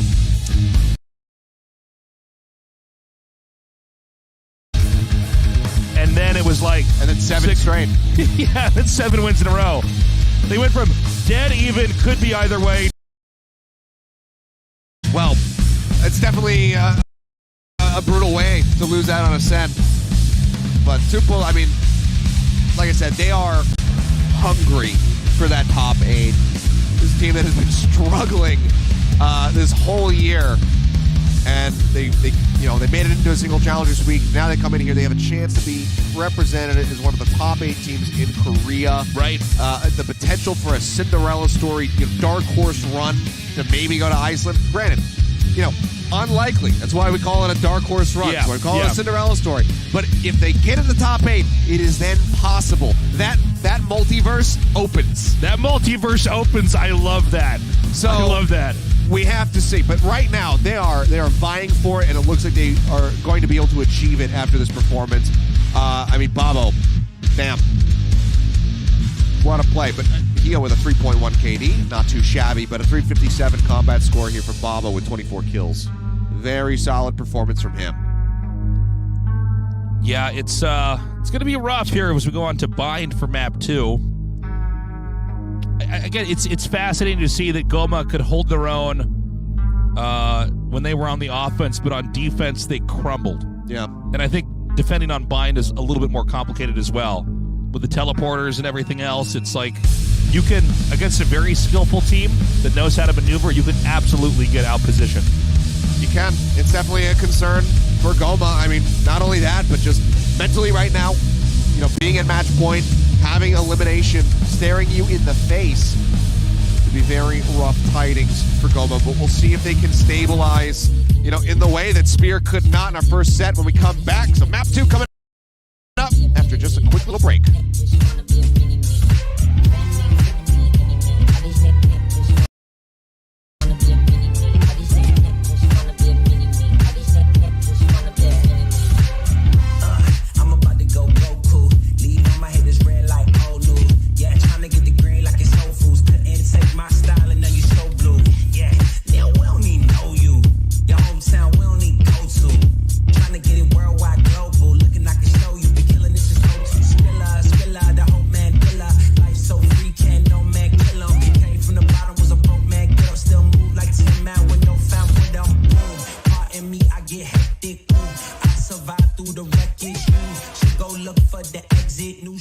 Time I get a little reckless, missed the memo, go check the message. I ain't then came back for seconds. I hate seeing your fake little necklace, lifestyle decrepit. I should probably expect this. Too much game for your league. I'm Hussein with Steve.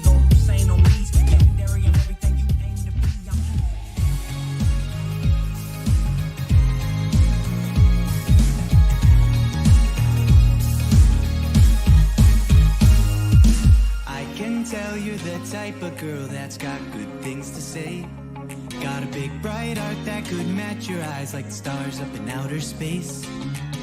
And that's why I'm gonna take a chance. I see that, please take my hand out on the floor. There's something I want more than to offer you this dance. With every smile you got me wishing on every star beyond my reach. With every move you've got me dreaming of who you and I could be. If there was ever a love that felt so perfect, gotta believe it's you and me. You're the only one that I'll ever want, so come and dance with me. Who knows, we might get married and have a bunch of kids like that. We vacation out to Paris, friends, and maybe never even come back, no. That's why I put on my dancing shoes. That would be a dream with a girl like you. Out on the floor, there's nothing I want more. So, wanna dance? With every smile you got me wishing on every star beyond my reach. With every move you got me dreaming of who you and I could be. If there was ever a love that felt so perfect, gotta believe it's you and me.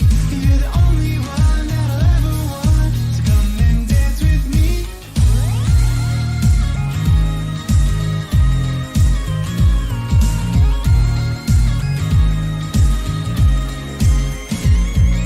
Maybe so unbelievable, but I won't believe it's pretend. Maybe something unattainable if you ask Daddy, I'm my friend.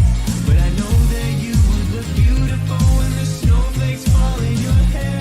I swear, there's only one way to find out. With every smile you've got me wishing on every star beyond my reach. And every move you've got me dreaming, me dreaming. With every smile you got me wishing on every star beyond my reach. With every move you got me dreaming of who you and I could be. If there was ever a love that felt so perfect, let it believe it's you and me. You're the only one that I ever want, so come and dance with me.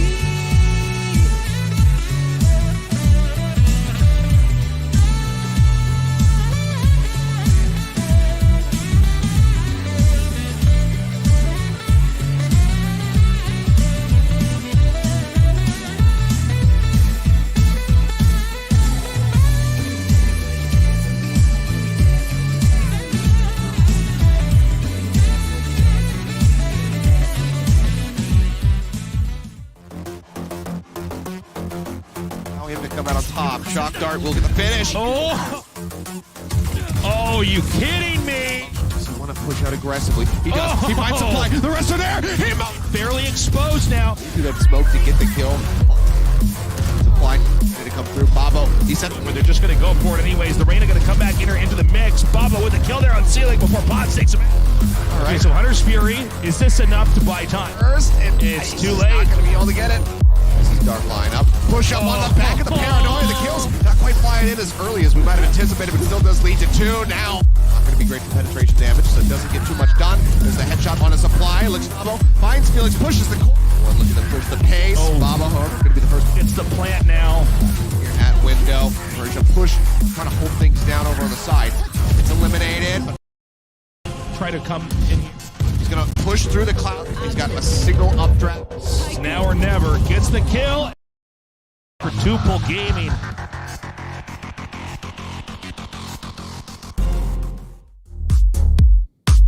Hello, video gamers. We're back. We are back. It's us, the casters. Your casters are back. We're here. We're going to cast these video games. Boys are back in town. For any of the Zoomers out there that don't know what that song is. That's right. We are in a 1-0 lead for Tuple Gaming. Goma, it was like they were holding their own until they completely and totally were not. Yeah. And got trashed. It was fine until it wasn't. It fell apart. They got wrecked.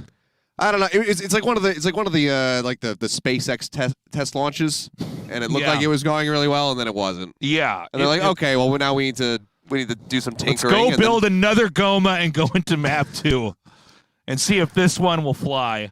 Yeah. it did seem like in the games it wasn't just about the gunplay. It was also about the positioning. Obviously, the burden in a tactical shooter is defending 2 spike sites, right? Since when you're camping and holding an angle, that can be sometimes stronger. But sure. They were tricked a couple times where they had completely naked spike sites, and I mean, Tupul really delivered there in the end. Yeah, they did. They got the pistol round in the second half, and they just didn't drop it from there. Just consistency across the board on the attack. You know, good rotations from them. They set good pace on a lot of those rounds, whether it was, you know, playing it out slow or just getting in, going, and securing the site and defending it successfully. It was very wonderfully done by Tupul. And now we get ready to move to Bind. This is picked by Goma, and we will see Tupul start things off on the defense. So for Goma's sake, they're going to be looking to have a very, very strong attack phase here. Because if we see Tupul come in with any kind of advantage, any kind of, you know, monstrous terror, you know, with a round win streak, we might just have a repeat happen here. Yeah, good luck, Goma. We're going to go to the agent selection here momentarily. Get them loaded it's funny up, because the Cypher on the offense was even stronger than the Cypher on the defense, which doesn't normally make sense. Persia's just very good. You can see Cypher was designed, you know, by Riot with defending the spike site in mind, right? But pretty crazy to see how strong the play was. Goma insta-locks in here supply with that Cypher. Okay, so we'll be shifting off the Killjoy. That is that he's been playing so very much. Everything else is going to be fairly similar, with Selig shifting to the Raze. Aka 1 going to be moving over now to the Phoenix, and Babo going to be doing the same. Question is about Persia. I'm suspicious about this hover. I don't think it's going to happen. Yeah. I think it's just going to go for the Cypher in the end. But you know, given how good he was nailing his shots, I wouldn't mind seeing him pick up the Yaru. We've got Persia probably going to lock in with the Cypher. Cypher's on each side. It's a sunny map. That hat keeps the sun out of their eyes. So you can see. Excellent selection. Can you imagine if this game had sun shafts? Unplayable mess. Unplayable. It's like Battlefield 4. The strongest players on this map are the ones with sunglasses. Okay, so our game is now loading up. Can Goma bring what they did in the first half and hold their own against Tupul Gaming? Or is it going to be like the second half, where Tupul Gaming was in complete control and dominated? Let's find out as we start game number 2.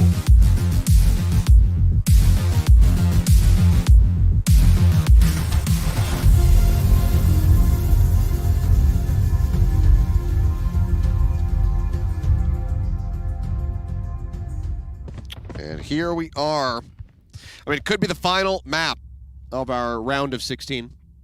Right here.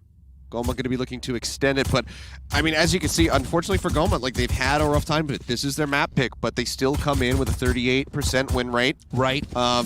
It's just, you know, from facing tougher opponents in the roads to get here into stage 2. So it's not a good look off the bat. All right, Babo continues to peak here. And again, it's going to be, you know, a quiet start here for Goma. Again, they did have such a strong showing when they were attacking. Going even with Tupul here. I think they want to do the same thing and then try to fix all their errors as we go into the second half. But it all starts with the pistol round. The most important round in Valorant is the pistol round, as it sets the pacing for the economics for the rest of the game. Okay, good curveball. Puts a blind in. Aka 1 does get punished there. Puts out a decent bit of damage, but you can see Pawns healing that up. Persia, depending on whether or not he wants to try to peek this, but Salik with a really great lurk around from the back. Puts quite a bit of damage in on Tahia as well. Knocks him down to 22 HP. Persia now finished off. Felix with a nice peek over from short, and that just leaves Babo all on his lonesome versus 4. Good tags on the supply. Almost gets that kill. Sends out the nade to try to get the finish. Won't be able to do so, but gets the kill. Babo is a killer. Boombot's there. Can he actually do this? This is insane. It's 3 HP on supply. You'll see the drone. He's going to throw out the nade. He's going to be darted. Pulls back over to the side. Almost. That was so crazy. He almost has it. He takes him down to 40 HP. There's a great try by Babo, but even better there by Goma. Really solid setup. Selig getting himself into the back over towards defender spawn, completely catching Risk off guard with that right click from the classic. Just gets the insta kill. And Goma, they do manage to start things off with a win. So as our game continues on, the first victory here, a big one for Goma. They need to keep that momentum with them. We do have the Phoenix purchasing a Sheriff. We should watch for where he's going to be waiting. It looks like right now he's going to be covering A here with the Omen. But this appears to be a possible push into Hookah.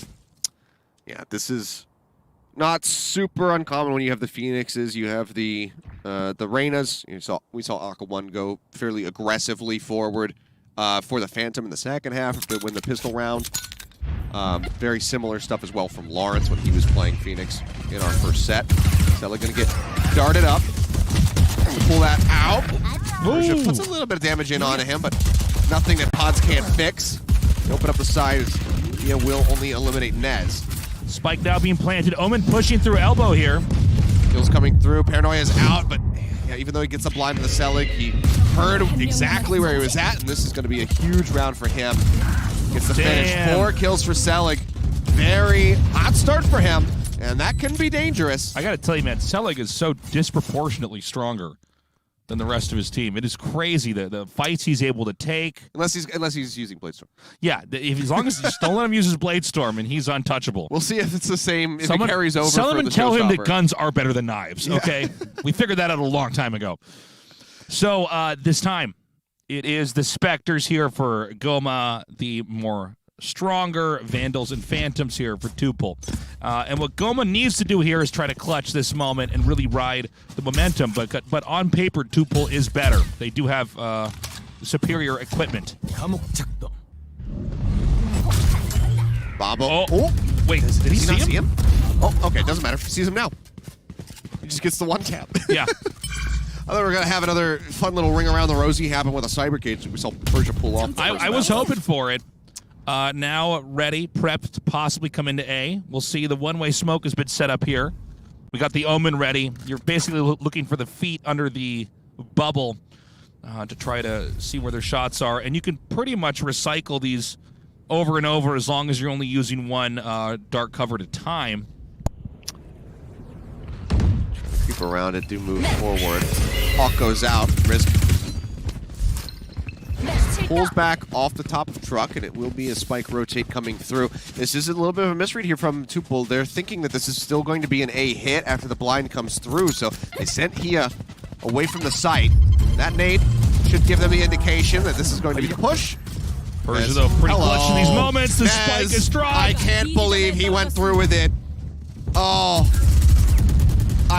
Replay, please. Production, can we get a replay from the Omen's perspective? I don't know what he was thinking. It was so funny. He just like... There was enough time to realize what had happened to Selig and not use that teleport, but it seems like maybe he wasn't paying close enough attention. Among all the abilities that the different agents have, Shroud Step has to be handled very carefully. Yes. Because you're vulnerable during it, like as you started, and then of course afterwards when you move over there. And that was an example of just not using your abilities correctly there. And did we get it? What happened? Oh, that's what happened. He had enough time to realize what had occurred, but it seems like he was just tunneled in to going for this TP play to try to get the spike down in the tube, and just didn't realize. Maybe he thought that Persia was playing from elbow side rather than on the site itself. Here we go. Oh, that's going to kill. That's going to get a kill on here for sure. Good timing. Caught him while he was on the drone, so didn't have an opportunity to cancel it and move away. So it's a good entry. Spike now being planted outside of tube. Oh, I'm worried here. There's just maybe not enough. And it's going to be just supply here. Being hunted down. Risk, if he wants to, can dark cover the window as the defuse comes in here. Baits him out and wall bangs him as well. Worried for a second there for Risk. Seemed like he wasn't going to get the kill in time. Thought maybe he was going to get dropped and lose out on a rifle, but they do get it. So Tupul moving up 2-2 now. And this is where we have to start getting concerned for Goma, is this slippery slope, the momentum coming in. Yeah, this is... What's scary is, like, yeah, that's cool that Goma wins the pistol rounds, but the rifle rounds are going to be more representative of what most of the game is. And now that Tuple has been able to buy Vandals or Fandoms, in this case it's all Vandals, they are not losing. And I do worry this is going to be a poor man's round here for Goma. It's Sheriffs and a Marshal. Trying to get into position. It's a law and order round here. So I believe that was... Yeah, they recon darted forward to scout, and then we saw the satchel boost come through from Selig to try to get in a position to catch somebody going for the ult orb. But as soon as Persia sees the dart, Cams just take a look at each other. As soon as he sees that, he pulls back. He doesn't risk it, so the Marshal doesn't find any value on that push. Just kind of give up the satchel for free. Now Selig pushing forward, just doesn't stand a chance. Risk. Doming 2, back to back, looking for a third, spots him. Does he find 4? He does not. Felix gets the finish, but there's not much more to be done here. Yeah, he's pinned up over in this location, and I mean, there's literally no way that he can win this fight. He's got a reload too. Very unfortunate. Now all the Sheriff's just going to be scooped up by Tuple. You see Babo with a huge smile on his face. It's a funny round because oddly enough, they can farm out the Sheriffs for that. They just upgraded. They've upgraded in every way. Oh dear. And so the rich get richer tonight as Tuple has quite a bit of credits and quite a cushion now. A cushion of support financially, whereas if Goma loses this round, in which they bought Phantoms and Vandals, they'll be back to Sheriffs. Yeah. As we go into round 7. Tuple is Scrooge McDucking it right now. They can just bathe in money. Think about that. Scrooge McDuck. That guy could swim through the coins, right? In DuckTales? Yeah. How strong you got to be to swim through coins? Indestructible. Yeah. It would just break your neck if you try to dive into it. Yeah. It's crazy. I would worry I'd choke on the coins when I'm swimming. I was going to say, he spits them out of his mouth, too. The choking hazard. It's a little bit, makes you think. These are the important questions to ask. Literally unwatchable. Such an unrealistic show. I know, it's not realistic. My suspension of disbelief completely destroyed. By the way, a spike plant out at the exterior of U-Haul. Okay. Well, I thought it was, but it was dropped actually at the last second because supply was picked off. It's going to be the Rays now going for the spike plant vents. Felix, this is a great angle if they can get the kill. Okay, he forces back one, but Persia with a repick, but Nez holds the angle. Knocks them both down. 2v3. No ults to speak of. Aka1 tries to creep up here. Can outgun Selig. He's got 60 HP, but actually finds Nez. It's a good kill, but is he going to be prepared for this extra push to be coming through? Pods gets the kill on Hia. Pods finds one. Aka1. He had to have seen that shot come through, right? Nice. Selig with a clutch play gets the back shot there on Aka1. More like Aka none, am I right? No, but seriously, he gets that kill, ties it up 3-3. All right. Not too bad here. Heads above the water, but Babo is maybe looking to crank up the pace a little bit more. Shifting for the operator. Didn't see it come out in the first map. Yeah. Now, again, we're seeing the benefits of having that cushion, even though they lost that round. I mean, you could buy an op going into the round after that. Babo may try to get a very forward position here and try to get an early pick. He's just going to be playing around U-Haul, staring down short, but this is going to be a full-blown push in onto the B side yet again. Persia pulling back, wants to get into elbow. Watch the cam safely. Supply has his set up. It's coming through. The boost out. Cam's now destroyed. Dart has to be removed. He gained some vision with the recon dart. Doesn't manage to spot much of anything. Omen goes for the plant there at the corner. Plant for B-Long right now. Risk is ready here with the paranoia, and it's going to be triggered and sent through. That's going to allow the rest of the team to try to invade. A fight over here in the tube. Nez kill there on Hia. Oh, big miss from Babo. Doesn't get the punish. Now they lose out on 2 members. They need to make a decision right now. Are they going to go for this, or do they want to try to save this operator? Seems like might not have a choice. Spamming through Babo. So very low. 2 HP remaining. And he's going to have to hightail it all the way back over to the opposite side. Persia still sitting here. He's going to see what he can get done. Try to get some of these guns out of their hands. The opportunities for Persia are huge here. Gets the double kill! He finds him. If he had a little bit more time, he heard that double teleport. He might have been able to make a play for this defuse, but he's just not going to be given the opportunity now. So a loss there for Tuple, but in the end of the day, not that bad. I mean, they take the op into the next round. They retain what they can. Persia has enough to buy somebody. It would have been devastating had they lost the op, and then that op could have been carried into the next round. So now we go into round 8, and this is where, fortunately, they can still buy the Vandals that they need in this game, but Tuple needs a win here, or they're going to start hitting rock bottom, and it's going to be Sheriffs or nothing. Yeah, Risk did receive that buy, so they help him out. Babo's still going to be spotted, so they can confirm that the operator is here at the B side. Showstopper finds Babo. Selling follows up, draws out with the Phantom, gets Aka 1. He takes his head off, but now is all alone here on the B site while the rest of the team scrambles to rotate through. Blind comes in, but it's not going to be a full duration. Gets pods, but oh man, yep, the spray through just comes in, and that's the end of the round. Goma scooping up their 6th, looking very good on this attack. Yeah, nicely done, well executed, extremely short round to be frank. We're having much faster paced games here today for the second half. So now 5-3, and an impoverished Tuple right now. What are they going to get? A judge here for Risk? That might actually be handed off to Babo, actually. Babo going with the Sheriff himself. Yeah. So he's just, okay. Does have it at the end. Second purchase for Risk. Playing into U-Haul, begging them to please come to the A site. But given just the round history and the success rate, they're going to stick in with us. Hia, however, playing in the back with that Phantom. Does manage to take down Selig. Oh, they're just not quite able to get that dart. A frustrating moment there for Felix. Going to go for the teleporter play and try to dive into A shower. Only the Cypher stands in their way. I'm surprised that Babo, I mean, he wants to get over to the A site pretty quickly, but he could have moved up into hookah, recovered Selig's gun. Does not do so. Persia, ooh, barely throwing down. That Cybercation time is Supply. Will use the neural theft. Good spot on him. Supply follows up for another kill. 3v3. Spike has been snagged. Now V2, and Supply has no HP remaining, and he's going to go to B. Himself. He's going to rush into B here. Here we go again. Ring around the rosy.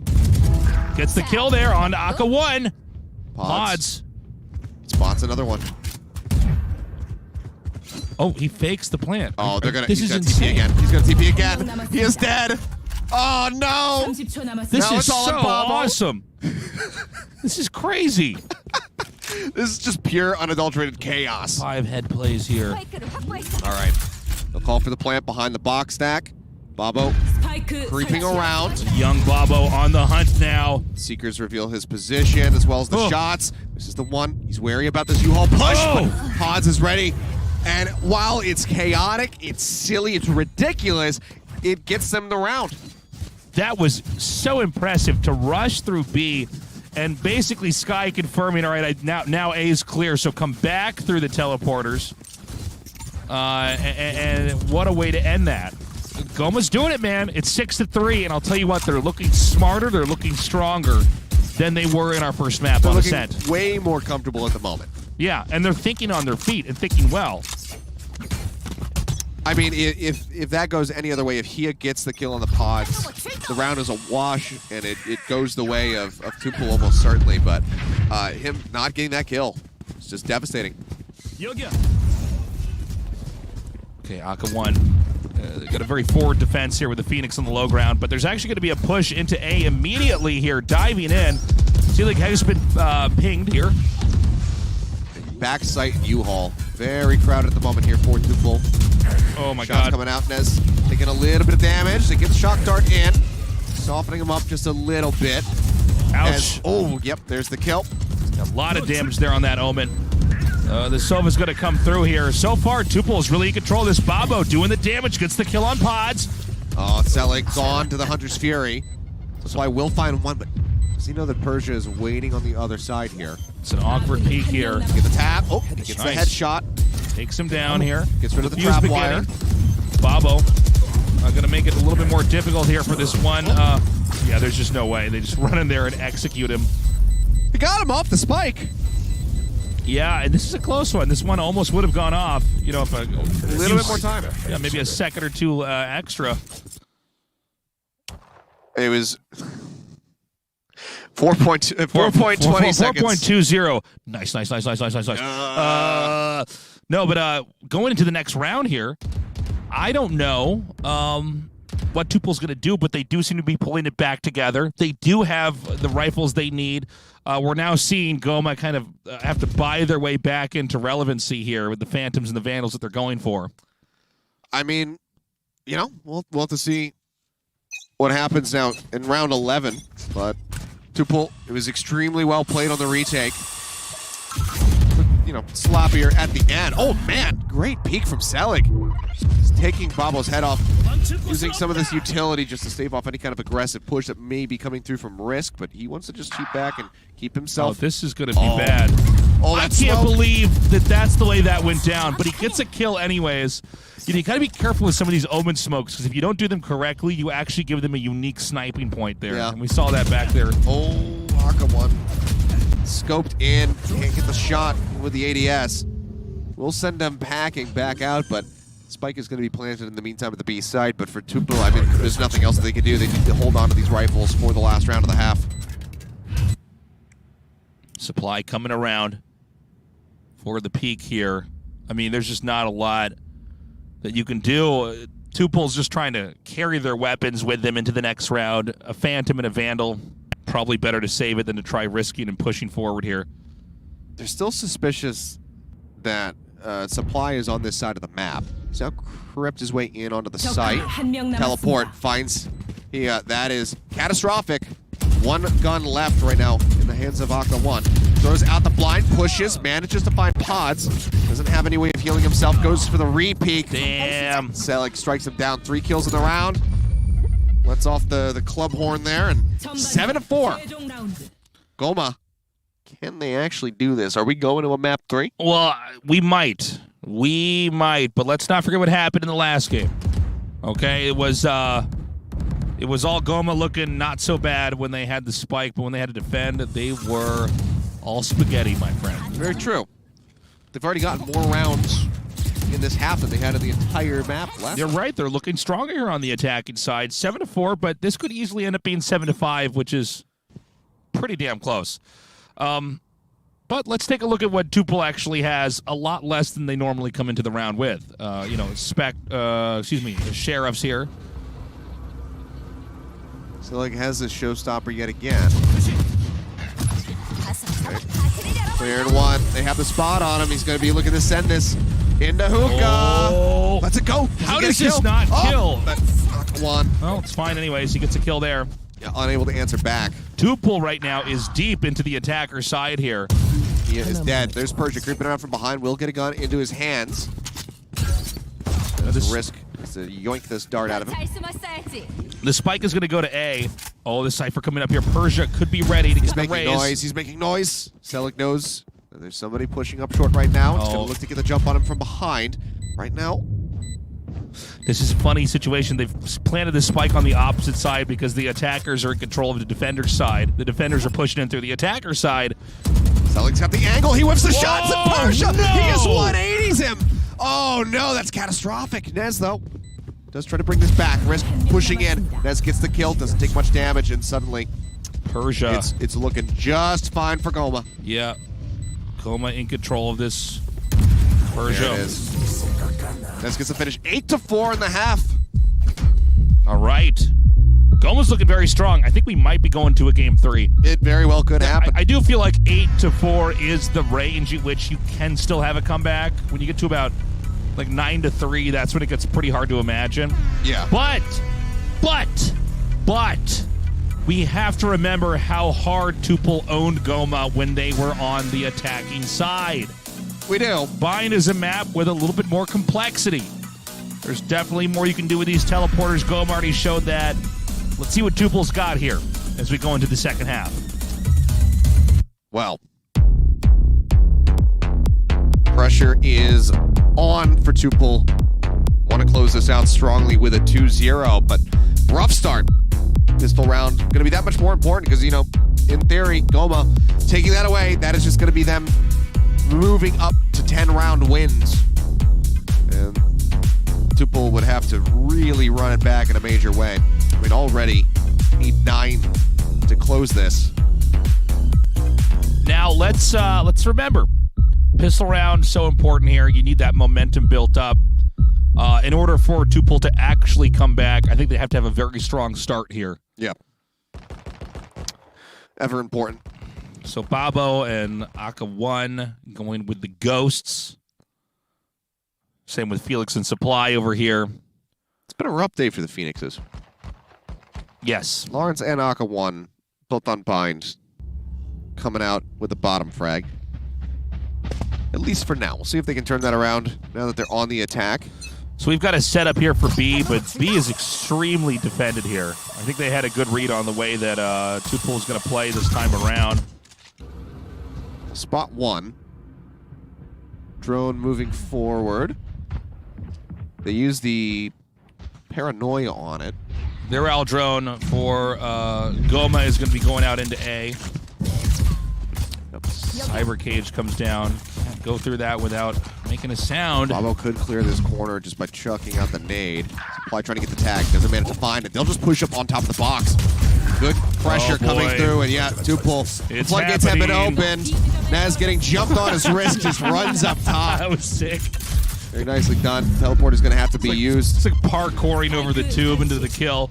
Great play there. The spike is planted, and the round is secured here as the first victory right now is going to come down unless Seelig... I mean, look, Seelig's the best guy on the team, but I don't think he's that good. I don't think you can classic your way through 4 hiding agents. Especially and a when you've spike been tagged ticket. up. Yeah. Get it out of me! Will not be tracked for your research. Yes. Like the sharks that they...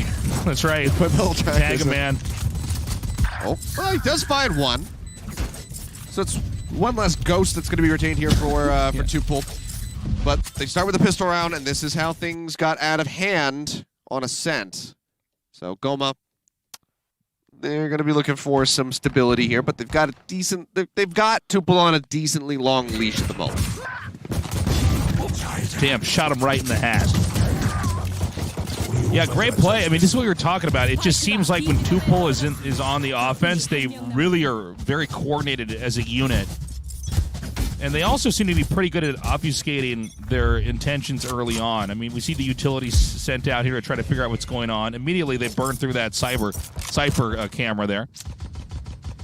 Put that back on cooldown. It is an unusual stack, isn't it? We have 2 in shower, just like the last time. They're going to get the orb, of course, but they come back. But normally we have 3 over at A in general. Typically. Especially with a Cypher. Because Cypher, it's normally just a Cypher and then maybe one other agent at B, but this time they do a reversal stack. Well, that'll confirm their suspicions. Dart going out. Nade. It's a decent chunk there. Good nade by the Rays. Keeping him at bay.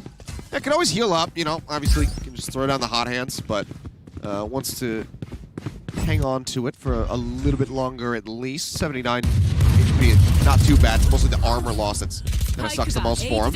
1-for-1 exchange. Oh, bad nade timing. Babo still gets the ding, though. Yeah, he does knock him down to 22 HP, and the spike will get planted. They'll call that. Shock dart going to be bounced in, and he will find the kill, which is good. Oh, my God. What?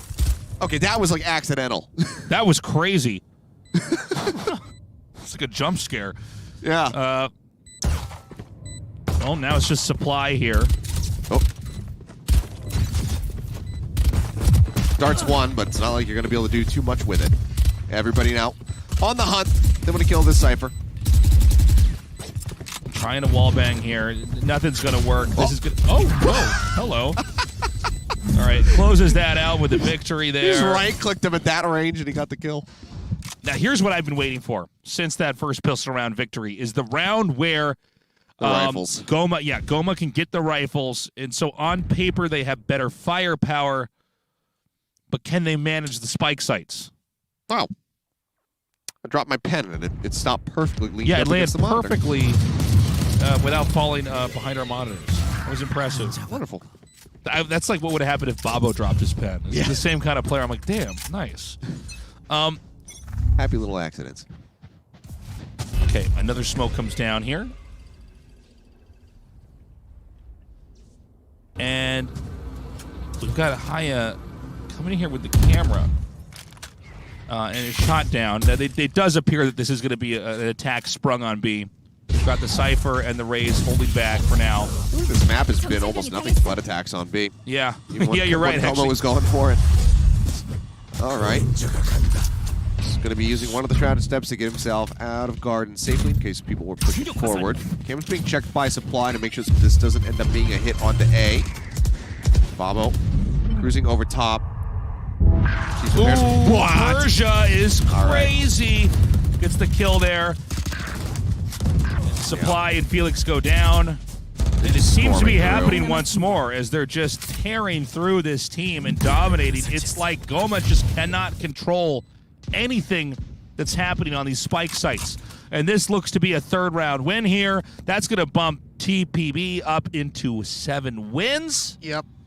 I mean, touching distance now of tying Goma yet again. And economically, this is going to force Goma into, I think, a sheriff round here for round 4. Pretty much, yeah.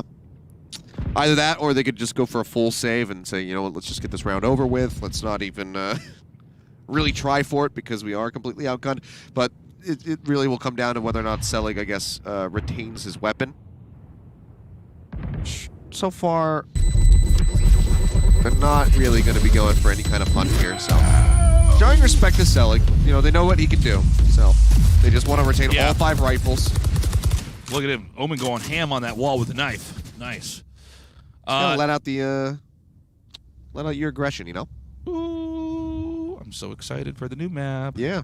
So, Goma, I mean, they're getting sheriffs, cowboy guns, frenzies. Shouldn't it say Paradise instead of Breeze? Or is it Breeze? Is Breeze the map? I think, yeah, I think it's Breeze, yeah. Oh. I think. Maybe I'm just an idiot. Well, Breeze is Paradise, right? We're not that off, right? I think the first thing that I think that I saw a leak and I think it said, like, Welcome to Paradise or something. He shut down there. He may end up having to throw a cyber cage down if he needs to relocate. Babo hanging back now outside of B. It is Breeze. I confirmed it. Nice. Okay, so this is going to be a problem for the Cypher in the... Oh, I'm sorry. I thought it was going to bounce it off the wall. Instead, it's going to get the kill that way. More than one way to skin a cat. They're just mowing their way into B once more. Good peak timing by Selig. He gets a punish on the 2. Only 6 HP remaining, though. Yeah, this is rough. And they're just going to go into Nez. A. Persia. Okay, Frenzy gets the headshot. Nicely timed. I mean, that's guns in hand. Nez doesn't take any damage either. Throws through the paranoia. He's going to push in. Nez.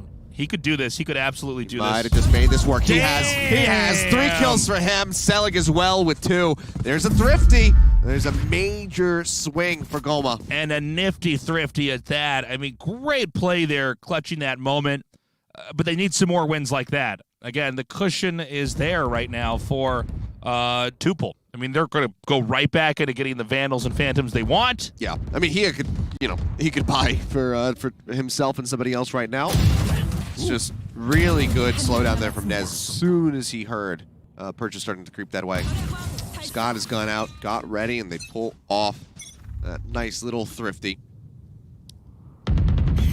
Again, starting with the push over towards B. Persia lurking outside of A. Okay, a flash. Oh, no, sorry, not a flash. Going to be an Al drone coming out here. Going to check the corners here. So to confirm that they can at least push up into B long if they want. It's got a miss on the dart as well. Counter intel comes out here with the Trailblazer. Let's get the spot out onto 2. Nobody's holding the spike just yet, but it does appear that they're gaining ground into B here as they safely maneuver. They do have the Cypher in the back here in case anybody tries to, rather than go in for teleporters, go directly through the back of their side. Okay. Oh, Aka 1, kill Supply. Moves in here. This is his ulti, of course. He's going to have to run it back. Yep, that's not what you want to see if you're a fan of Goma. If you're rooting for the underdog here. Good opening kill off the run it back. Yeah. This, you know, the delay on picking up the spike and rotating it through Hookah, though, it does buy a decent amount of time for these rotations to start coming in for Goma. That being said, we still do have Nez back over at A. Spike planting now, outside of tube. Planted for B long. Oh. Aka 1, taken down. Spam from Felix finding a kill. Babo shuts down Nez, who is an important part of this infiltration, coming from behind. Selig. Rockets out. He's looking for a target. Gets tagged up. Will find Persia. Risk. Dead on the site. Showstopper now coming through.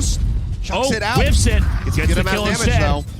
Throws out the nade. They get the punish. Now it all comes down to Hiath. It buys a little bit of extra time, and he's trying to rotate all the way into the back so he can try to safely use this Hunter's he's Fury. missing it. He's the lineup.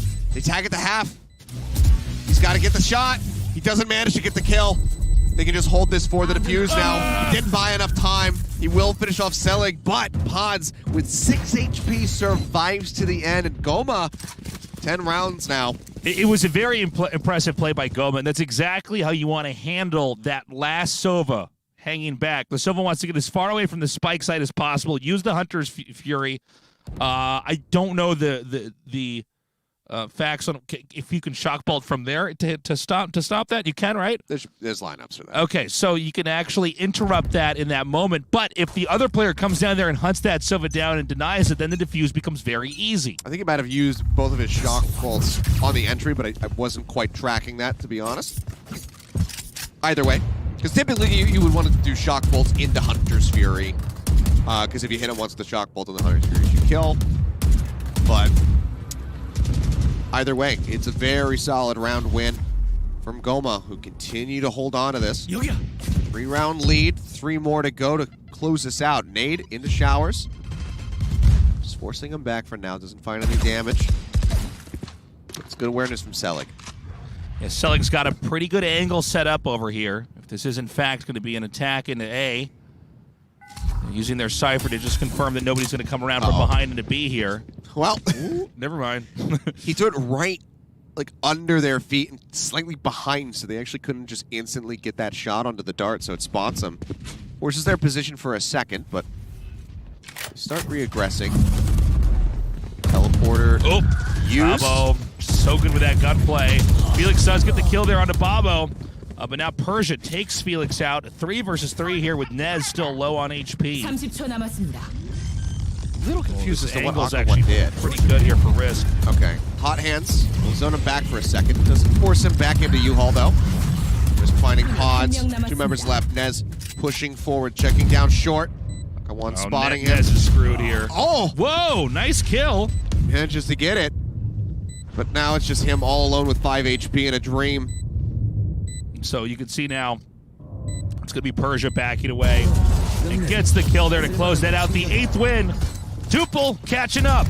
Yeah, I mean, even with the lead here, even for how close Goma is, Tuple are absolutely still in this. They need 5 more to be able to close this out. They do have a Neural Theft available as to supply. Hunter's Fury there from Phoenix. Didn't get an opportunity to use it. I'm really confused as to what happened with Aqua 1 there, because he was pushing up and then went into the teleporter and then came all the way back around. So I'm wondering if that was on purpose. Yeah, I like that angle that Risk held here. It's just a good spot. There's so much focus on the right side as you come out of vents there from A, that to hang in that angle and get that shot off was very nicely done. Immediately, got a lot of utility getting spammed out here. There's actually a push coming here from Goma outside of B long. And if the Cypher sees this and realizes what's happening, they're going to grab that spike and go right into A. I mean, A is just covered by Raze. Sees a 3. Hot hands to clear Hookah so they can advance forward. It's going to be 2 inside of A elbow here. Supply is still spotted. Blime's coming through. They'll hear that judge spam. They don't want to push for it. The nade from Babo will displace 1. Ooh, great shot by Persia. Cypher Cage's going to be set up. Good peek timing from Supply. But they know that he's in here, so nobody wants to peek him. Yeah, Supply going to try to come out. Judge, not a great gun to try to come out into an open area with. To get him through the wall for 46. Nez goes down some cover. Cam comes out, spots 1. Damage still getting pushed through. They're Nez just finds not going to let him get near that spike. I mean, they're doing their damnedest to make sure it doesn't happen. And Supply, in a last desperate bid, jumps forward with that judge, but can't find any more kills. Pretty nasty round for Goma there. I mean, you know, I like the idea of pushing out of B because you can get a surprise kill, but then I mean, do you really want to be playing at this kind of, like, with these kind of risks when you're up and you're so close to closing it out? Because now Tuple has momentum. Fortunately, we can still see buys here. And by the way, there's a little bit of desperation here for Goma. They have no credits. Yeah, it's going to be an op here and then rifles. They got to go all in for it. They know that there's a little bit of a window, so if they lose this one, you know, they'll give up, yeah, maybe an 11th round over to TVP, but then they can try to come back in and win out from there. But this is not the way that you want it to start as they dig deep into their pockets. And, you know, penny pinch to get these guns on board. They lose one right off the bat. Nez eliminated. Babo trying to juke out the Hunter Spear, but Felix, his tracking is great. Manages to get that punish, and that's a 1-for-1. Yeah, taking Babo out early on is going to be pretty handy. Babo is such a good fragger. Over here, the op is ready. You see these shots flying. Selig just hold in the angle from backside. There's still 3 here on A. And they're going to back up. Yep, this is a good read. This is a good call here. Have to recover the spike, but you can just rotate that. It's a little shortcut. It's just a Cypher at B. More of a classic setup right now. 3-player stack defending the A site. If they can get Kia into a position to maybe try to counteract anybody teleporting through, just do a nice little lurk, and then have him play back and support with a shock bolt, maybe this could be pretty good. Felix going on the cross. Gets himself over. What? TP into the backside. Oh, that's crazy. Yeah, he just gets right in there. Now the spike's going to be planted this time inside a tube. We're just trying to hold it down. Manages to find one. Blind's coming through. He's going to use the neural theft. Gets a spot onto him so that everybody is in the back. Moves up into the smoke. Cannot outtrade, however. 2v2. Pivotal moment here. Clock ticks away here. Aka 1. Ooh, comes out here. Loses that fight, but he has to run it back. That's right. Pushing in onto the side. Selig gonna be gone. Wall coming up, but it doesn't matter. Risk gets the final kills. He boosts up on top of the tube. 10-10. This is so sick. Could go either way here, but that was a round that really Goma needed to win. In a sec here, we'll get to look at the buys. Ouch. Judge and Sheriff. We've seen teams win with this before. I mean, Supply does have the ulti ready. I mean, the Omen ulti is always kind of meh compared to some of these other ultis as far as changing the landscape of a round. But great control here. I love Risk boosting up onto the tube, getting that kill. Really well handled at the end. Money fairly well situated for Tuple at this point. Same cannot be said for Goma, as you're pointing out. You see they're trying to get a little feisty over around Showers. Getting feisty around Showers. We've got Phrasing, sorry. We've got the orb farmed out now from Showers, and it's the spike just waiting. Confused bird just came through. I know. The you see the bird was like. Bah! I mean, that's what would happen to a real bird if it accidentally flew through a teleporter. Yeah, exactly. Like, I'm flying south, and all of a sudden, what? Wait, where the hell am I? My bird brain can't take this. Great stack here at Showers. I don't know that we're going to see a push come out of it, but if they do push, it's going to be bad news here. He's holding the angle with the Sheriff. He needs to get these one-taps. Okay, here we go. Oh, that's what you needed. Huge. The nade is going to get some damage in on the Babo as well. Takes him down to 87. TP coming through. The blind is going to be good. Oh, this is insane. Blast back out around the corner. Great movement from Babo. Where's Babo? Hod's like checking himself for a second. Is he behind me? Is behind me? All right. Well, the neural theft gets the spot out. We're still rotating the spike around. 3v5. Goma look to take the lead. I mean, they're running out of time. Nez is just holding the angle. Oh my God, this is so crazy. Tap after tap after tap, but Risk and Persia starting to pull back through here. They don't have time to get this plant. They just need to try to get as many guns down, force them to buy more stuff, make sure that they can't carry over any of these rifles. It will get pods, but it's still going to be 2 surviving members, as Felix should be able to scoop something up. He gets a Vandal right at the last second. So 2 carried forward here for Goma as they move up 11-10. Great round back there. Let's hope they're as good with their rifles as they are with those Sheriffs. Right now, Tuple, again, that cushion allows them to buy back in. It's all off the back of that just fantastic lurk by Selig. Just move it up in the showers. Now has the showstopper online. Babo does as well. See if we can use that to open this side up. Rotation is starting to come through now from Felix. And I think they might be sending Nez as well. Pod's hanging back. It does appear we're going to have an attack over here on B. Tupel's had so much success on B already. Great flash, but he takes down 2 for 2. this guy with him. 2v2. Supply getting himself in a prime position to answer back. And that kill onto Hia. Eliminating one of those ultimates now. You creep forward. Spike still down over here at long. Will be recovered. Risk. Faking the TP. That is sick. But do they hear it? Do they get the read? They're not biting. They're still sticking around, and now they see him, and now I think they're going to have to take the teleporter for realsies. They do. There is still a raise over here waiting. Yep. Sela getting prime This is the one you want to watch out for. Oh, this could be an absolute disaster for Tupel. They're making their way forward. They don't check it. Oh The showstopper comes out, but he still manages to get the shot off. Spamming through. Puts so much damage in auto risk. He's got 10 HP remaining. Nez up top here. Oh, they'll just finish him. Goma, Wow. 12 rounds on the board. Great defuse there. Goma, they've just got to squeak out this last win. But there's a chance still. The Tupel goes into overtime. And from there, who knows? Yeah, very well can happen. But Tupel, they need to be all in on every single round here.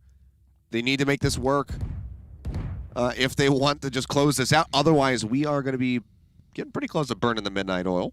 It's almost, what is it? 9:38. 9:38. Not too bad. Now, for the possible final round here on this map, I do want to point out Tupel, they have utility. They've got good weapons.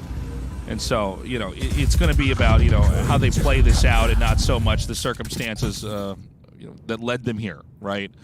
They're not stuck on sheriffs or anything like that. Oh. Uh-oh. That's a catastrophic way to start it. Paranoia was there as well. Selig blinded. 2 kills instantly. Goma, they find a third. They find a fourth. It's all on Persia. Yeah. You know, 1v3 with 30 HP. It seems like we're going to a third map. I don't think that Persia's going to do this. It would be insane. It would be the craziest thing that's happened all night. 4v1, or sorry, 1v3.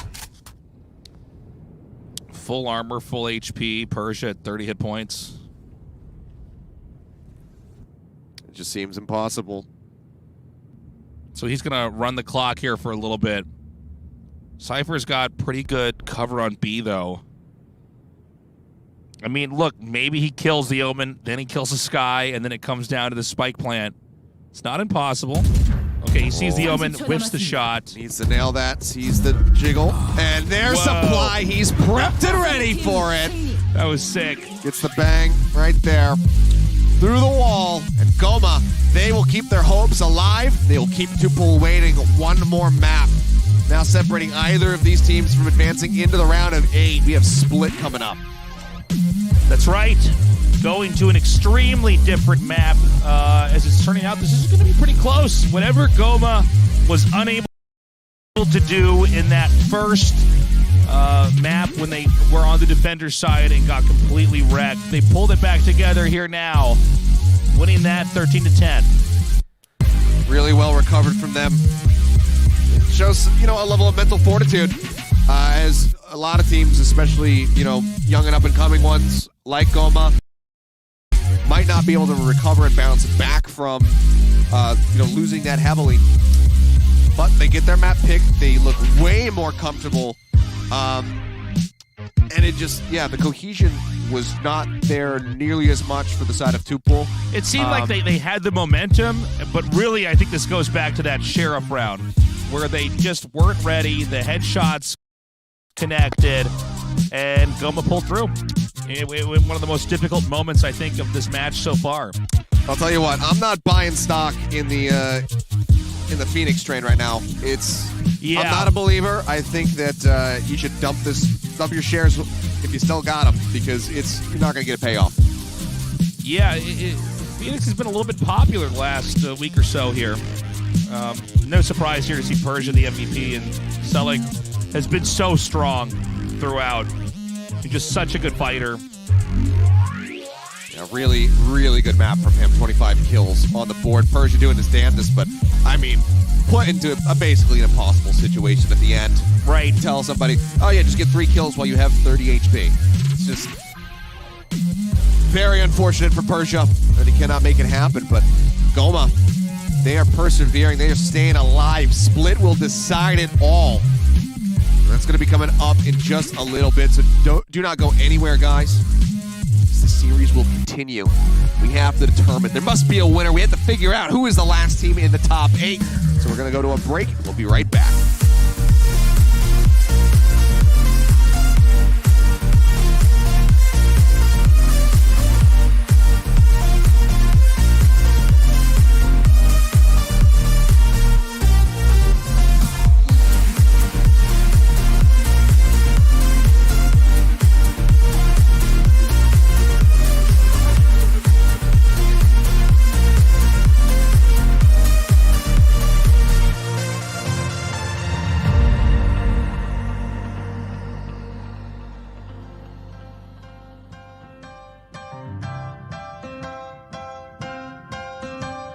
She could look pretty, shine like the city, make him stop and stare.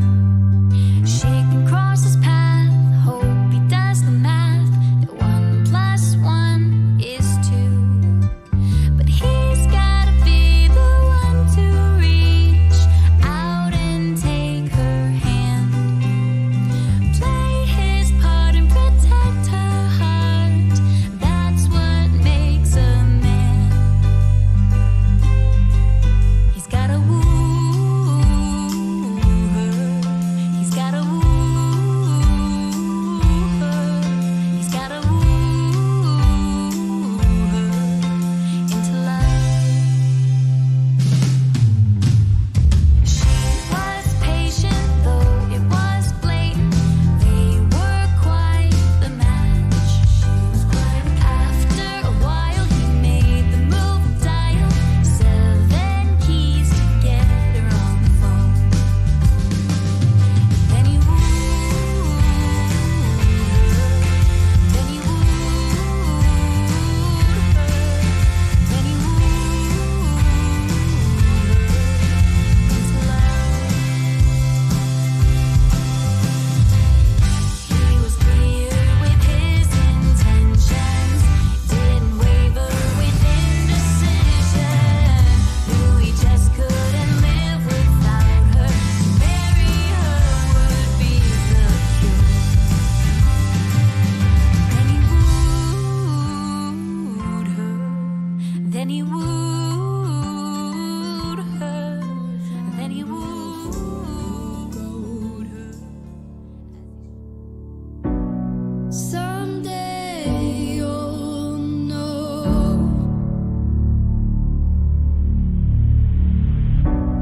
Someday you'll know. And you know what I'm going to say. I've been feeling this way for far too long.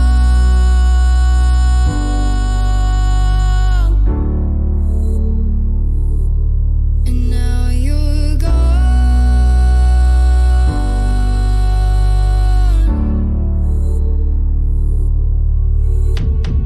Took me away from all of my fears. Kept me away from all of my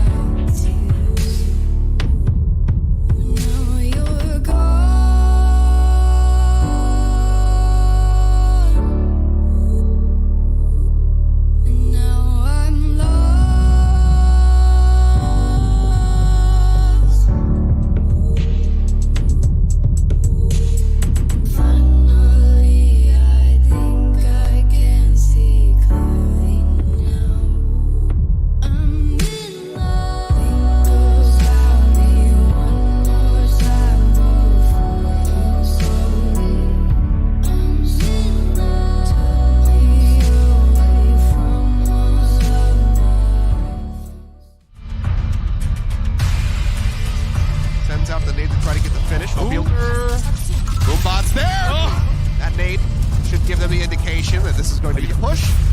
Persia, though, pretty hello. Replay, please. Put up the satchel for 3. Now sound like pushing forward just doesn't stand a chance. Risk. Doming 2, back to back, looking for a third. Showstopper finds pop. Gets pods. But ring around the rosy. They're gonna TP again. He's gonna TP again. Wary about this U-Haul push. Tag hasn't been able to find it. They'll just top the box. Good opened. Naz getting jumped on. Yeah, will find the kill. Which is good. Oh my god, this is good. Oh, Persia. Goes through the paranoia. He could absolutely do might this. have just made this work. He has. You can hear that spike. I mean, they're doing their damnedest to make sure it doesn't happen. Looking in on the side. Sound like it's gonna be gone. Walk. They're running out of time. They're just holding the angle or anything like that. Dropping way to start it. The jiggle. And there's a lot. See, guys, that wasn't so bad. It wasn't that long. We're back. Quick little break. Yeah. Yeah. Let you go to the bathroom, get a snack. That's exactly what I did. That's what you did. He was eating a Reese's, and I was telling him, I've never been a Reese's guy, but I was saying I like Twix as a candy bar. And teach their own, you know? Yeah, and he was like, I'm not a Twix guy. I'm like, that's why we're casting together. That's why they put us together tonight. Yeah. They know our candy bar preferences. That's right. Well, you can't have two Twix bar casters together. That's going to be chaos. So we go into the final map of the night with these two teams, and I don't know who's going to advance. I thought Tupul was going to crush on Bind after doing so well. On Ascent, not the case at all. Goma came back, they delivered, and now Tupul is going to have to fight if they're going to continue on here in VCT. Yeah, I mean, it seemed like it was going to be just a shoo-in for Tupul after that map 1, after they started getting a bit of momentum, getting up to that 10th round win on Bind, but Goma just came back in such a strong way and completely shut down their hopes of being able to close it out. So really, really solid work by Goma to keep their heads above the water, but now Split has to decide it all. Obviously, this is going to be, you know, the most defender-sided map that we have in the pool. Absolutely, yeah. So we have to see how they both fare here. Goma, they had a really nice rebound defense for Bind. Can they do the same as we move into Split? And what differences are we going to be seeing? I like this from Aka1. He's going to be going to the Raze, something a bit more standard, not the Reyna, not the Phoenix, so a lot less risky with this. And it's going to be Hia going for the Viper. Very fast agent selection. Sages on both sides, not a surprise, as plugging up the middle here is extremely strong on Split. A site and B site very far away. Again, we did supply with the Killjoy. Hia locking that Viper in, as Viper is becoming more and more a part of the meta out here in Korea. Again, these two teams are tied up 1-1. It looked like Tupul was stronger at the start, but by game 2, our young team Goma managed to pull it together. It's all going to be decided now as we go on to Split for map number 3. Tupul versus Goma. Let's settle this now.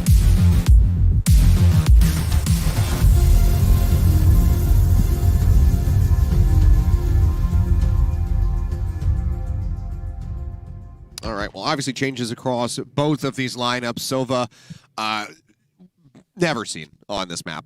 You know, we don't get anybody that really plays. I think we had one team during an open qualifier that was running Sova, and I remember re-watching that VOD, and the whole chat, as soon as they saw it locked in, was like, Sova on Split? What? It's like, yeah, I get it as well, guys, but they were a rookie squad. TVP, Okay. first on the attack. Good fault line will shove Babo back. He looks to play lurking around the garage. This is funny because they can basically, with the Viper wall, push all the way up towards zip lines here, undetected. Supply, though, coming forward, might be a misstep here. He would be walking into danger as Haya is waiting comfortably around the corner. Oh, I thought maybe he was going to go for a bounce. Supply safe for the moment. And this is going to be the spike headed towards the B site here. The idea is that Hia can come in from behind here, and I think they've very successfully duped the team. We have the the Sage now coming up.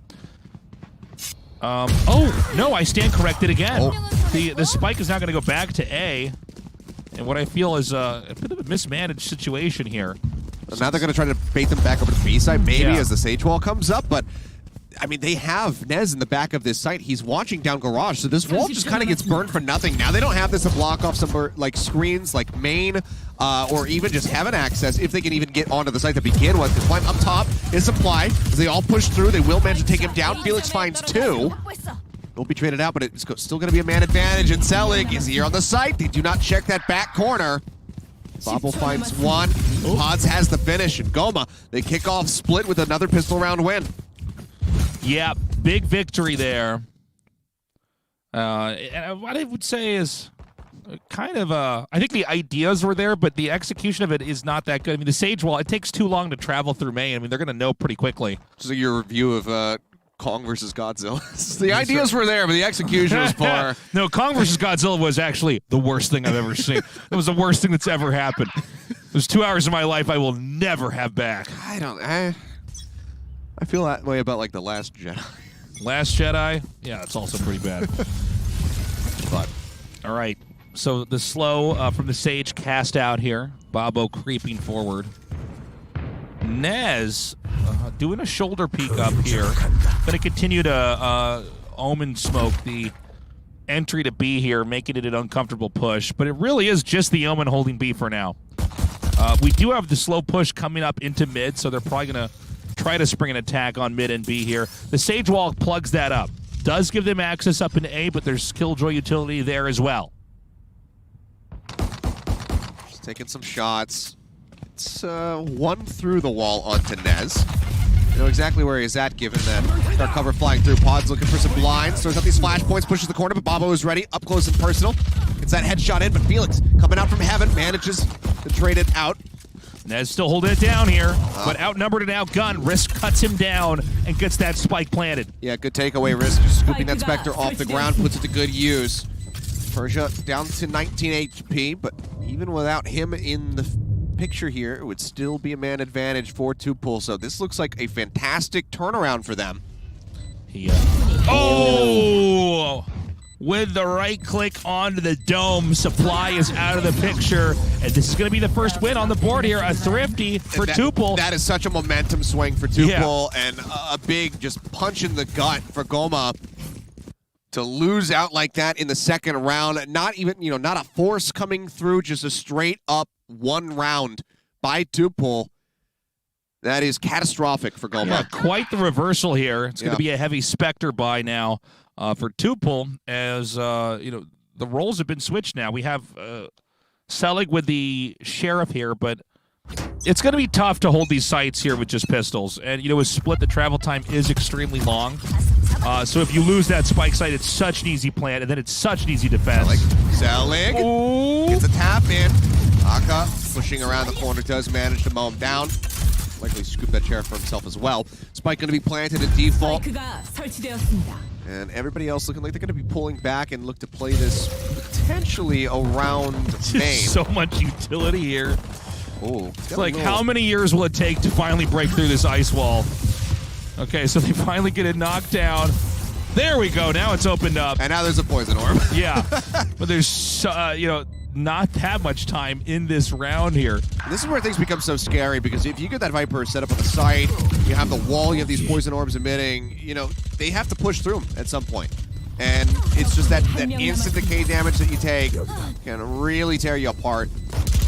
Push comes in, Supply goes down. There's the cleanup, not flawless, but they only lose that on Hia. And DVP, they will go ahead and scoop the third round. Complete domination on a completely... there's just no way they could get in there. I mean, when that ice wall came down and then the Viper cloud comes in. Tough round here. But, of course, now that we go into round 4, this is a round where Goma can actually get some real guns here. The Vandals and Phantoms have been purchased. There was maybe a possibility with the Jet getting the kill with the, what do you call it? The Sheriff, excuse me. But it didn't happen. They broke in. Yeah. Good opening shot to, soften up Aka 1, but couldn't get the follow-up. Out pressured is Nez. Nez, this is a bad idea. Oh, they get the blind. But Persia with a great spray there that drives him back. I think it's pretty clear what they want to do here. A blinded Nez is going to have to try to hold this down. They come Spike through. Close. Let's get the one. Poison wall up now. Yeah, into ice wall. Now. Couple of wall gamers here.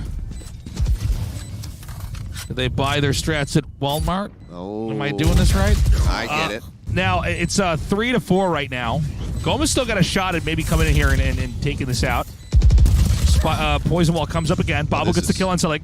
This is a mess. This is just a meat grinder right now. Aka won. The last one left standing, but he's just completely outgunned. Surrounded by 3, and Goma, they do swing back in here. I mean, granted, gun advantage was there since they come in with the rifles. They will tie it up 2-2. But what a messy round. Yeah, that was... Honestly, I'm a little bit surprised that went that poorly. I'm not sure where things really began to fall apart there. I think they didn't have the B garage covered very well. Yeah. Maybe some overconfidence there would be an attack through the poison cloud when really Goma kept it together, and nothing is going like a normal game so far. I mean, we saw Tupul turn it around in round 2, but now at that time with so much utility spent, they did still end up losing that round to Goma. Fault line slows up the attack from Aka 1, but doesn't dissuade him. He gets himself to the top of ramp. Spike's still going to be dropped over in A-side sewers.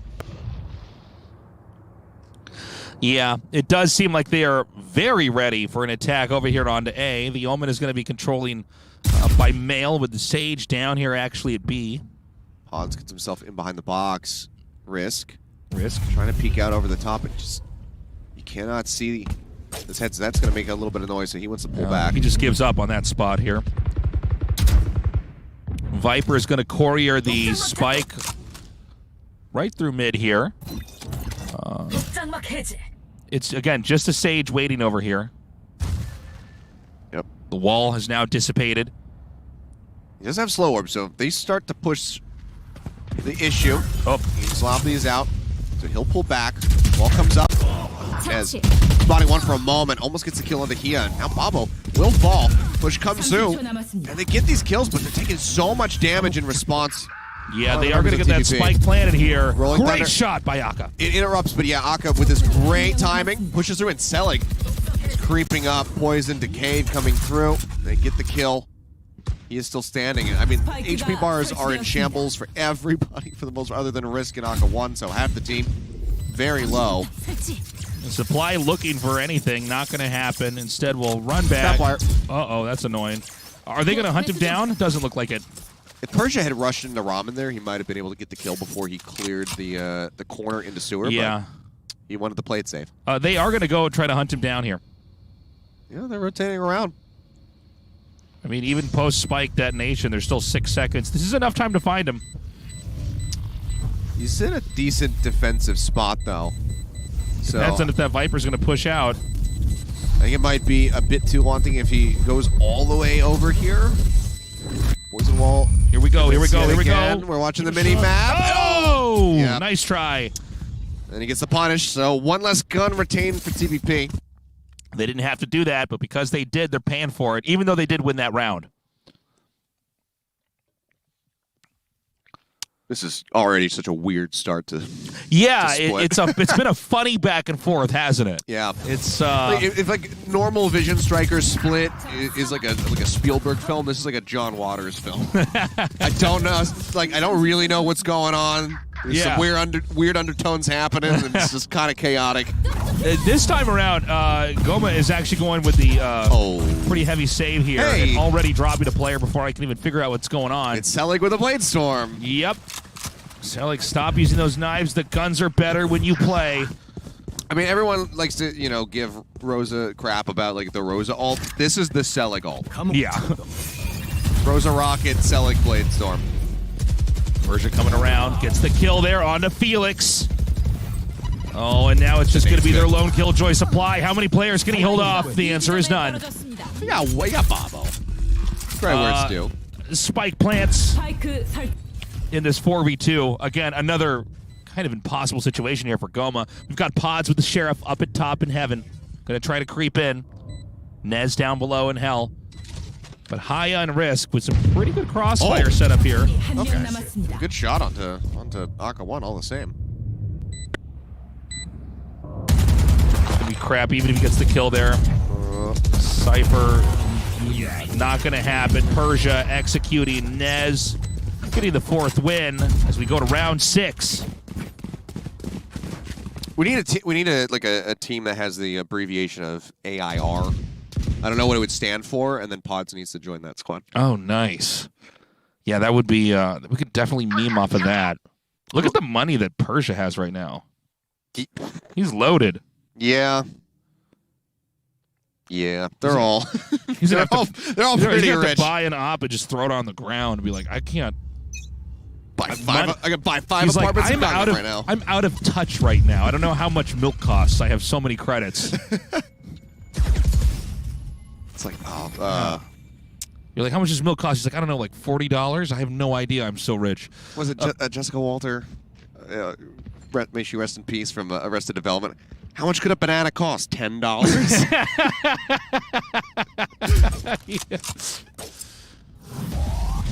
Okay. Stelling's coming around the corner. Babo, it doesn't look like they're going to commit here into B. They're going to push into mid first. Keep in mind, the Viper is all the way over here at A. And they're smoking this, making her... It's very unclear what's happening on that side of the map. The Spike is actually still by spawn. Oh, okay. They're going to begin to creep in. They're going to have the Rays come grab this, and the Sage is going to try to poke out here and put that wall down. Avoids the stun. Babo going to peek again. No? So he gets himself just on the other side of the wall. Swarm used. Boost out. Rocket just kind of tickling Pods. Not getting the kill, but Risk does manage to find Selig. Lockdown now used. A real way of destroying this. Yeah, the lockdown much more important in a moment like this. Oh. Babo did make it out safely. Yeah, barely actually. Very close. We're seeing Goma try to come in here and save the day. Felix just around the corner and in the middle of the reload gets the kill. Like, Risk, hello, please save me. Oh, they get it in the end. Woo. As the final kills do come flying Crazy through. round there. Yeah, I mean it is messy, but it's fun to look at. Coming back. It's like a Transformers movie. Those aren't fun to look at, never mind. No, they can go to hell along with Kong vs. Godzilla. Yeah. Those were just... Ugh. Skull Island was pretty good. Skull Island was okay. I like that one. No, I'm a reasonable person. I also like John C. Reilly quite a bit. Yeah, he was good. Nice stun there at the start. Forward position here. It looks like the Killjoy may try to go for a peek. They've got the setup here with the breach to flash through, and then the Killjoy to come out around the corner, but nobody's going to be there on the other side. The Spike is now being couriered over here through the A spawn, or A side spawn, excuse me. And it's just an Omen defending here. With a Bucky of all things. With a Bucky. I haven't seen a Bucky. Like, what is that gun? 30 years. How is that thing? It's, not been the most popular out of the changes. Hello. I was going to say, I'm like, that poison curtain might actually be pretty good for the guy with the Bucky, but not the case. The bot got him. I'm sorry, Nez, but I can't help it. That was hilarious. Oh, good God. Persia, what a shot. All right. Wall comes up to keep him protected. Oh. Risk coming around here.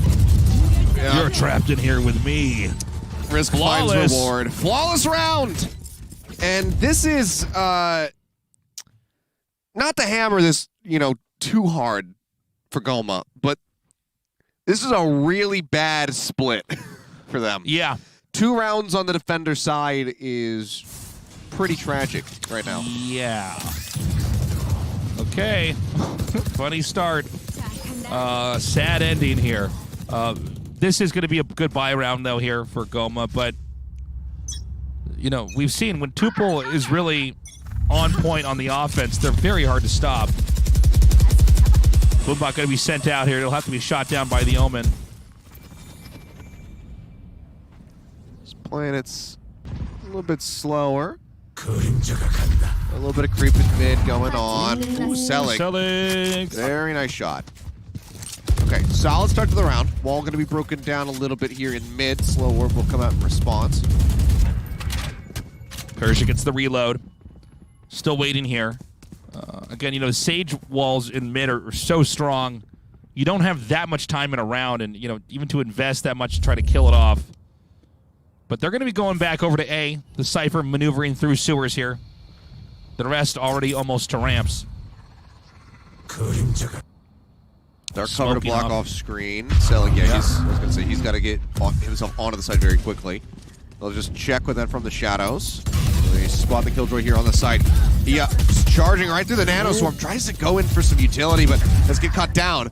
Good shot there from Risk. Dink into the finish on the head. Risk is absolutely crushing this game. He's getting such good engages. Spike planted for corner.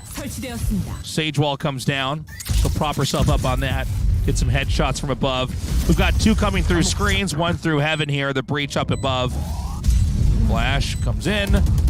Turn away on the blinds. Wall getting broken down. Bobo taking the shot. Finds it. Pushes the corner. Spots the enemy Sage, but it's a rough spot. Nez. 1v2 Persia. Persia coming in. For it. They're in onto the spike. He manages to find one. They're going to stick for it. Actually pulls up for a moment. Felix does manage to outgun him. They could even go for a res. Yeah, I was going to say to get the extra weapon. So we'll do just that. Yeah, smart play there, and a very much needed win here for Goma. Yeah, absolutely. I mean, that's what, 9 rounds now in the books, 6-3. So 3 more to go.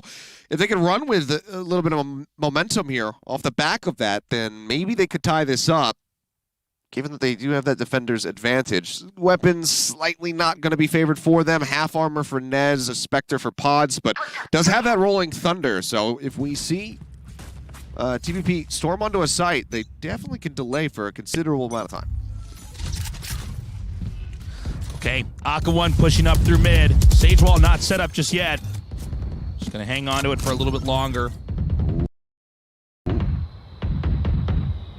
Selig, I thought he was going to go for the chase when he heard the jump away. Yeah, you can listen to sewers from that position over there. Bobo spotting one for just a second. Fault line going to be used. He sticks in the corner of the slow orb, stopping any further aggression from coming in. They're up in mid now. Yeah. And they're going to come right through Mail and right into heaven here. Nez gets the kill there, but again... Uh-oh. Awkward moment here. Supply going to hang back, but I think, you know, when you see nobody come down, the answer is pretty clear. You just need it. Damn, nice. You definitely need it now. Going for the drop, but never mind. Aka 1 will get that kill. He moving up into heaven. Poison orb emitting. Makes it to the opposite side, finds Pods. Still do have Nez alone on the site. Oh, yeah, this is awkward for Nez here. People coming around from every single angle here. Well, the Viper's pit. Oh, the jump in. He will manage to make that a 1-for-1 before getting taken out. So now we have a 2v2, and that's going to be the Viper's pit gone. They get the interruption. Poison Cloud's going to drop. Aka 1 looking for the shot, sends a rocket in, but doesn't make it around the corner, so does not get the damage through, and Selig is prepared. Goma starting to pick up the pace. It's getting closer. Another win here for Goma. Very well played. They also managed to burn through that Viper ult. They really didn't get much value out of that in that fight. Nope. We do watch out, though. Selig is ready with the knives. We know that never goes well. That's what I'm most worried about right now. I think this... I'm worried, man. This will be, what, the 4th? The 4th of the day? Maybe the 5th? Yeah. Either way, every time he has used the Blade Storm, he has killed nobody and died immediately. Yeah. Maybe he's learned. He hasn't popped it yet. You just have to pretend that she doesn't have an ulti. He doesn't need to use it right now, so he doesn't have that Phantom. Okay. Yeah, Selig reminds me a little bit of myself. And that you can't use the Blade Storm ulti well. Dude, it's actually so hard to use. I'm just so bad with it. I'll have like one good game where I'll pop off with it. I'm like, oh, you know what? Maybe I should practice Jet more. And then every other game is just terrible. Ooh, Supply shuts down that opening. They know that he's still going to be nearby. Bobo creeping up through that slow orb. Does find the shot. Gets another one. Oh, Bobo! Man. 3! Oh, has the res now. Bobo has just dragged us back from the brink. Puts Aka 1 back into the fight. Huge plays from him. Cannot quite close out that 4th kill. But rest easy, Bobo. You have done your duties. Now we go to the last round in the first half. A 2-pull with so much momentum. Again, Bobo, so clutch. Selig's going in for the op now. Selig not going to use the knives. I think he actually is going to avoid using the knives. Like we were joking about it, but I think if he's going to stick with the operator off the start, he's going to pop the Blade Storm so he has it in case somebody gets close range on him. Okay.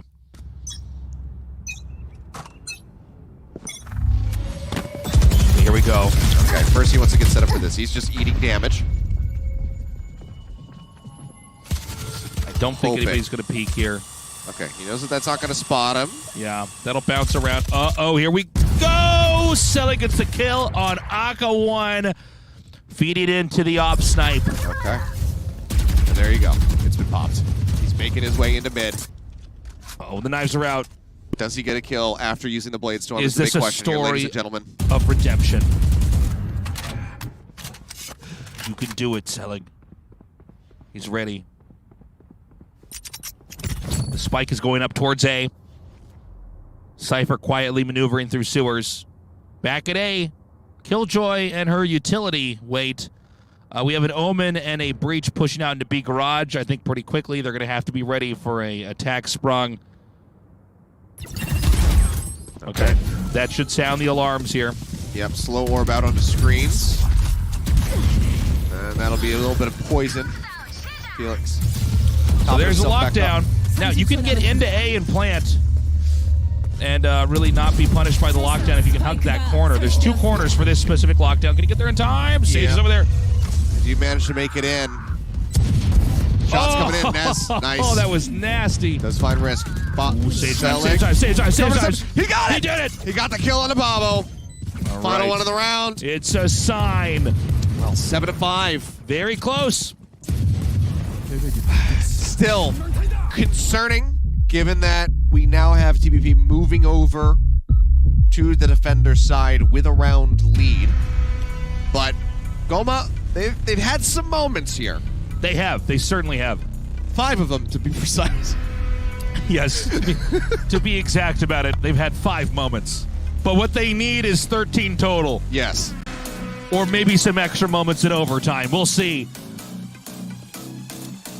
All right. Well, as per usual, pistol round going to be good. Goma, I mean, if they could get that just to, net like 2 rounds right off the bat on the attack would be really, really huge for them because they need everything that they can get.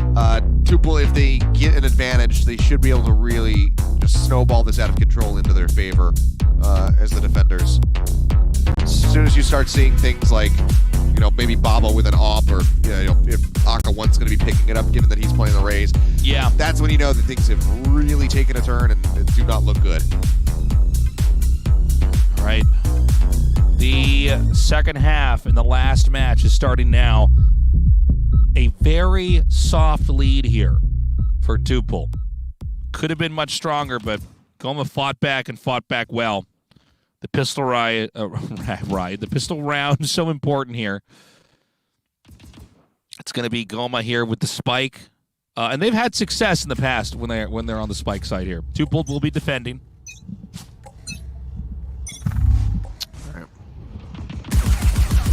Seen that Viper wall used defensively to cut off vision into upper mid here, as well as through garage. And with a Cypher camera watching for B, they can have light defense there. Sage's wall was used over at A. They shot that down, but are now going back. Oh. One might not realize it, but he did get that tag in on the pods. Can retreat and get healed up by Felix. This could be a very effective invasion of the B site. I mean, the camera does not count as defense, right? I mean, I feel this is odd wall placement. He can watch himself too. He's a narcissist. He can see himself up there. All right, the attack comes in. Ghost shots coming out. Taking a little bit of extra damage on the entry. Spike not planted yet. Right click's coming through from Persia. Manages to find one, but Selig trades it back. Spike now planted. The one trying to get healed up, just spraying away with a frenzy, but now just has 10 bullets left. Needs to swap out to a different weapon. Spike ticks away. This Omen smoke so difficult to deal with, comboed with the Sage Wall. Selig, they still have 2 lurking in the back of sight. They start tapping the Spike. There's the push. They find one. Babo cleaning it up, and there you go. The closeout comes through. Damn. It's looking tense. It looked like maybe Goma was going to be able to pull that off. It was a decent entry onto the site, but it just kind of falls apart at the end. And now they know they're extremely well positioned for the second half of the third match here. They've won that, and as we say all the time here, you usually win the second round if you won the first round. Unless you're 2 pulled from the first. Yeah, unless it's today's cast, which nothing that is normal in Valorant is happening. But so that should be, at least idea-wise, a guaranteed win there, putting that 9-5, unless 2 pull really screws up somehow here. Yeah. It's a very heavy save round for Goma, who is going to be buying rifles as we go into round 3. Oh. Close call there. Nade out. Not going to get too much damage in. Risk. Trying to follow the trajectories here to figure it out. He's got it. Risk. Map hacks in his brain. Just fires right through that. What? That's not what you wanted. Hit the button a little bit too soon. So it doesn't get to try to lob that one over towards Mail. Selig is probably saying, like, Felix, can you come heal me up real quick? Doesn't happen. Push out. Dink's there. Pods just surrounded at the moment. Yep, there's Hia. This is just going to be the cleanup as Nez falls. I mean, that's what we thought was going to happen. Damn, we're good. Don't need a third eye to see that coming. Yeah. I was right. The Spectres are better than the Pistols. So now we go to the important third round. If Goma cannot win this, I actually think they will lose this entire map here. I agree. This is the most important round 100%. if they are to take only the first step in their comeback. Yeah. Which is one of many steps if they are going to execute this correctly. It's just a rough spot that they're in right now. Babo just going to be going for the stinger. Says, I'm not, I don't need to go for a rifle here. Just going to play close. See if I can just pick them all off as they come through that poison orb. See if that gun can vomit out bullets any faster. I mean, hey, when Fires everybody... at a comical rate. When everybody gets insta-decayed from walking through that poison orb, that stinger can get some serious stuff done. He will just use a defensive wall, though, to block off a main. Granted, Selig, he could always updraft over this if he really wants to.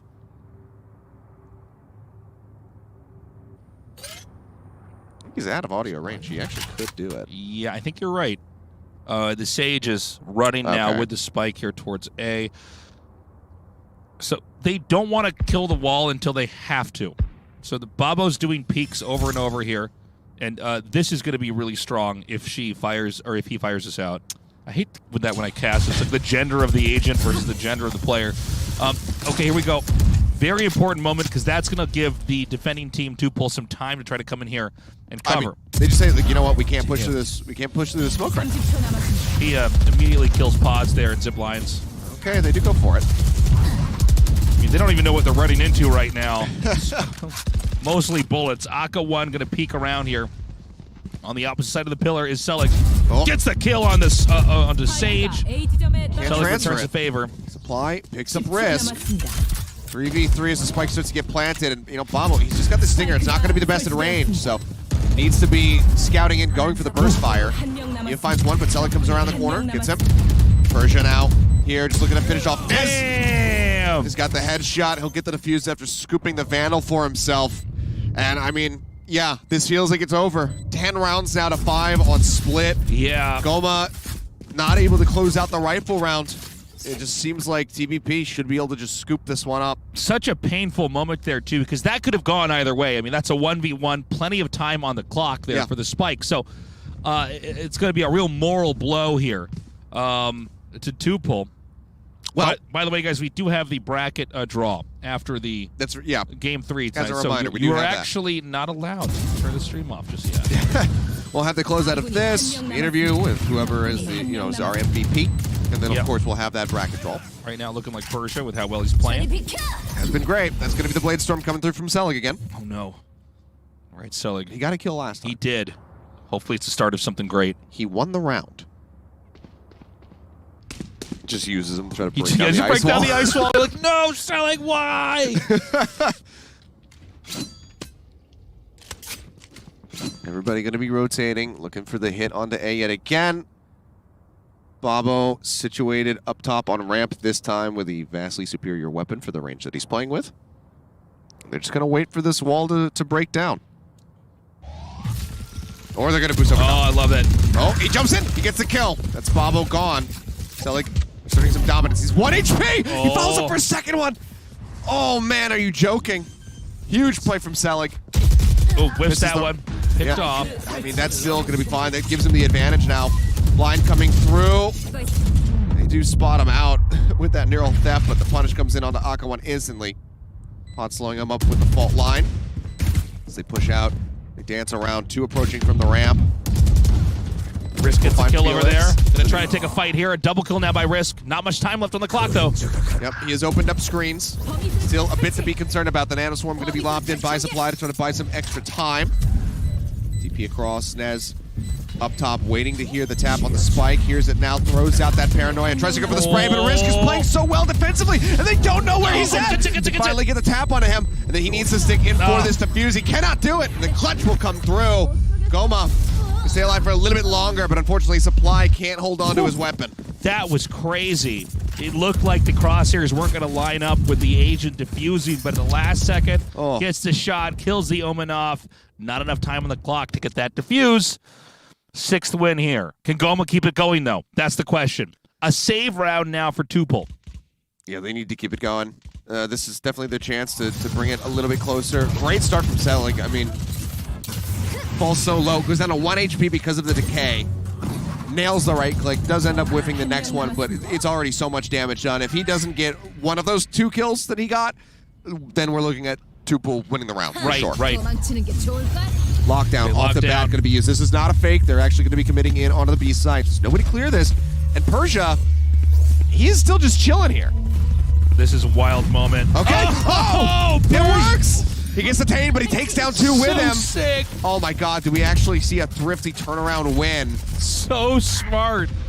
Because you want to get there like right as the lockdown activates to see if you can get any punishes off. They have a res, but they're not going to move up and try to look for this. Seems like they think it's going to be just a little bit too risky. He, in the meantime, is just smoking up mid, making sure that nobody's going to be rotating over to the side. He's wary that this is going to be a wraparound to A, and they need to cover this because, they don't have anybody on it at the moment, so. Yeah, there are some blind spots here depending on where we see player movement here. And it does look like that Killjoy is going to come through that Viper ulti. They are going to get the res. Do they just peek on the res? They did not. Blind comes in. It's good. Akawan falling. Babo. Classics down Felix. Does get traded out by Pods. Here on the site is Risk. So very low. Run in from the Viper. Heard by Supply. Gets the finish. Risk so clutch, though. 23 HP. Going to be very difficult against 2 nearly full hit point agents. Yeah, he just needs to try to play to upset economy right now. Throws out a smoke. Yeah, makes this position a lot more ambiguous. Might want to try to push in from his side here. Oh, either way he takes this, it's so very risky. Oh my God, he doesn't know where they are. They're both just inside of his own smoke. He's going to try to wait for this to dissipate. He does. Okay. Oh! Risk, are you kidding? I can't even believe this. So insane. What? 23 HP? Incredible from Risk! And the patience to know that his Omen smoke would dissipate, and of course they're going to be watching the spike. Ingenious. Oh, and even the wherewithal to switch to the classic and right-click the skull of the final player. One of the best rounds I've ever seen. Oh, I mean, this thing started off so wildly. I mean, the lockdown Persia just saying, screw it, I'll eat the detain, I'll die, but I'm gonna take at least one person with me gets 2 with the Bucky. Persia started it, but Risk The shorty, ended sorry. it. The shorty. The shorty, yeah. Oh my goodness.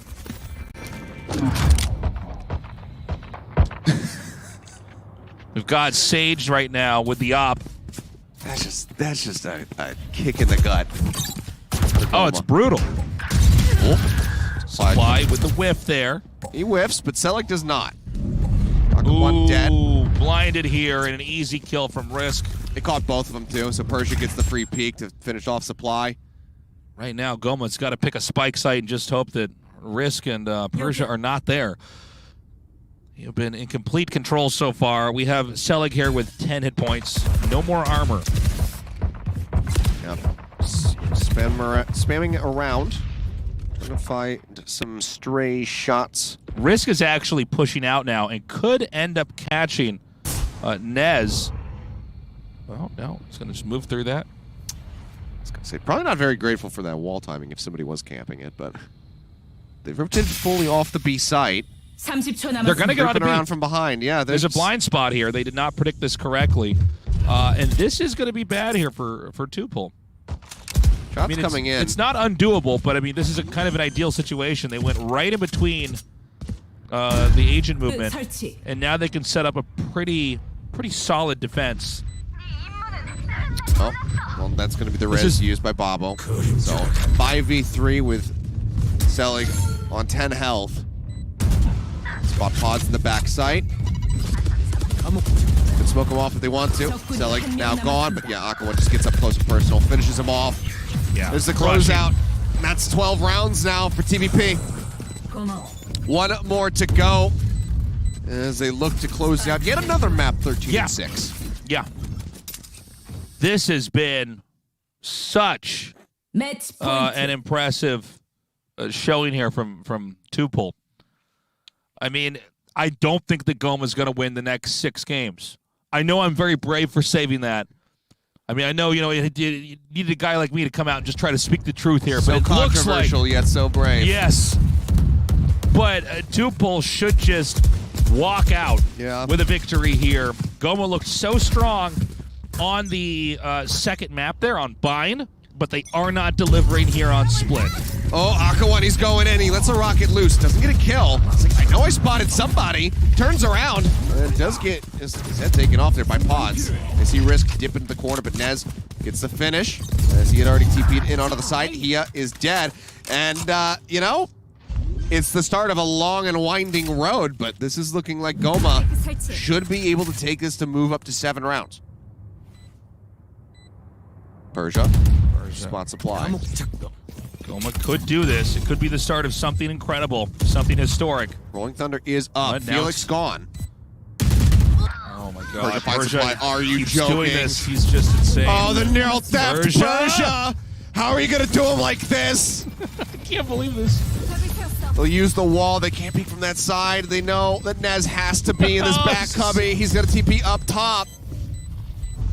Gets onto the ice wall, and they're just gonna be holding this. He gets the kill. Persia needs to get 4. He cannot do it! Oh, Nez! He clutches it out with 3 kills of his own. Spike will go off, and Nez does hold on to his gun. Yeah, I was going to say, because it was that close to the very end there, the explosion didn't quite catch up to him. Okay, so 12-7. Goma needs to just rinse and repeat. Yeah. 5 more times. 5 more times. It is possible, man. Oh, it certainly is. But you're seeing how scary Tuple is. I mean, there's these moments where that should have actually been a pretty straightforward closer there, but Persia took out 3 of the players. Uh-oh. This is really aggressive from Bobo. Does manage to find 1. Jump up, comes through, throw down the slow orb, gets the heal onto himself, but is still in a rough spot.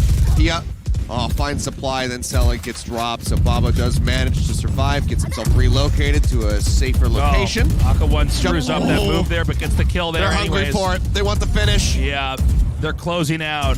Last hard. member left. Nez saying, why did I use my ult in the last round? Good luck, Nez. I think every miracle in the world couldn't save him now. He does have the spike. He does not have a teleport? It's an effective 3.5v1.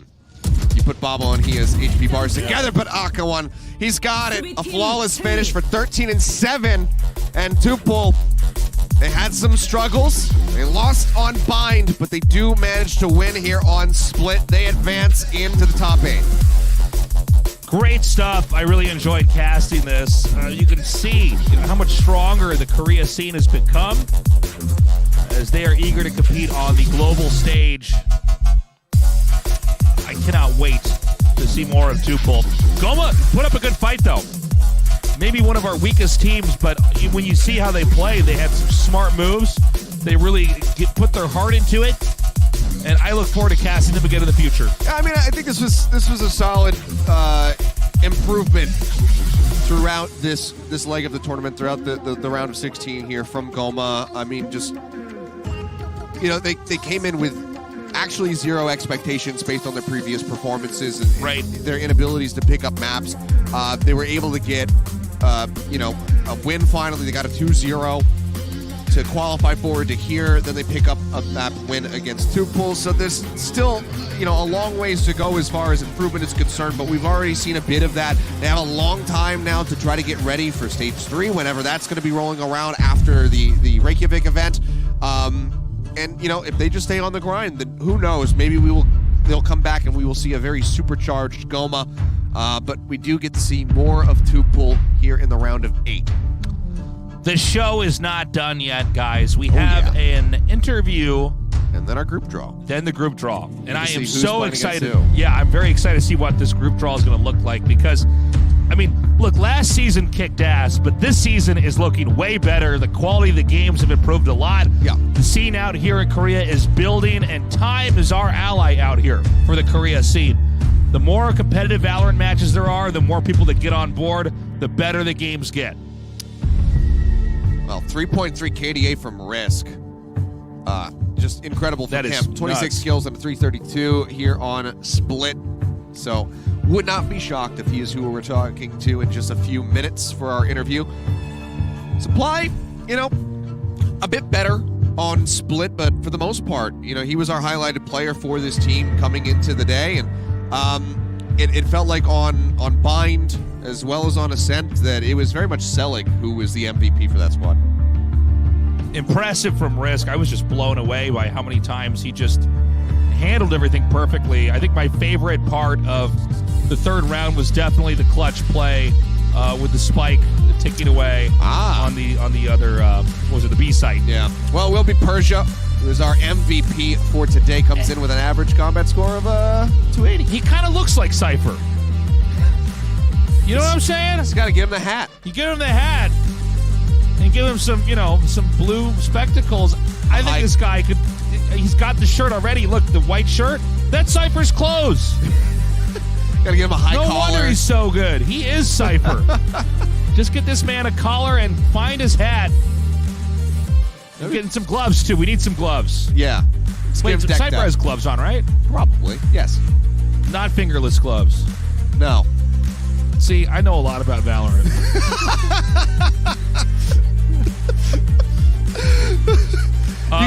Amazing. From memory, can impressive. describe Cypher's I know. hands. I didn't have to put myself out there, but I did.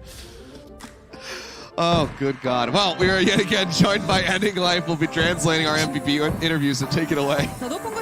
All right, guys, I'm Ending Life here to interview Cypher. Persia. Tupul Gaming, Persia. He showed us a lot of crazy plays with that Cypher. He had a lot of clutching moments.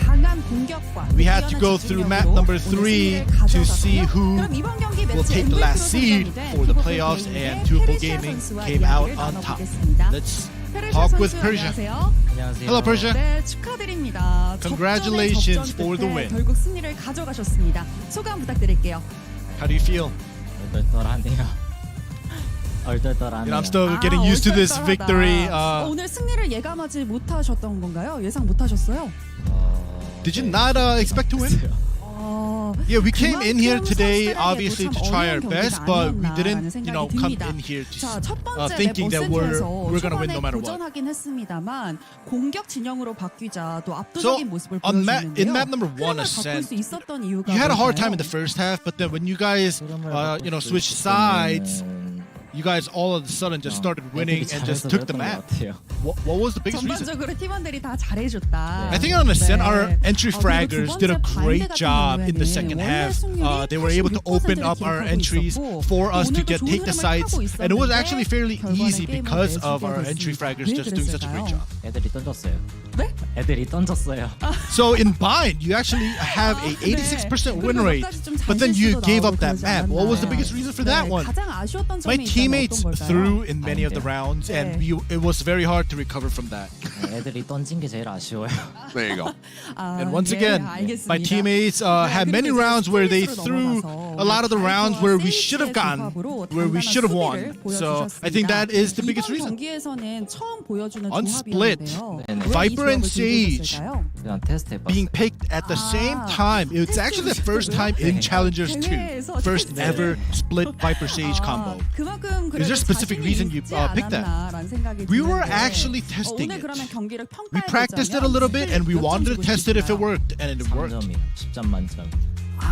How would you rate that play?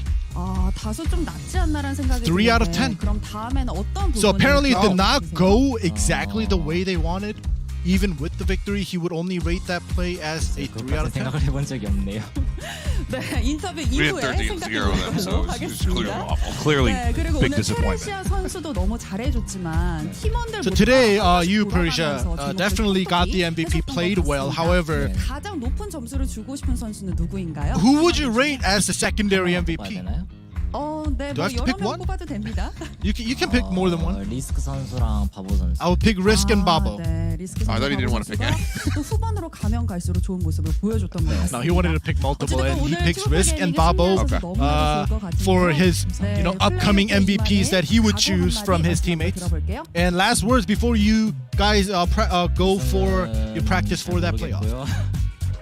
순위권 내에는 들어가 보겠습니다. We want to try, we'll try our best. 더 좋은 모습 I'm not sure about, 인터뷰 being the 고맙습니다. champions, but we'll try our best to try, climb as high as 두 possible. 번째 매치 Thank you for the MVP로 interview. 선정이 된 튜브 풀 Well, at the end of the day, I think that's what you really can hope for. Just get as far as humanly possible. Yeah, I respect that. I mean, I think even these teams here have a hard time gauging exactly where they're at. We haven't had that much competitive Valorant. We're still building the early stories that are going to lead us into a great history of Valorant to come. Guys, sit back down. Yeah, we're not done yet. Jesus, I gotta go to the bathroom. How about no, not now? Because we got the group selection. Yeah. Gonna be jumping into that I told in just you. a minute. That's how I got into this industry. I'm all about group selections. I don't care if I have to cast a couple of games just so I can be part of the group selection. That's what I want. That's what I want. Well, Persia jumping up quite a many figures. I mean, 41 ranks forward as far as his KD is concerned on the leaderboard here. But still a ways to go. We'll see if he can continue to improve those numbers in the round of 8. But we're very shortly here going to be figuring out who their opponents are going to be. Yeah. So we had, oh God, it feels like that was so long ago when Prince won. Yeah. I was like, oh yeah, I guess I did cast that. Prince did 2-0 Spear Gaming. Definitely check out the VOD of the first game. It was a nail biter. If you don't like spoilers, don't look at your screen though. It's yeah, look away and forget the last 20 seconds. Yeah, assume that this is a cast for the blind here. And then, in Group D, Tuple Gaming came out, but man, did they ever have to work for it. They really did. So they will be able to leave Group D in second place. TNL, having bested them, are in first. And now we get to settle it. The group draw show and see who is going to be squaring off against who starting next week. It's, not that much turnaround here.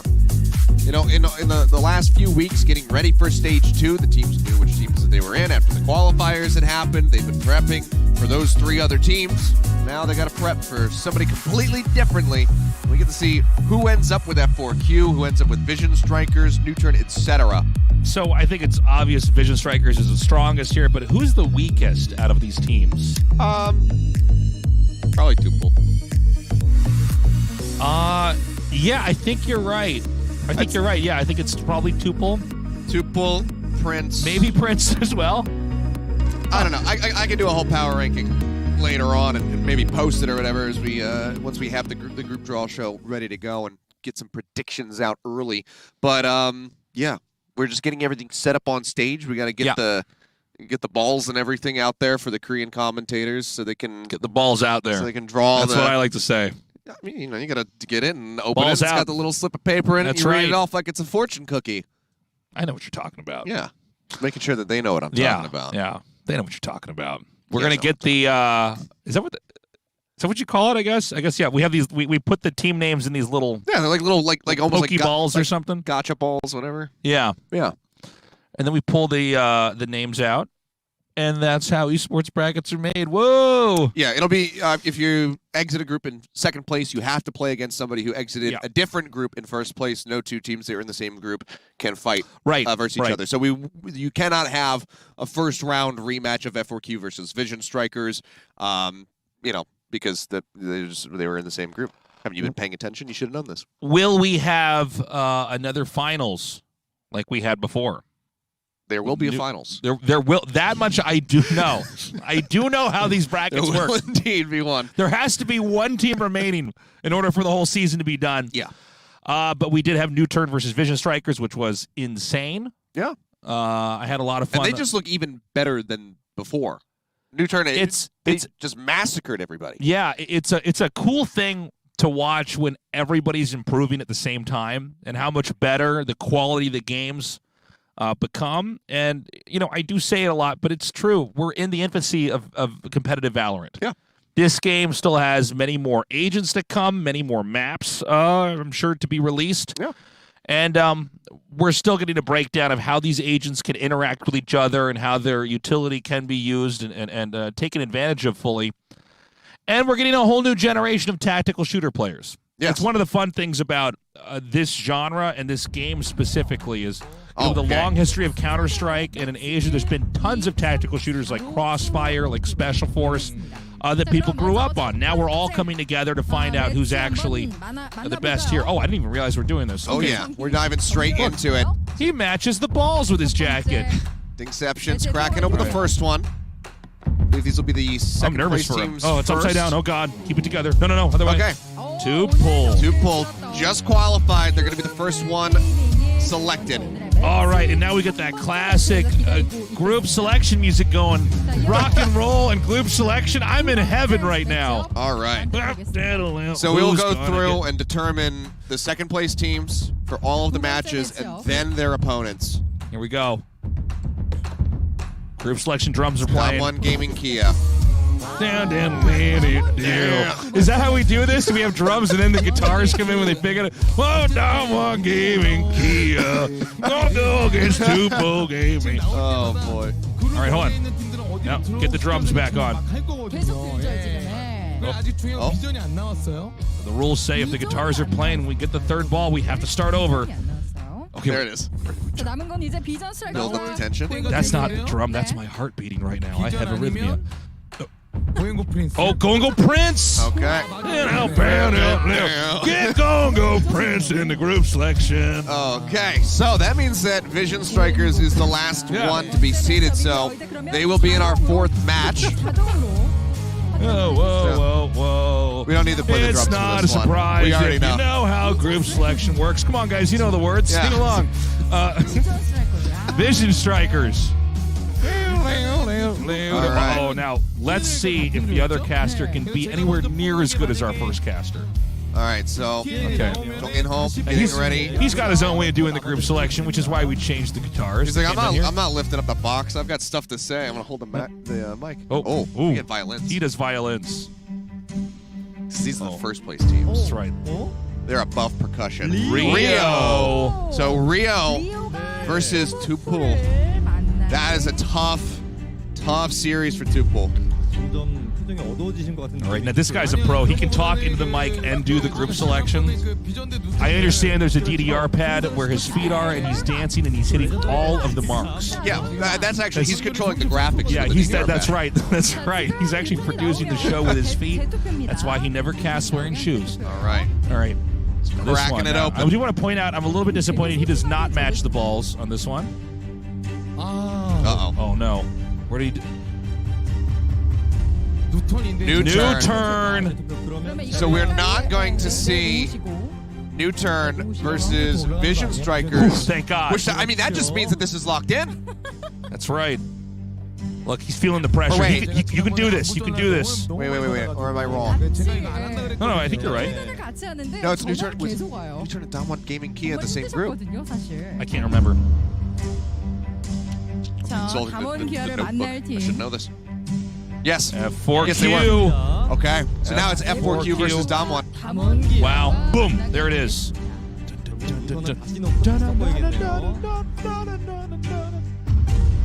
You know, I gotta say, this music better for group selection. Yeah. I still wish that we had the guitar. I wish we had the slow rock and roll. Just go from strings to this. Yes. Okay. Only 2 teams left. So he's got to put that back in. This is why I refuse to be part of the drawing. This is too much for me. I wouldn't be able to handle it. He's got to reshuffle them around. Okay, good. Like don't look. Don't look. He's passing off the duties. Oh, that's a very good shuffle, though. Those balls could be going anywhere. Look at that. That's a good close-up shot of that.